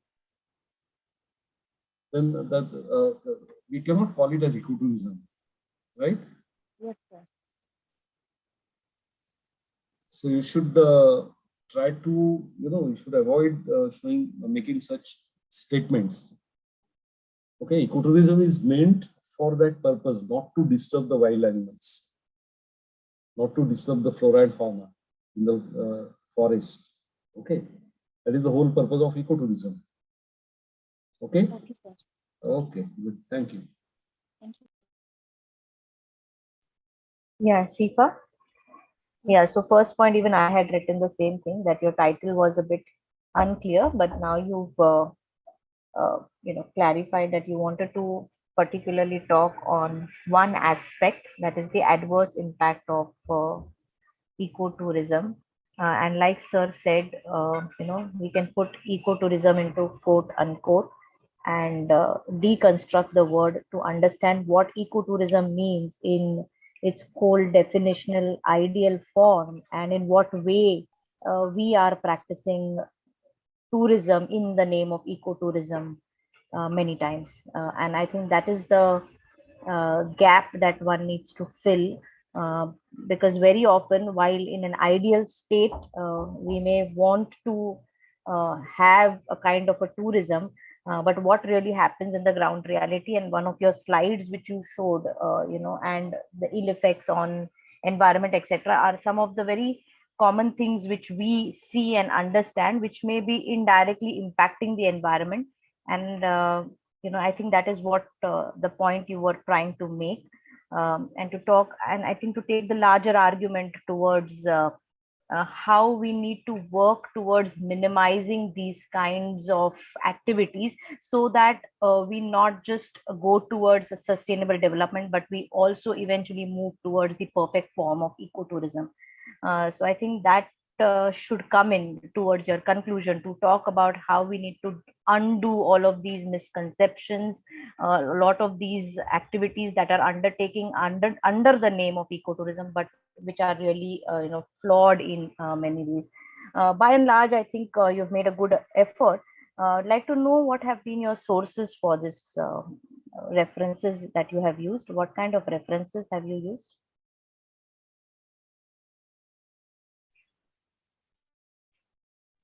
Hello? Yeah, Sifa. My references have been from Conserve Energy Future. Sorry, I can't hear you. Hello? Yeah.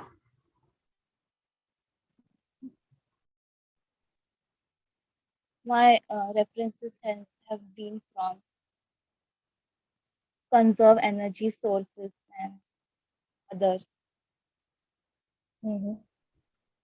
Okay. Okay. ठीक है. Thank you. Thank you, ma'am.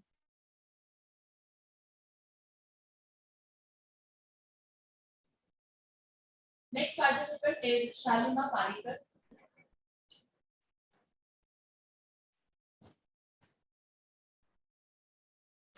Next participant is Om Yadav. Yes, ma'am. Om, your co-host now, you can hear you. Okay, ma'am.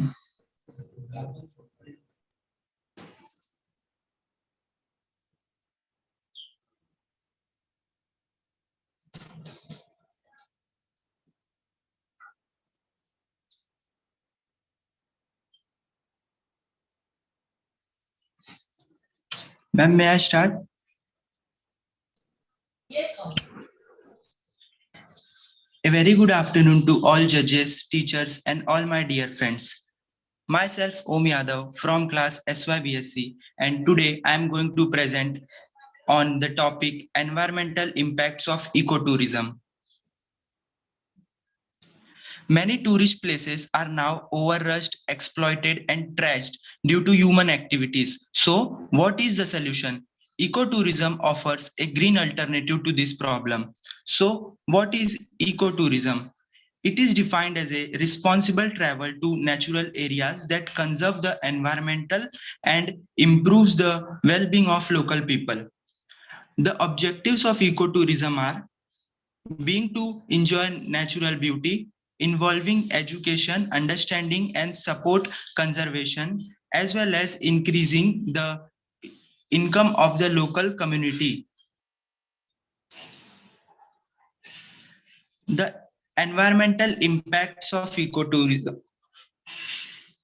Ecotourism is largely perceived to safeguard nature and thereby to contribute to the conservation of biodiversity, protection and maintenance of wildlife, especially endangered species, entail giving nature its value and chance to learn respect for it.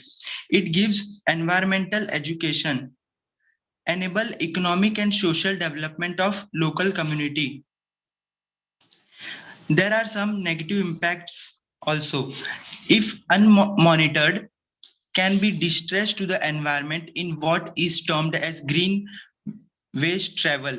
Large number of tourists is responsible for unrestricted development of hotels and put a stress on the natural resources. Concentration of tourists to one area bring about degradation of the environment.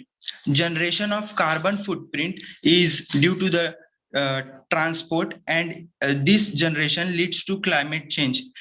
There is also ancient monument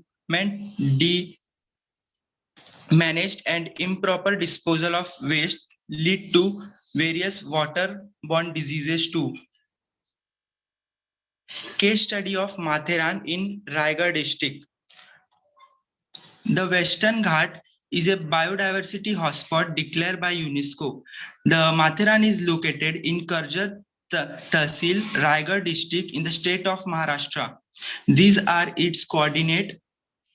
Its average elevation is 800 meter.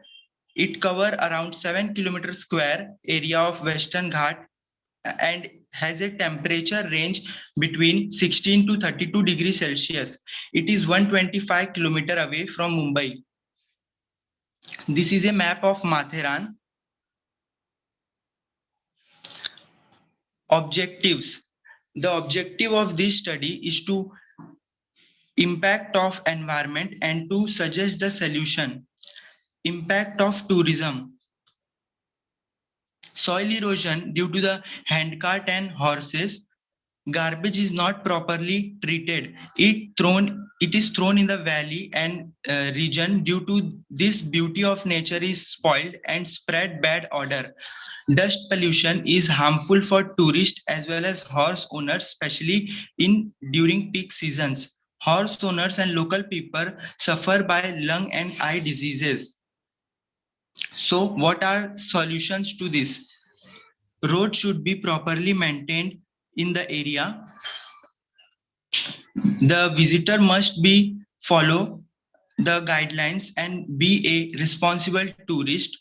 Development of ropeway and vehicle facility, that is e-vehicle, should be provided. Display of instructions board about environmental awareness and cleanliness for tourists. Time to time compulsory checkup of the people in the local should be done.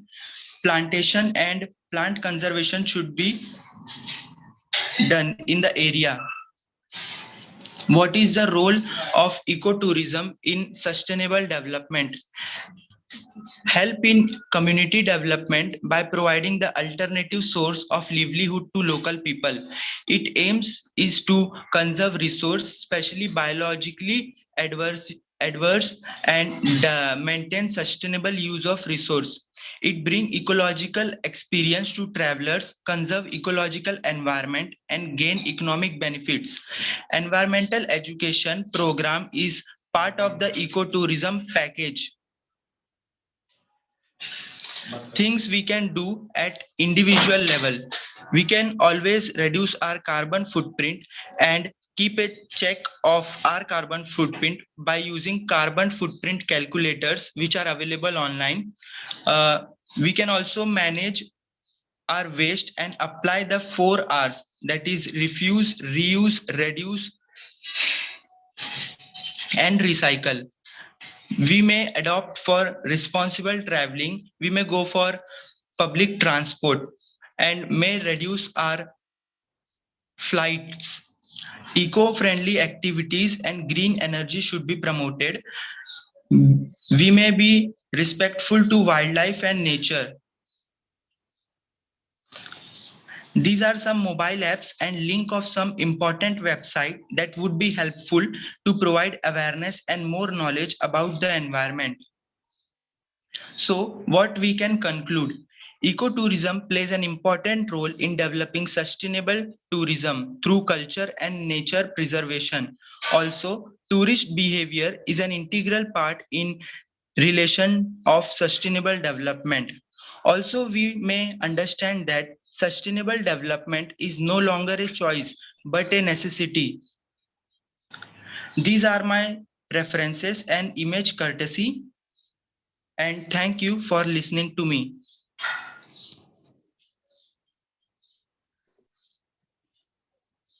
Thank you, Om. It was a nice presentation indeed.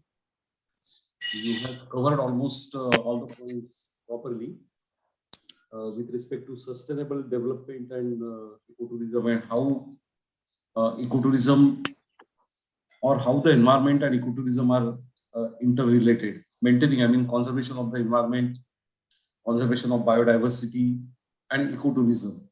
But the thing is, in countries like India or even in many places, many countries all over the world, in spite of having strict regulations and all that, still it depends a lot on awareness. I mean, we should have a concrete program for making people aware, and that is where setting up of nature education centers or nature interpretation centers come in. They become important. It was a good presentation. You covered almost all the points. Thank you. Thank you, sir. Right. Om, thank Yes, you ma'am. very much. And like Sanjay sir said, you have done justice to the topic that you have tried to handle, and you did a case study specifically. Then you also tried to give us, the pluses, minuses. Um, your methodology, I thought, was very nicely done in terms of a research paper. You have tried to follow some sort of a methodology. You provided a conclusion and an argument in the end, which was very, very good. I appreciate that very much. So by and large, you've done a very, very good job. So all the best and keep up. Thank you, ma'am.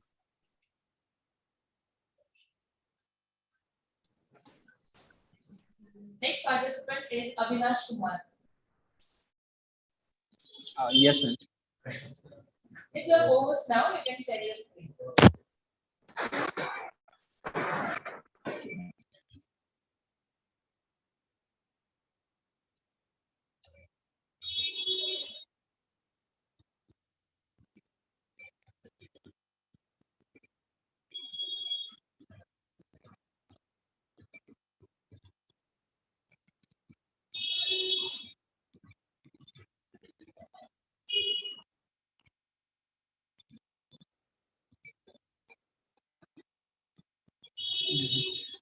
Good evening, everyone. Myself, Avinash. I am listening.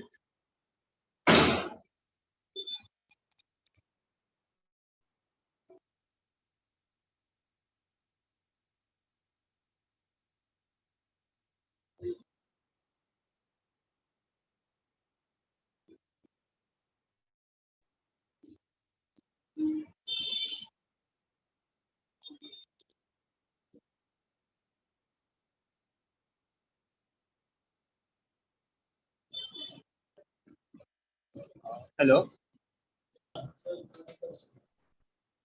Hello.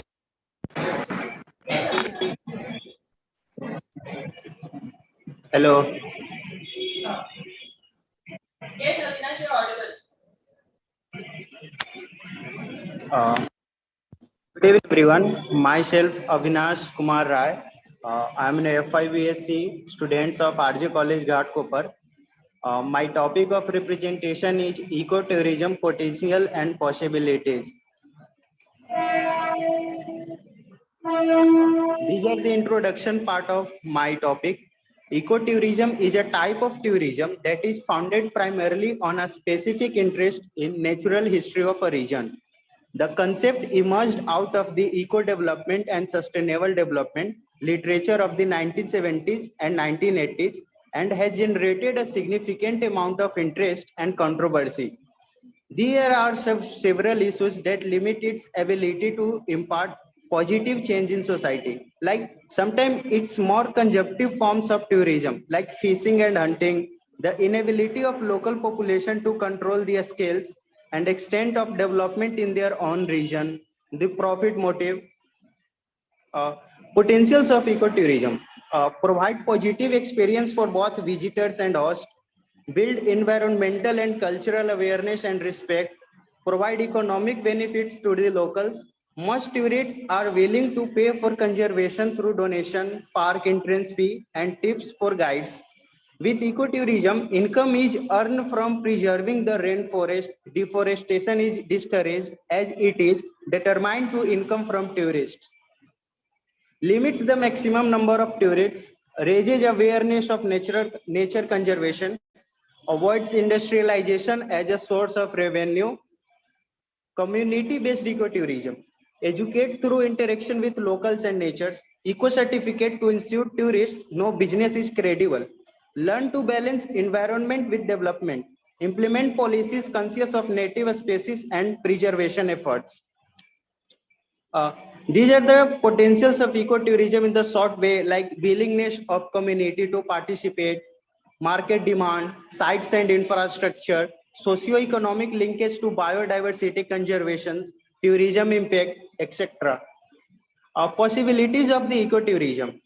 Ecotourism can provide local people with employment opportunities, example park rangers, cooks and cleaners in lodges, These employments provide an income which is often higher than they would receive from selling their crops. Like agriculture, education is improved as locals are trained as wildlife guides, improving their familiar standards of living and lifestyles. Local community can earn extra income from the creations of handicrafts, which they can sell to tourists. Teachers who have taken a part in ecotourism trips can teach young people to realize the importance of the principles and practices of ecotourism, promoting cultural understanding and environmental awareness. Ecotourism can reduce the need to hunt animals for income. Ecotourism can make a huge impact on the globally and indigenous level if we will manage in prospective ways. Good government teams for corporate or business sectors. Foreign exchange can be also provide the spread of culture and indigenous arts and crafts for the worldwide. These are the ecotourism region and ecotourism sites which is mainly in India. Recently, a status in India. Recently in India, Airport Authority of India is made a scheme which is known as offshore scheme under the Ministry of Civil Aviation. It scheme can be create a huge impact on the cultural trade in the form of man-made handicrafts and all the local goods which can be found in our Indian ecosystem.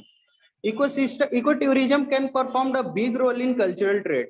The cultural wheels are like tools and objects, the arts of their regions, food and drinks, values of their culturals, greater community, knowledge and stories of their ancient time, languages, tradition and rituals, technique and skills.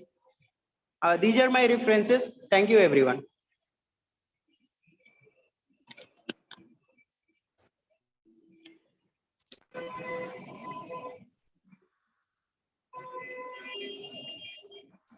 That was a good presentation, Avinash, and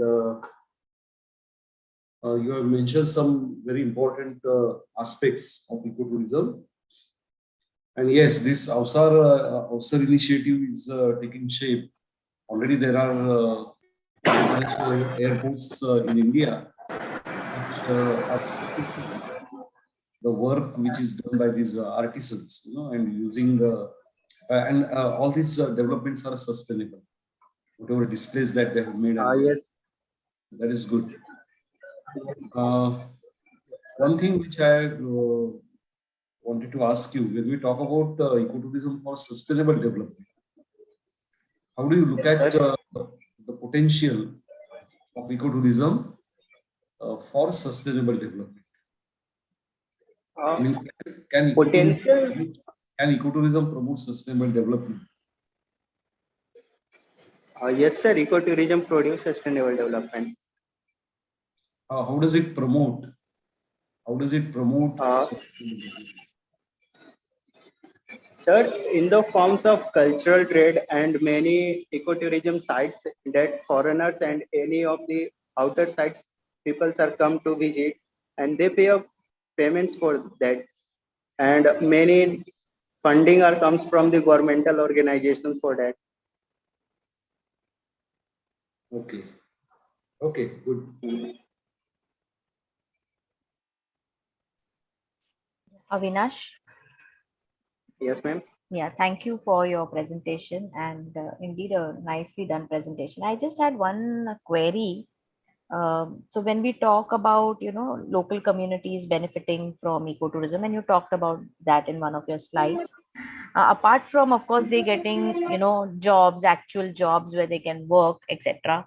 What do you see would be the other ways in which the local communities actually benefits with an increase in ecotourism? Because you made a point that ecotourism could give them the kind of money that probably they would not even get from your crop. So you're almost suggesting like an alternative economic a kind of a possibility for them through ecotourism. So while money is and job is one of the ways in which it will benefit, what do you think would be the other ways in which local community could really benefit if ecotourism thrives or grows? Ma'am, in the way they instruct the tourist how to this manage, like the educational purpose. If someone comes to visit any ecotourism site, they don't know any deeply knowledge about it, but the local peoples are know in deep about that site, so they can instruct them.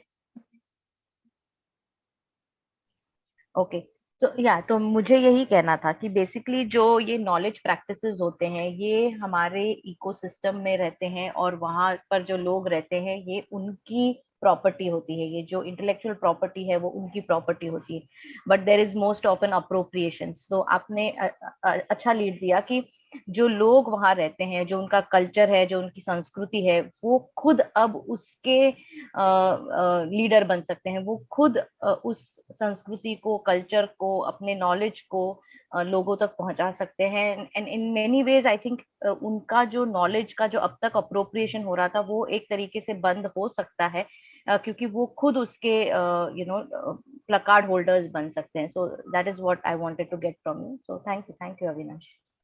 Thank you, madam.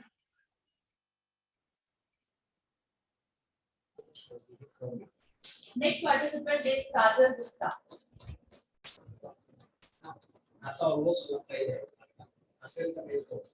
Next participant is Tanvina. Tanvina, are you in the room?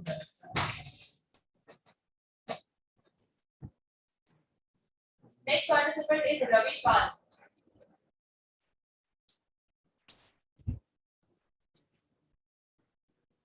Last participant for the session is Sakshi Mishra.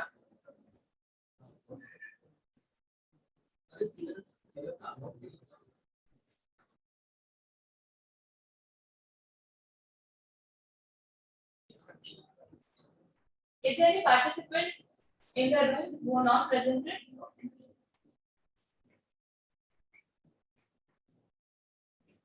Okay, I suppose all the participants are done now. Sanjay Joshi sir and Ananda Kamble madam. Can we proceed for the result, sir and madam?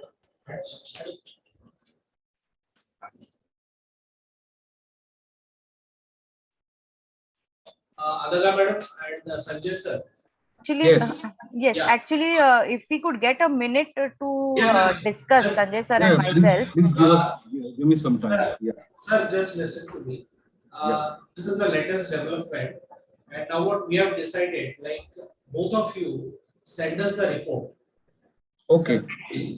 And tomorrow in any of the sessions we are going to announce the result for this particular competition. Sure. Yes, that will So be fine. you will get the time as well, and these students would be able to listen to the different resource persons who are going to come tomorrow. I hope it will. So we have already received that judges sheet. Yeah. So sir, you can take your own time, no problem. Sure. And you can send it to either of us, no problem. Okay. You can just reply to the email ID which is given to you. We will receive. Yeah. Okay. We'll do Sir, may I just request Sure. that maybe now, if everybody else leaves the room, Sanjay sir and I can quickly discuss and we can come out with our results and we can email it. That is also fine. If you want to. Yeah, we can do it. Yeah. That will be better to avoid than. Sure. No even if you want to make some concluding remark to the students also, that is all right. Then they can leave them. No problem. Okay. Madam, you can start. Sanjay sir, you may speak. No, I'll follow after you. No problem. Okay. All right. The topic for this presentation was ecotourism, means of sustainable development. And the organizers have very wisely selected this topic because it covers all the aspects of ecotourism as well as sustainable development. The presentations, all in all, overall, if we consider, were good. I mean, since you all are students from FY and HY BSc, within your capacity and whatever information that you could collect and make the presentations, that was really nice. But remember that there is always a scope for further development, and you still have many more years to go. And if you want to really get into this ecotourism, then you can do wonderful things, no doubt about it. Especially this Neeraj, you'll have to work more.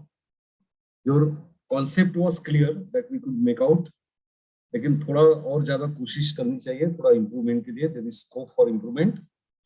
Sifa has fared well. आपका भी थोड़ा सा concept थोड़ा clear होना चाहिए. Okay.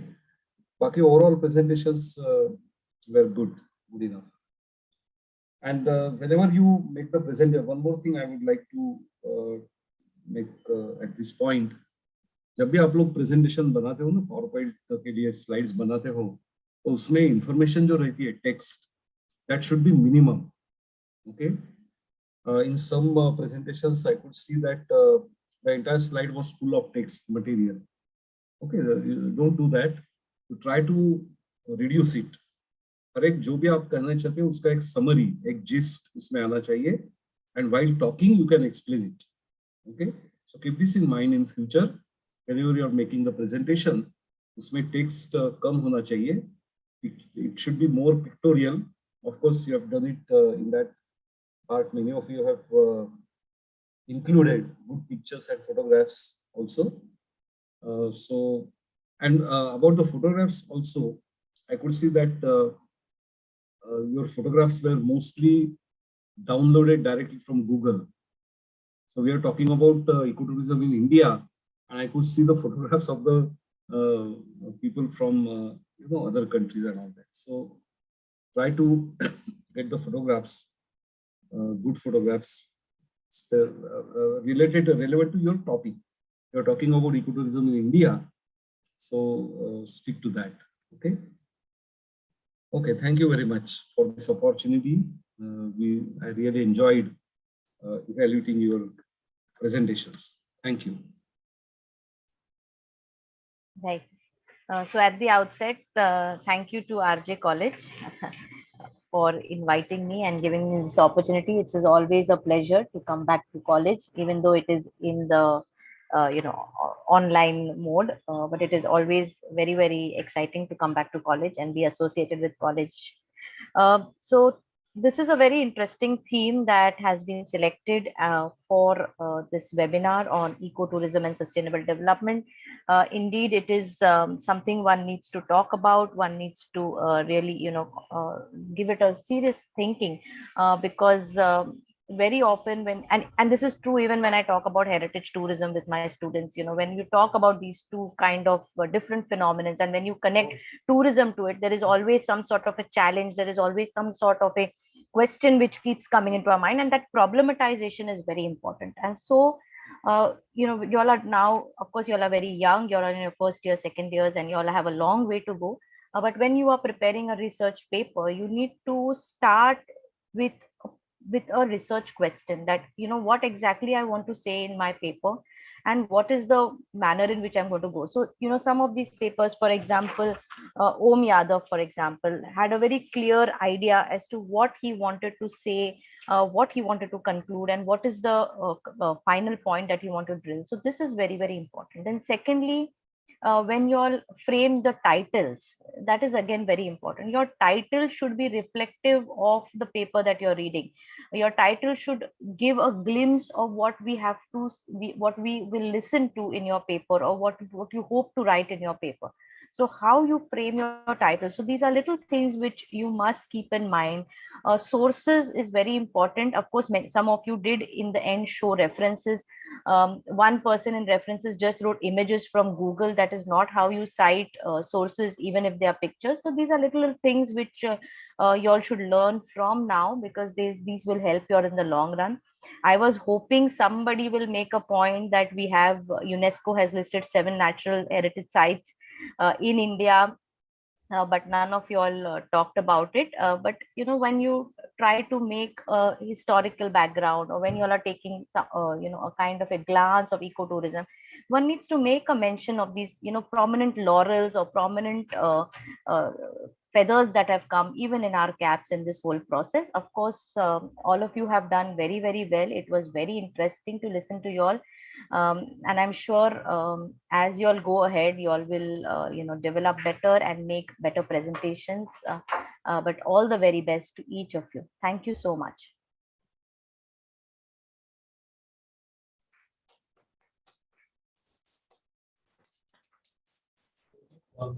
Thank you, Madam and Sir.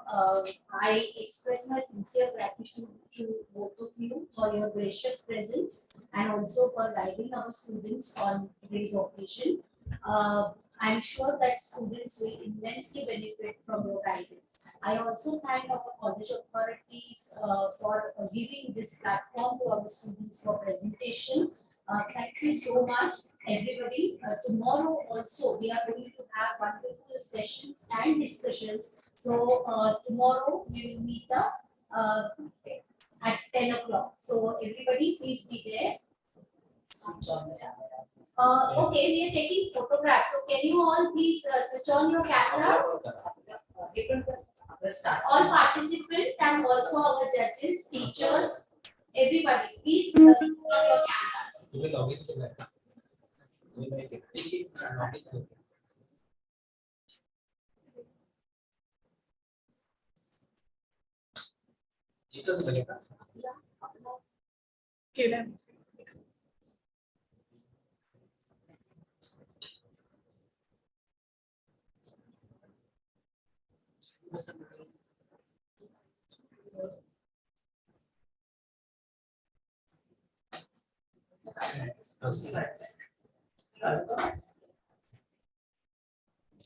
इथं पण येईल ना हा इथून मी ओके स्क्रीन बेस हा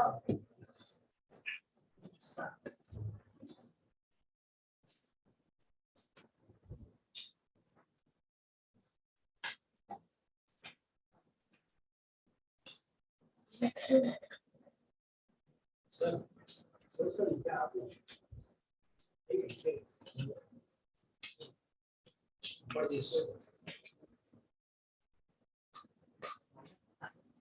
अगला वो काटते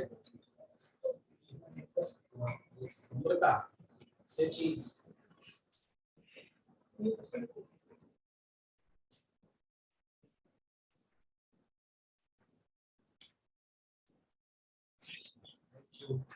Thank you.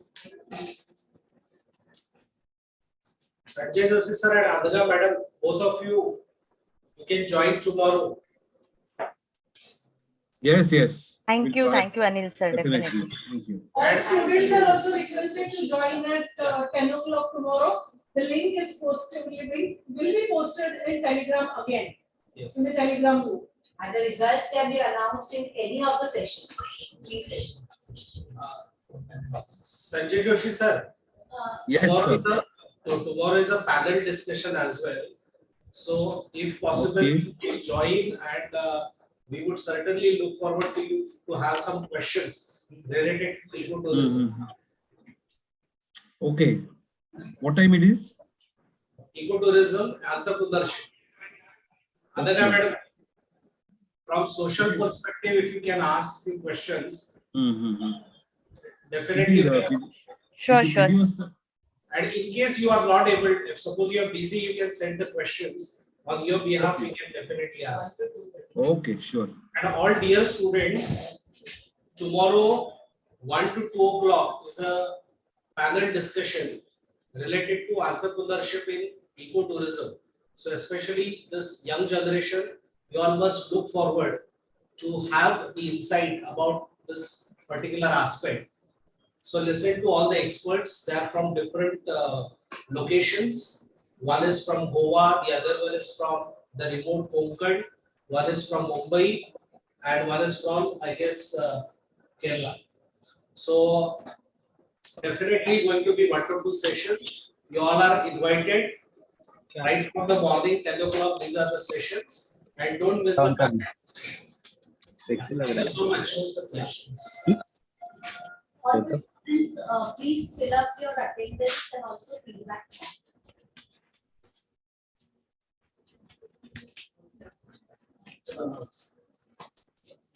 all other students can leave. Another madam and Joshi sir, you can be there if you want to discuss it now about the results. Yes, yes. Yes. Madam, माझा ready आहे almost. Sir, I'm also done. We'll just discuss so that we have common result. Sure, sure. We start from the first one, Devashri. Yeah, so students are still there. Let students leave. Okay. Sir, Okay. Sorry. so all of us feel that the decision is should be left to both the judges, and Yes. they should send the individual copies to us, and you Then may you can, discuss. yeah, that is also okay. Yeah. तसंही चालेल ना madam. Yeah. काय कसं करायचंय? तुम्ही तुमचं result sheet mail करा, मी माझं complete करेन. ओके ओके आणि मग सर ते त्यातनं हे काढतील. तुम्ही डिसाइड कराल. Okay. No, we are not deciding. We'll just average out. That's all. Yeah. Sure. No problem. That is also fine. That is also fine. Yeah. Okay, then we can email it by evening. No problem. That will be fine. Absolutely. मला वाटतं आपल्या दोघांचं बहुधा same असणार आहे. हो. The thing is that people are not leaving from here and we have no control over it. Yeah. No problem. Okay. Is that Kale, sir? So Yes, let us yes. not discuss. Hi, sir.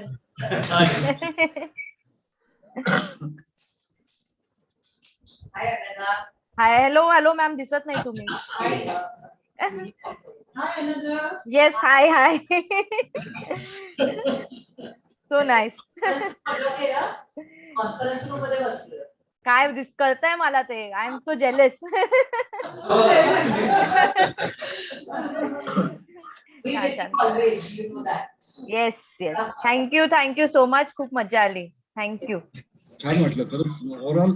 आणि ह्या मुलांना कसं लहान आहेत मुलं तशी त्यामुळे चांगलं केलं त्यांनी. एफर्ट्स चांगले घेतले. Sir, some of them have prepared in last 2 days. हो ना. छान. It happens always. ठीक आहे then we'll email the results. Yeah. Okay. Bye. Okay. Thank you. Thank you, Awad sir. Thank you, Kale sir. Thank you, sir. Madam, सगळ्यांना धन्यवाद. Yes, Thank you, sir. sir. Yes. Thank you, Ananda. Thank you. Bye. Thank you. Bye.